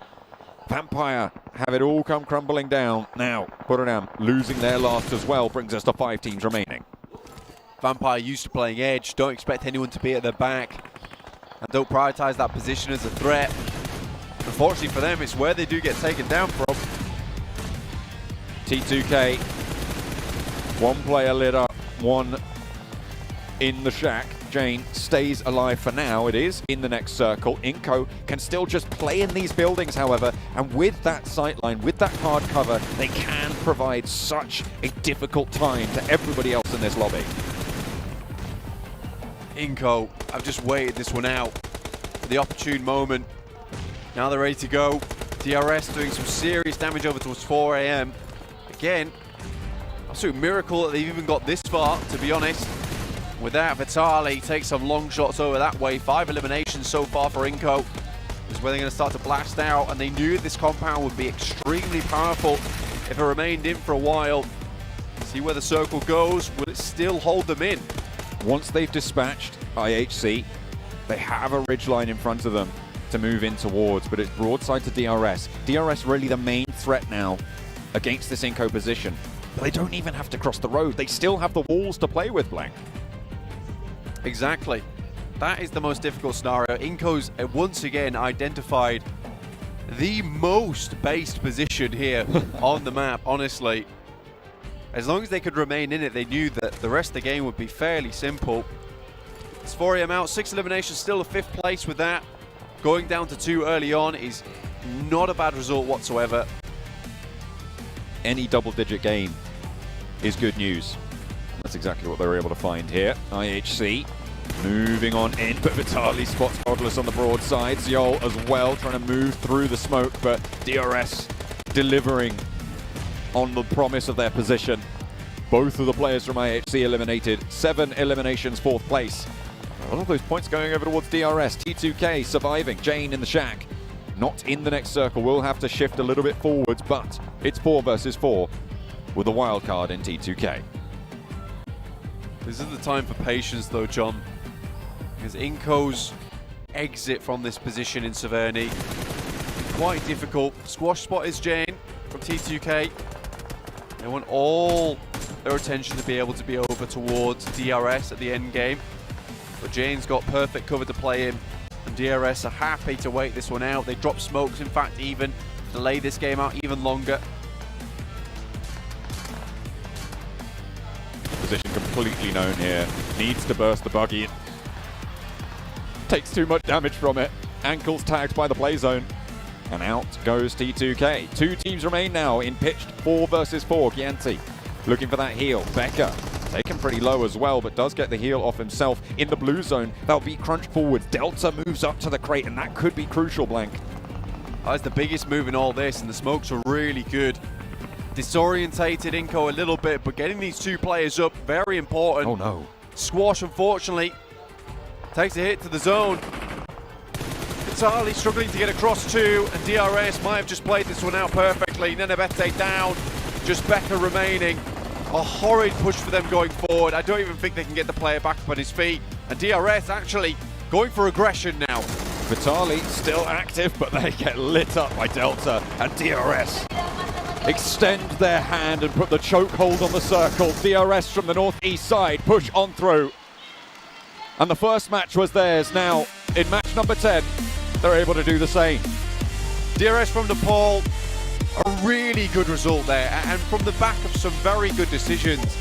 Taking that fight up towards Influence Kevin when there was a lot going on around the map, but understanding that northern side was going to be so important for buying them time for that end game, considering where Inco was playing in Severny. They knew that, look, we have the wall for us. We're just going to take pot shots at everyone out towards that side of the map on the east. But DRS don't give them that chance. They smoke out, they get a player up towards that crate. It was fortuitous it was there in the moment, but they make all the right moves at all the right moments. I've got to be very, very proud of DRS from Nepal here, because that was a marvelous game. Very, very well played out. And that should see them further towards the top of the rankings now. Actually, very far towards the top of the rankings, considering where they were. I think it was about 70 points at the start of this game. Talking about seeing yourself to the top, I mean, Inco, they started towards the top, right? They are absolutely going to have extended a really nice lead now towards the end of today with an Erangel match that potentially they could have taken home, but either way, it's a good result. It's double digits, and that's what we want to see. I think they might have even broken 20 on that game. I think they might have broken 20 on that game. I think Inco did very, very well.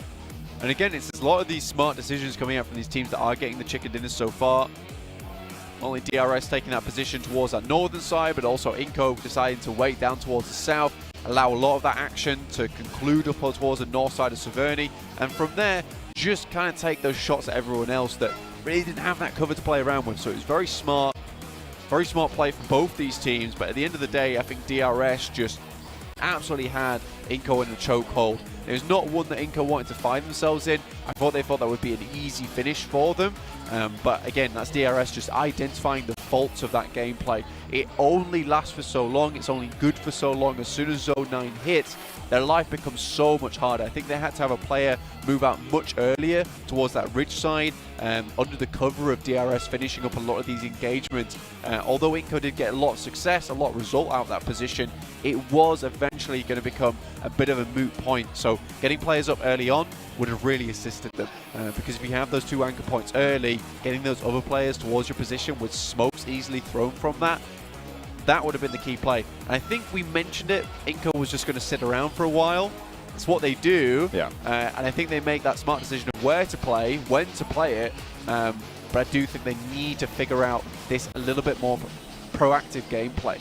They made 1 rotation. Yeah. That whole game. It was into South Taverny. Exactly. And that was it. That was their entire game. They plan. identify a very good spot. That's the true. thing. Every single game they identify a very good spot. But the proactivity of the late game, really, there's something that needs to change in that regard. Because, again, we're seeing this case of Inco being blessed a little bit by these circles. And it's hard to say, right? It's hard to say if they're being blessed or not. But at this point in time, when you see them make that singular rotation, it happened throughout group stage as well, which is what it makes me hesitant to say it here in PMGC, because I don't want to have to say that Inco's run has been based on luck, but a lot of the time it has. I will say this is a very intelligent team. I think that's one thing they have, but proactivity, aggression, it's not really in the tool set right now. What's unfortunate as well is that T2K, they dropped in Taverny. They went south, and Inco, in that time frame, snooped on in and actually were able to take that away from T2K. T2K obviously ending up coming 3rd, sure, but that position in 2nd would have been so much sweeter. It's ballsy maneuvers from Inco that continue to work out for them. So, I don't know. I want to see more ballsy maneuvers towards the end game, though. Well, that's exactly what DRS delivered on, right? They were able to do so much work, taking care of IHC on that side of the circle. A little bit of a risk, but with all 4 of them alive, they stayed in the fight, they made it work, and they took home match 10.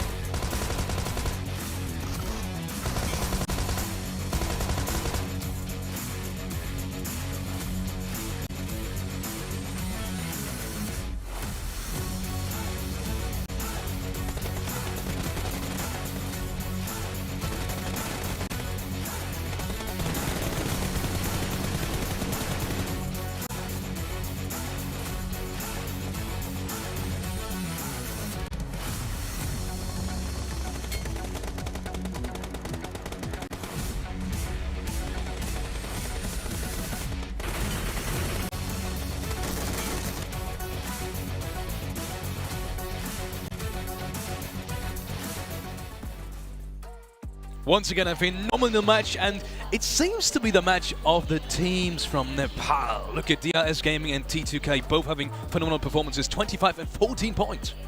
Yeah, I mean, DRS, we needed to see a little bit of a follow-up performance after their first strong game yesterday, right, Seven? That was a little bit of critique we had for DRS Gaming when it came down to it. But here, strong performance, and especially controlling team on the Easter.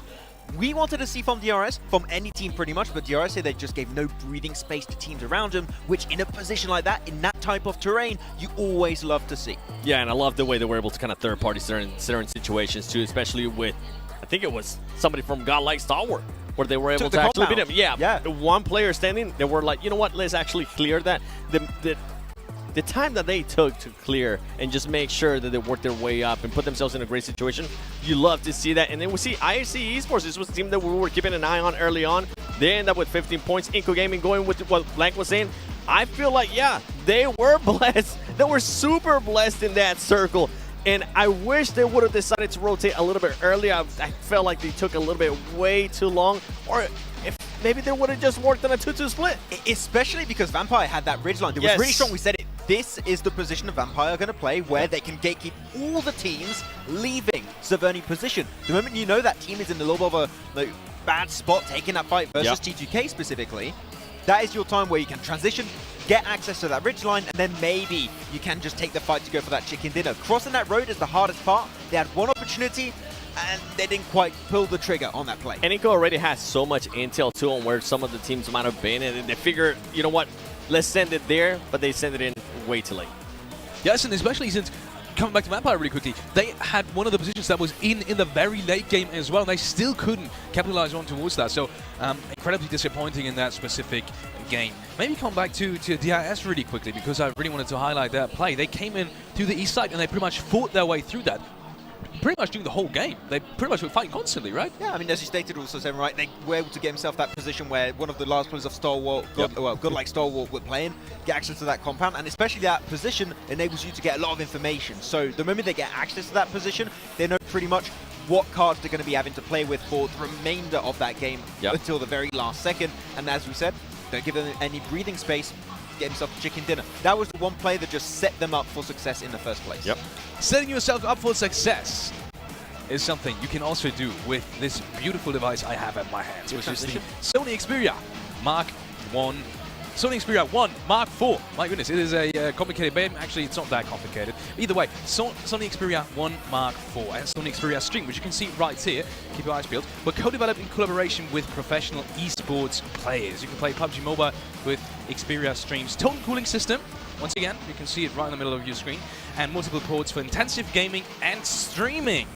So make sure you check that out. Actually, I'll give it to you. Also, check out our sponsor, Prime Gaming. With Prime Gaming, you will be able to have free games if you sign up for it, and also have free in-game content, for example, for PUBG Mobile. So make sure to check that out. Sign up. You will find the links either on social media or in the chat. Either way, if you have checked out all of that, Sony Xperia and Prime Gaming, there is another thing I want to get your attention on towards, and that is the PMGC survey. Check out the PMG survey link in the chat and on social media to let us know your feedback and suggestions about the show. Maybe positive, maybe negative, it doesn't matter. We need all of your feedback, so make sure you sign up, and you may get a chance to win some prizes as well. So it's not without anything you get either. You might be rewarded for it. So thank you all in advance for sharing your feedback via the PMGC viewer survey. Last but not least, I want to get your eyes peeled on the newest update, which is out since yesterday, actually. I was already talking yesterday about, you know, us in the break opening up the app and checking out the update ourselves, and you can do so too. In case you haven't opened the app since yesterday, make sure to download the update and check out Warrior Trial and awaken your fighting spirit. We saw it in the opening scene. It's pretty cool. Before we head into a deeper analysis of the last game, we will be going into a short break. Stay tuned though for more PMGC action.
and welcome back to PMGC 2022. We will be heading into match number 5 in just a couple of minutes. But before that, we should look at the overall rankings. Not only that, we should maybe take some moments to discuss that last game, which was DRS and obviously T2K as well, that performed fabulously for their region. Yeah, the battle able to show strong in that previous game, and I'm really hyped to see the overall rankings, how much that potentially has changed right now, because we reached already the halfway point of the tournament before this previous match, and now more than ever, 7, it's going to be so much harder to really have a big impact on the rankings if you're towards the bottom. So if you're towards the bottom of the rankings, it may be a little bit too late to make changes. If you were going to make changes, they should have happened at the beginning of today. Vampire, what? They did make some changes, though, to be fair, but it didn't end up working out for them. Inco Gaming, wow, maintaining their first place. And the reason why I'm saying wow is because DRS now making the jump to that second place with 98 points, STG falling down, and Alpha 7 overtaking Nova. Yeah, Alpha 7 able to get himself just a little bit higher right there, remaining in that 4th position while Nova dropping down, but that's fine. You know, Nova, they're just nading themselves. They're having fun. But no, at the end of the day, it's cool to see the competition being so close between all of these teams. You're looking even for Angry Men. They could get himself a pop-off game and they'll be roomed right up there, potentially even that top 3 position. So it is still so close, up in the air. Who will take it? I have no idea. 100%, and actually a big surprise for me is going to be T2K. Yeah. I'm surprised that they are actually maintaining the placement there in the first page. As we go towards the second page here, IHC, we see them with 74 points. If we go down, Fireflux, after we saw the good performance out of them earlier on, they have completely disappeared. And then Wolf Esports, this was a team that I was just expecting so much more. I expected them to be in the first page at this stage, and they're currently not. Yeah, unfortunately for the PL team of Wolves Esports, not going to be able to get himself too much done. Gosh. I'm a little bit disappointed by Buriram, actually. They were, I'm not talking about the team below Stalwart, no. I'm talking about Buriram. They were my dark horse pick initially going into this, and I do not see their performance on the league stage. They're just struggling to get in that rotation path. They struggle to take fights, and even if they do have a good position, which doesn't happen that often, they don't tend to hold it that strongly. So it's a rough time for them. Unfortunately, they don't. We have 2 more matches remaining for the day, and we have already crossed the halftime mark. Miramar and Erangel will be the upcoming 2 maps. Looking at the top Miramar performers, we have Nova sitting in first place. Oh, that's a lot of points. That's pretty good. I don't know why my voice went like that. I don't know. You take it, 7. But I'm glad Nova's currently there because they have had 2 bad performances in comparison to what they were able to do at the beginning of the day. I know we were kind of joking about how Paraboy ended up nading 2 of his teammates and how they were just kind of laughing it off. And after this past game, they really didn't perform that well either. I feel like if they can maybe put another good performance here, it's going to push them up to that 3rd place. And that's exactly what they're going to want to be. And we keep saying, right, when you're talking about Miramar and teams that we expect to do well, we keep on saying all the time, Nova Esports, they're finally up there, they're performing well, they might get themselves another strong game here. Let's look at the teams to watch and look. Actually, we do have 1 Nova pick as well. Talking about Nova right now. 7. You expect Nova to perform well in Miramar now? I mean, they are the top performers, so, you know, it's kind of a given. But either way, care to explain because they haven't really been popping off in the last game? I think pretty much exactly what I said before and exactly what that graphic showed is exactly what I wanted to say and the reason why I'm picking them. I'm also picking Inco Gaming because I do want them to maintain that first place finish, and I'm picking Wolves as well because of what I was saying too. This team needs to do something. They showed so much potential and nothing's going on. Airdrop, you know? I mean, on purpose. Right now, it's not Wolves Esports, it's like Puppy Esports. Not gonna lie, that's what we're seeing. Yeah. Max, I thought it was good. Yeah, that was good. Actually, I wanted to talk about your picks, but maybe just talk about one really quickly. Actually, I hear that we are going over to the casters, maybe a couple of last words. Last prediction for you, you have set 1 team to watch? Vampire keep changing stuff. Vampire keeps changing stuff. We're going over to the commentary desk, and it is John Allen and Plank to cast for you guys at home. So, once again, take it away.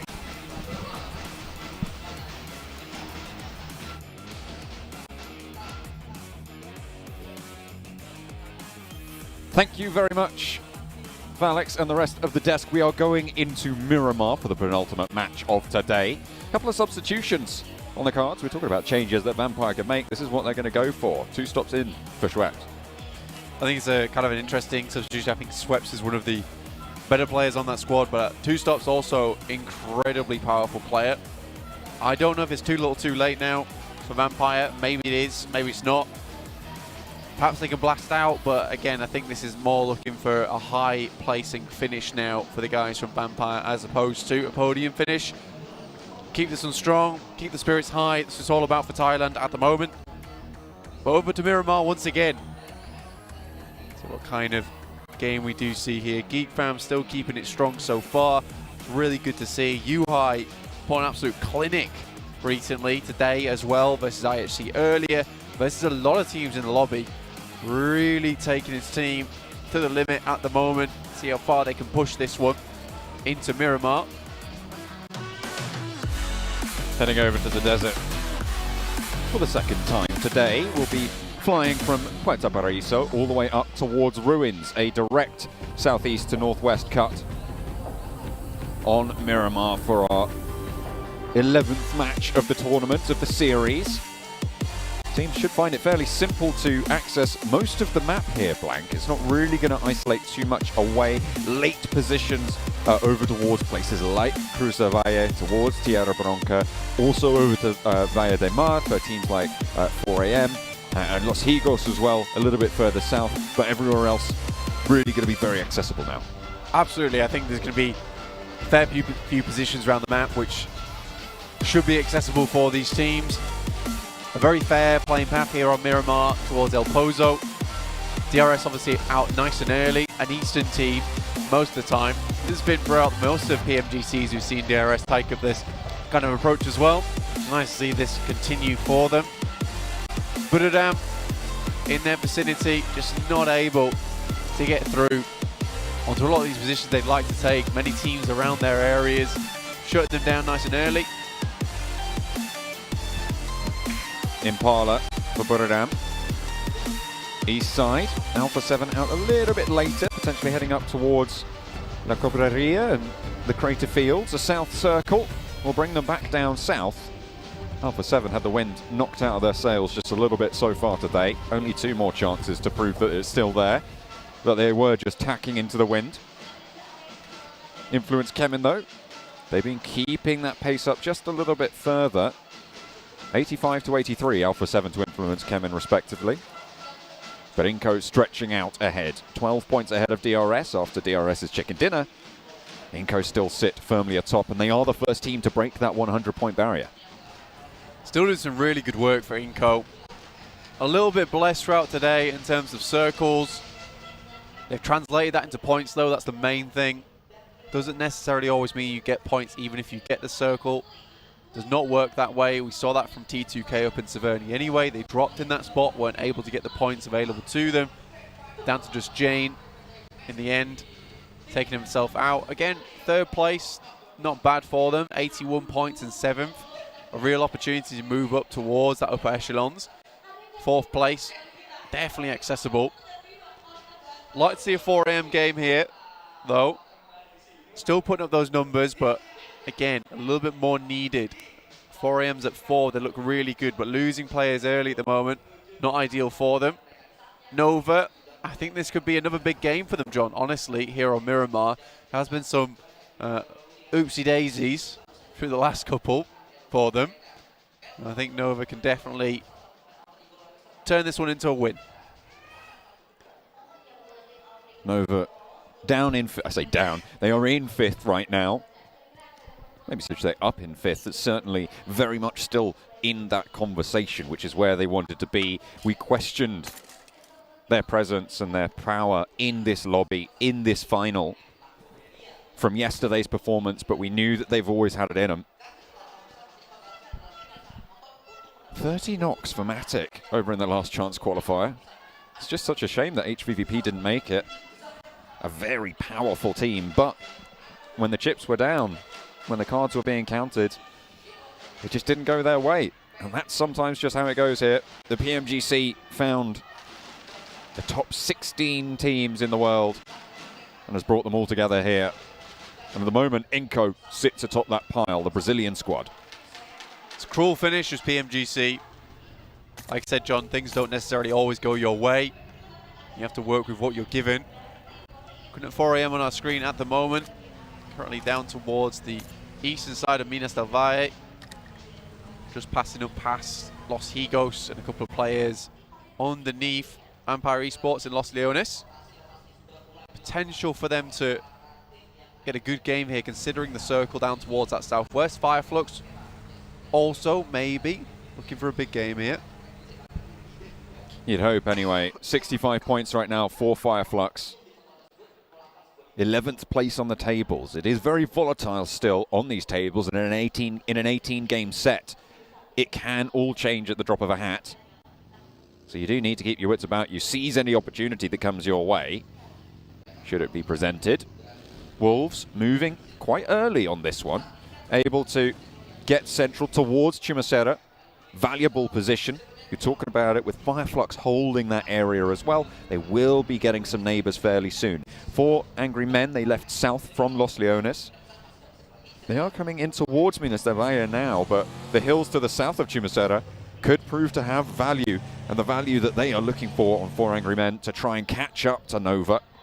Now a 9-point difference between them and 4 Angry Men. It's a good spot to play actually for 4 AM. Really nice high ground to play around with. Getting in this spot early on is always the name of the game. Not necessarily a position that you can head in towards later on.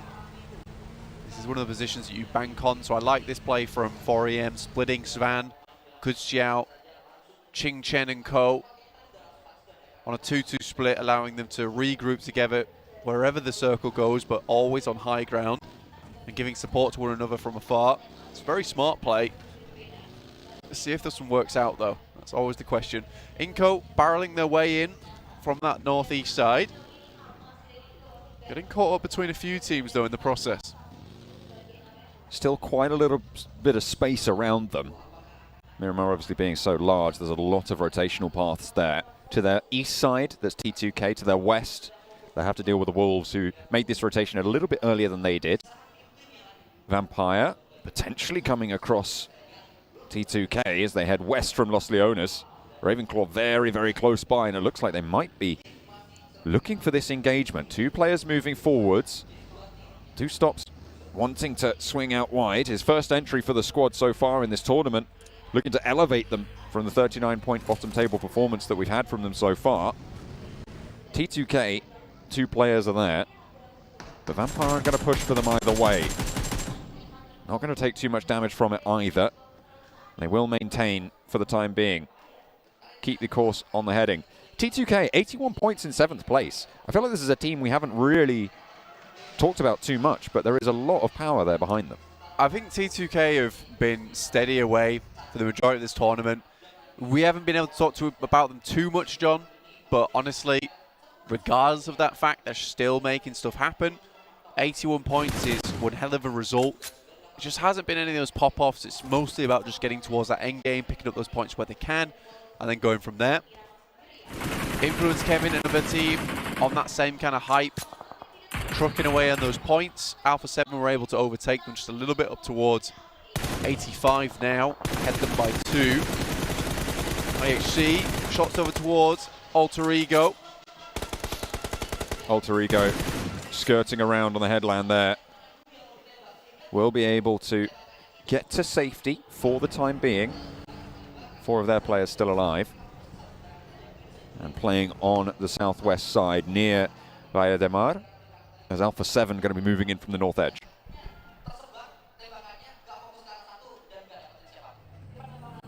Everyone really banking on a lot of spots around the map at the moment.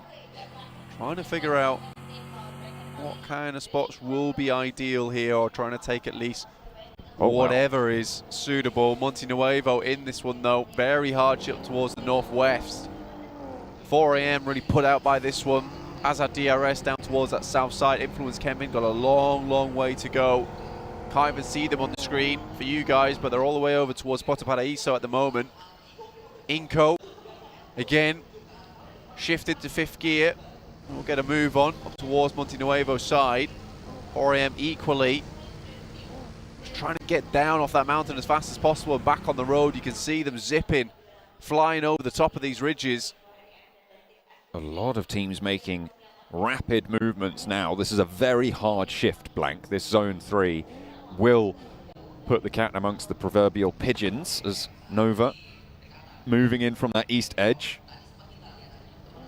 Might come across Inco if they move any further south, but everybody on that east side will be up to bat, I'm sure, in the coming set of rotations.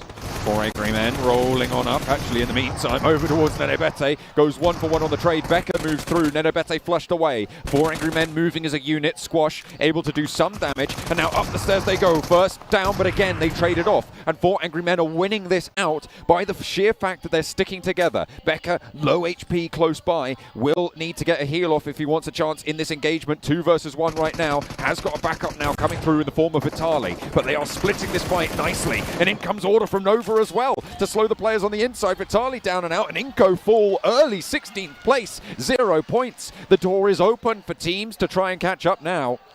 4AM though, suffering to similar antics, losing players early.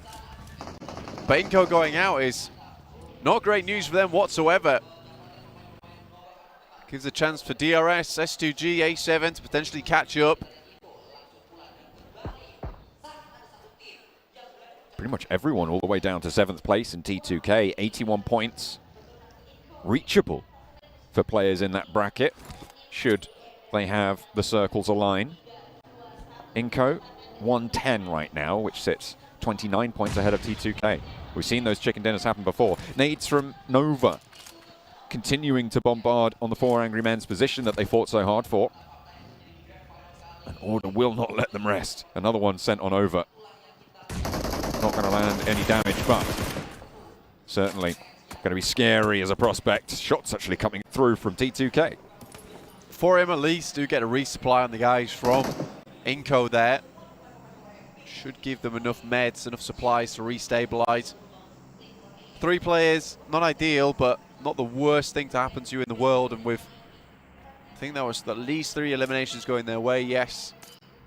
It's decent news for them. Circle setting us up a little bit more. S2G dead set in the middle. Might be looking for another big game. Obviously, they dominated on our earlier Miramar of the day. Looking to make this one number 2. Buriram from the south side. Max had them as a dark horse pick. We really respected their prowess in the games that we've seen from them so far. They deserve to qualify here. But they have fallen just short of that mark, that barrier that they set for themselves to try and jump on up. Hopefully they can resurge. There's still a couple more matches for them to be able to do so, to climb up those tables all the further. And this time they will move into the south of S2G, who are looking to close that gap themselves against Inco. I think if you look at Buriram, it really does feel like the wings were torn off and they were falling from up on high during this PMGC. Hope for something a little bit more from them. Didn't see it. And again, still don't see it at the end of the day. Kengza was so confident coming into this PMGC 2. Just feel like they weren't able to really find that same type of momentum that they were showing us over in that group stage. Again, central position now though for them. First time in a long, long while that we've seen Buriram be able to pick up a position like this and work with it. Alter Ego take a knock. Hopefully they can get back towards that one, get that res. Going to be tricky though. That is fairly out and open.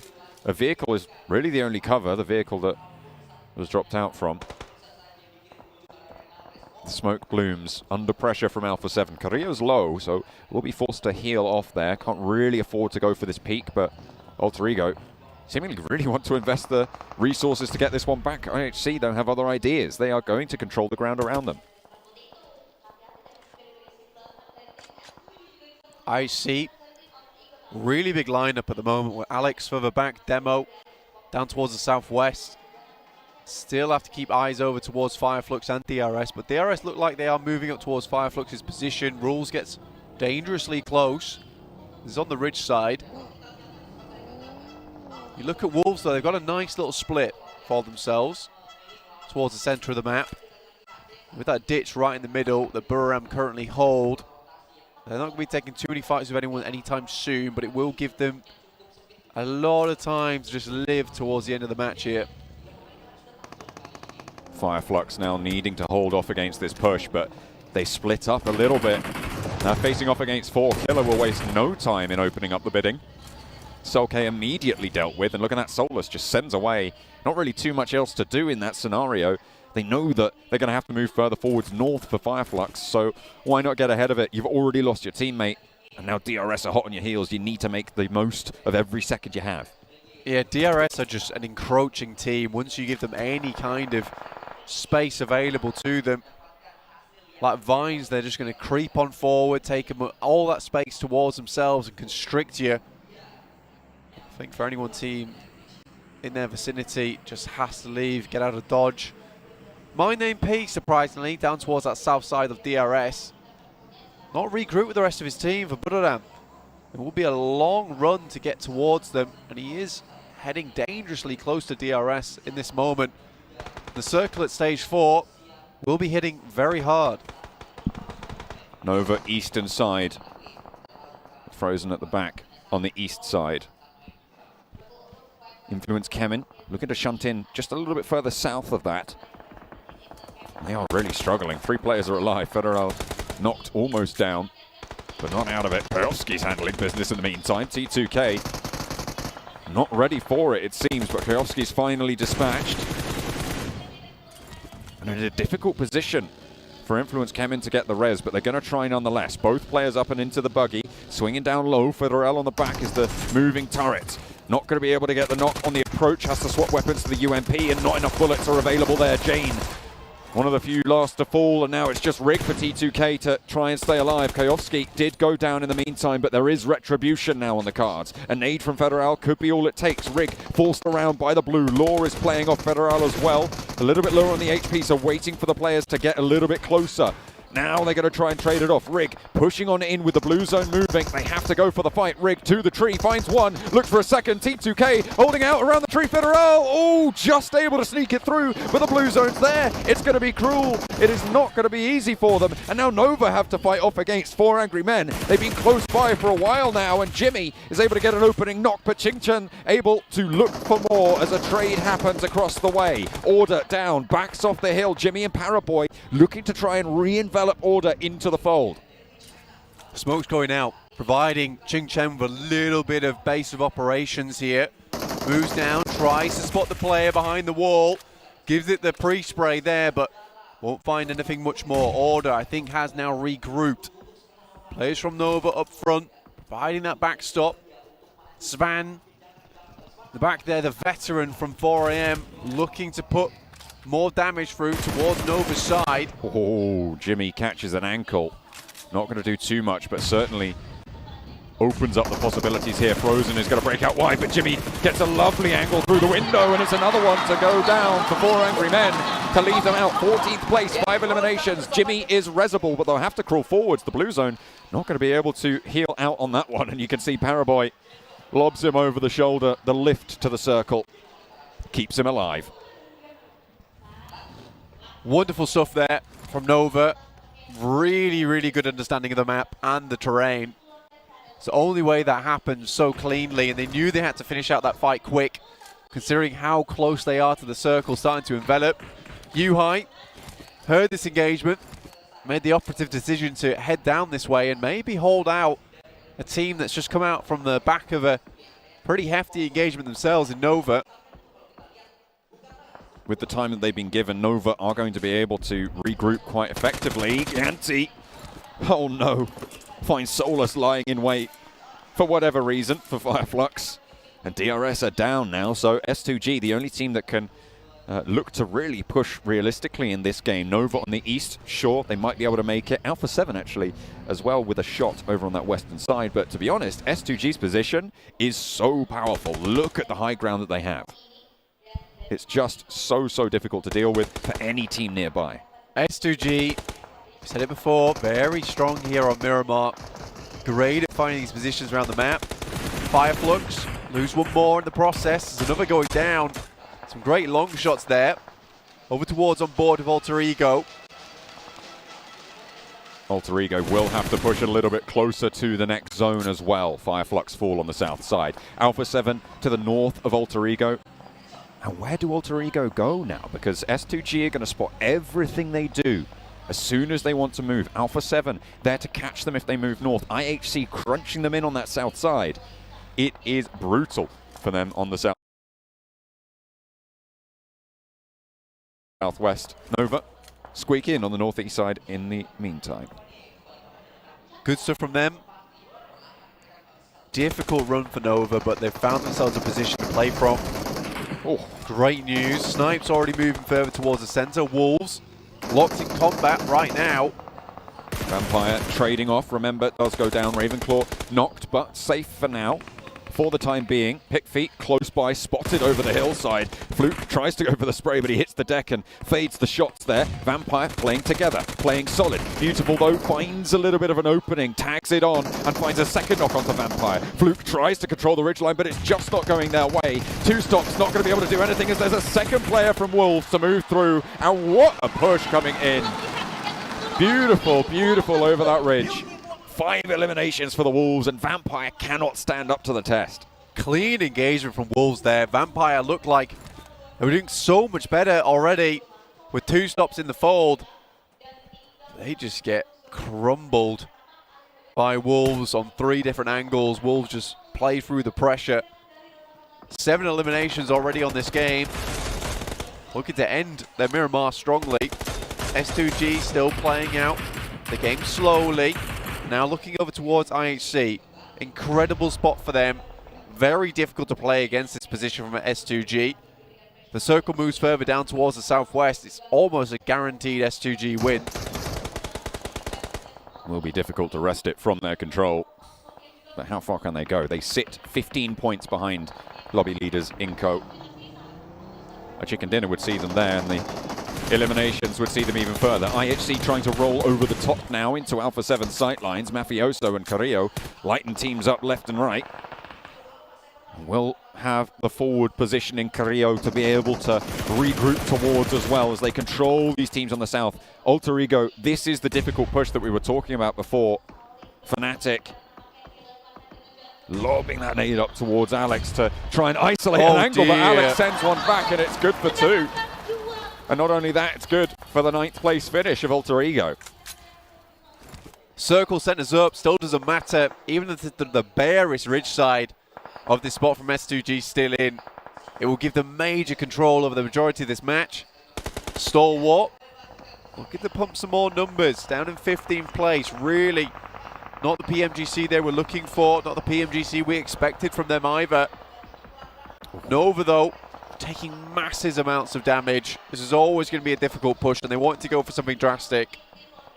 But they are here now, which is really quite great news. If GeekFam fall out on the push, Jimmy might survive for quite a while yet on the side of Nova. S2G with the high ground though. Need to start to put the pressure in. Only 1 elimination so far. Kengzo wants to put a nade up towards that ridge line. Cooks it up. Doesn't find the knock. And looking to suppress it as well. Didn't really find too much damage there either. Buradam trying to move away from them, but really can't do that. Sky Only somehow manages to lead out into the field, but actually gets backed off by Revo from Alpha 7 from the north side.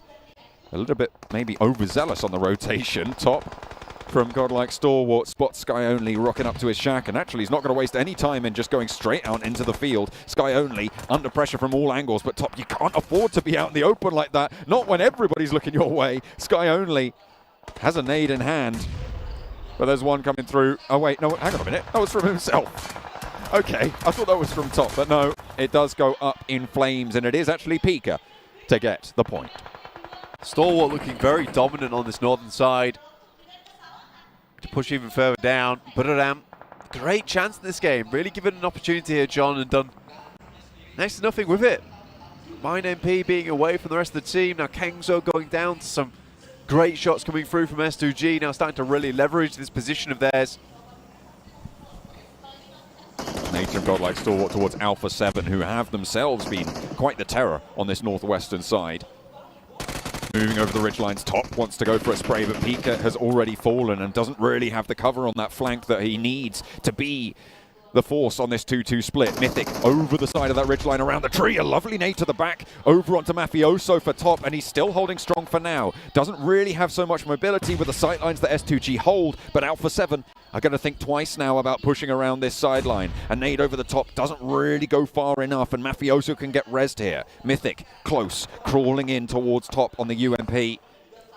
And hits the deck in the smoke, wants to go for the heal now. Carrillo has the nade in hand and wants to pull the pin. Smoke actually just being redeployed in front of Mythic, and they can keep this ridgeline. Molotov in hand, Top launches it towards the back lines, but Mythic is close by. Top fades it away. Ooh, he's playing it super sneaky. I think he's been spotted. Mythic tagged. Stressful scenario now for Alpha 7. Mythic in a real tough spot. Stalwart looking to just keep them on that side. S2G have to break away now. Have they done enough to clear enough space out from this south side to give them an easy exit? Silas, one of the best players of the team at the moment, sends out wide. Should have spotted this player quickly. Goes to the final from Buddadam. Tries to finish it off. Will do. As Buddadam United down. And S2G with a clean sweep. The southwest side. Moving up towards this crate. This is a perfect opportunity for them now. The Wolves have one of the few positions that can really slow them down, but the zone will push them off it soon enough.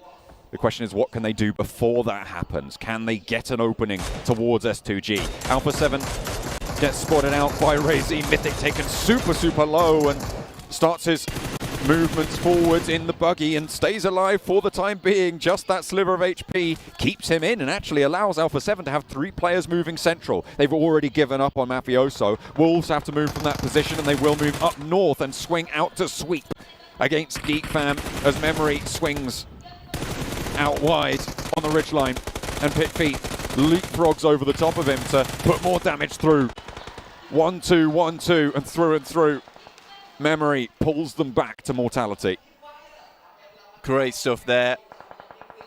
The memento is all GeekFam were at the end of the day. They sift past them. Now looking over towards Nova, still in the match in stage 7. Only 5 teams remaining, so again, a decent result for them. Alpha 7 push this one a little bit further. S2G do not want to allow enough one of these games to slip, considering they had such a good start. The direction of the shack for Jimmy, I mean, I said it before, is going to allow him to survive for a long time. GeekFam did not push up into it, and now Wolves are fairly decimated. They've managed to achieve 10 eliminations, though, in the meantime, so a phenomenal result for them towards the top. Now S2G looking to just continue this pressure as they push in from the south. Alpha 7 have got some solid spots to try and defend from, though. As Silas moves up close and personal to Revo and Mythic, has got a nade in hand. Will know that those vehicles are there.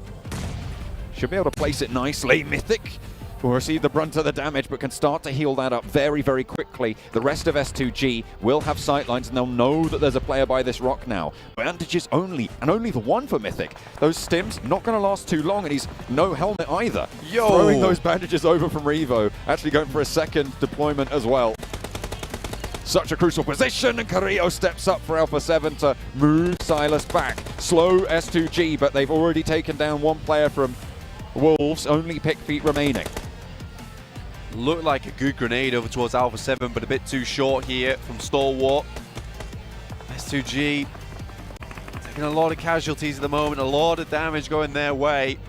Still have a really strong spot on the top of the high ground, and I think maybe Silas' position was a bit overzealous there. Gets forward, and maybe is able to be that player that is the cobra in the grass. But Hamzy G's going to go for it, and this is a mistake. This is the biggest mistake we've seen all day. Gets cut down in the process. Alpha 7, though, 3 eliminations this late in the game. It wouldn't be a big chicken dinner, but it would be a great way to give them confidence to come back in and keep this momentum going. S2G likely now down to 2 players on this south side. No team at full force. Pitfeet playing in the shack. I think he might just be able to stay in this next circle. Will do so. has to hop out the window if he doesn't want to take blue. Oh no, wait, he's already on the outside. I thought he was on the inside, but no. We'll be able to move forwards on foot. Godlike Stalwart, 3 players on the northern edge, and trying to challenge out Alpha 7. Razy and Kelsey now have to really work hand in hand. If S2G want even a chance in hell getting up towards that top 2.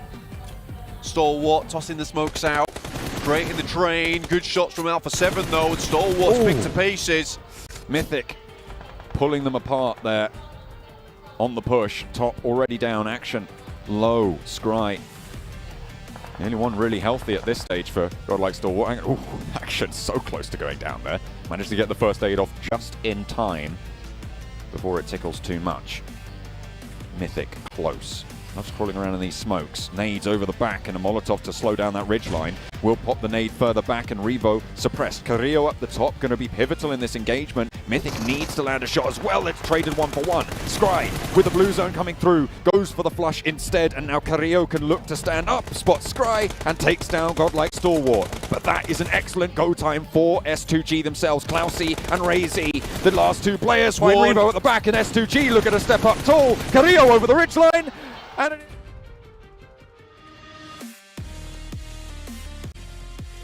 but with an assist coming in from Godlike Stalwart on the north side, they pull it back together, and with that, they strike out for the top of the table. A couple of mistakes at the end there. You can see the relief as well. They thought it might have cost them, but Razy and Kelsey bring it through at the end. Some real clutch movers there, necessary to keep them in it. I think Hamzy G going for that res though had to be the boldest move we've seen all day. Just rolling down the UAS. Sometimes you just got to make that sort of play, you know. Sometimes it just happens like that. Talking to Alpha 7 about that finish as well. Both of those teams will be very happy with how that one played out. Obviously Alpha 7 needed that game to pump their numbers back up again just a little bit.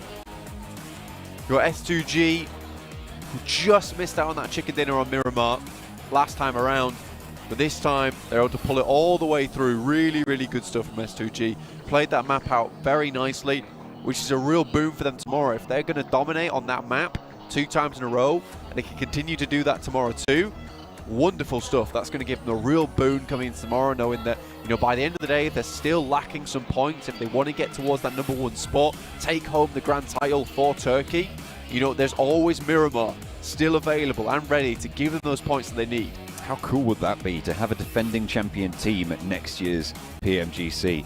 But they've still got a whole match and an extra day to play through if they want to maintain that spot at the top. They were 15 points behind Inco at the start of this game. I think they had 8 or 9 eliminations there on top of the chicken dinner, so they will have cleared that hurdle. It is now definitely within their wheelhouse to keep this one turning. Absolutely. S2G has looked like a good powerhouse during this tournament so far. These past 2 days, it's been nice to see. You know, they've been consistent. They have that firepower behind them. You love to see it. It's the kind of thing that is going to keep this team running into tomorrow. And I don't think they're going to run out of gas tomorrow either. No, seemingly they've been winding up, and they have been ramping up over the course of the matches that we've seen from them, and it's a brilliant way to be able to operate in this tournament. However, it is, I would say, always easier to have a goal than it is to maintain a lead. So in that respect, maybe they could falter, and maybe that could give Inco the push that they need. Yeah, being ahead is sometimes like a double-edged sword, right? It feels good because you have that buffer between you and some of the other teams, but you don't necessarily have that pressure on you, which is going to push you forward to really hit those big numbers towards the end of the day. I think that maybe S2G would love to be in second place, because it seems like on the chase they are somewhere else, man. They're like a dog with a car racing down the road, and they're looking for that registration plate, or in this case, the PMGC trophy. It's quite the thing to be looking for. Don't know why it's on the back of a car, but it's got to be somewhere, doesn't it? It's got to be somewhere. You've got to put it somewhere at the moment. I think that's where it is or currently. it was on the stage yesterday. It's not there anymore. There is a car round Jakarta. It was just there. Someone moved it. They moved it for that martial arts display earlier. True, which was very cool. Yeah. If you missed it, check it out. Definitely. Here we are. Yeah, absolutely. Yeah, anyway. It's late. Okay. Yes, it is. But yeah, that was a really, really great performance. I would say from Alpha 7 as well. right? Because we talked about S2G. Alpha 7 controlled so much ground there. It was unfortunate that the third party came in from Godlike Stalwart when it did. Yeah. But this is a team that, remember, we were saying had slipped. I think that the game could have been so much easier for S2G if they hadn't sent Silas out that far. I think with the high ground that they held, that game was practically impossible to lose with the 4-man on the top side. Silas is kind of playing it just a little bit too cheeky, in my opinion, taking up that position. It gives you an opportunity to get more of those elimination points. If that's what they're going for, they wanted to pump up as many points as possible. So going into tomorrow, they had a really good points lead. Obviously, we still have one match remaining over on Erangel, but fair play if that's the case. Again, though, you losing that opportunity at the chicken dinner off the back of that, and even Hamzy G going for the US play, really boggled my mind. I was very happy that they still got the chicken dinner in the end, because everything up until that point, I was like, this is good, this is good, this is good. What are you doing? What are you doing? This is good, this is good, this is good. That's kind of like the thought process. It was really from 100 to 0 back up to 100 again, all down to Razy and Calci, essentially. Yeah, I mean, they did manage to capitalize, but yeah, I think I would say that with Alpha 7's performance there as well, I would say they are back in this very much so. They did have a lot to play with at the end of the first day. Towards the end of the second day, they have now managed to regain some of that momentum. Hopefully they can push through for this final match and put themselves back in that top bracket and in contention for the title. Absolutely. I think that would be a fantastic thing to see at the end of the day. I think there are some other teams down below as well that I'd like to start seeing perform even better. T2K, for instance, we were talking about them saying that, look, it's a team that, you know, really has kind of slipped underneath the radar, but they keep putting up some decent points. It's not like they're out of the picture yet. GeekFam also, another team that does have these moments of greatness, but it is just them going out a little bit too early. I think that does kind of come off the back of what the team is and how they play, which is hyper aggressive. They're all over the place. They're a very quick team. They're just darting around a lot of times. Doesn't necessarily bring you the greatest of success, just because they don't feel very tactical. They just feel like it's quite whimsical, but with just a lot of skill behind them, which is fair enough. I do like watching them. But I think some more of that thought process needs to come into play for GeekFam right now. I think in general this lobby has been such high-class performance in terms of decision-making. All different kinds of manners as well, which is really, really nice to see. We've got like the teams that just quick on their feet. We've got the teams that have some great game sense. We've got teams that are just hyper-tactical. I mean, I'm looking at DRS, for instance. It is phenomenal to watch, phenomenal to see here at the PMGC. Absolutely, they have been such a treat to watch all of these engagements coming through and to watch this lobby develop. I think the one thing I would like to see is, even if they can't make it through off the bottom of the tables too hard, is Vampire do well in a game, because we know that they have it in them. That's the frustrating thing, right? And I feel like it's so close. It's been there nearly a couple of times, but it wasn't to be. This time around, it was S2G with their bid for the top of the tables.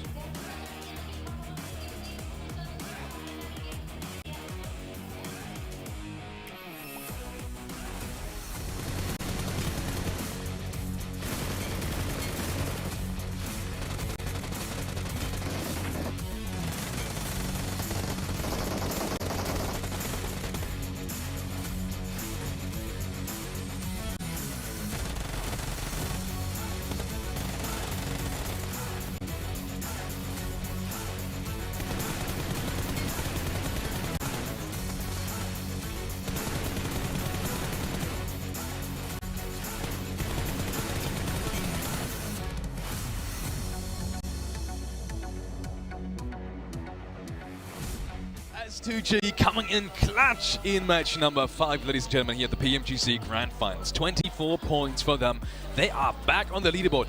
And just like S2G, in terms of being back, Alpha 7.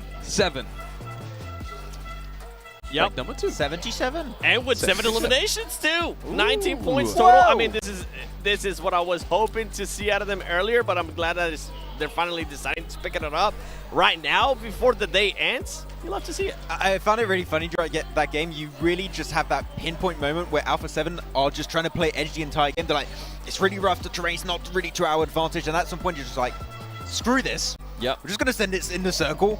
If it works, it works. If it doesn't matter. And in that sense, you know what? A second place for a game like that, I'll say that is a big win for Alpha 7. We did have a few questions. Do they still have it? it's a good point. They definitely still have it, and I mean, this might be the bounce back, and this might be the stretch that they can put themselves forward, moving into tomorrow as well. But the way Wolf Esports got like Stalwart for them to be up there too. Teams that definitely need the points if they even want to get to reach top 5 tomorrow. That's what you love to see. And now we have S2G Esports moving to first place, 119 points. Finally getting that elusive chicken dinner, since earlier they weren't able to do it, but they were able to put up a lot of eliminations. Crazy performance coming in from S2G. And you were just talking about A7, right? Staying back a little bit more, being patient, not overcommitting especially. I really love that play, and you already touched it as well. Maybe that is their point of, breaking point in terms of coming back now. But maybe coming back to another team that we saw in the top 4 here in terms of points. That was Nova.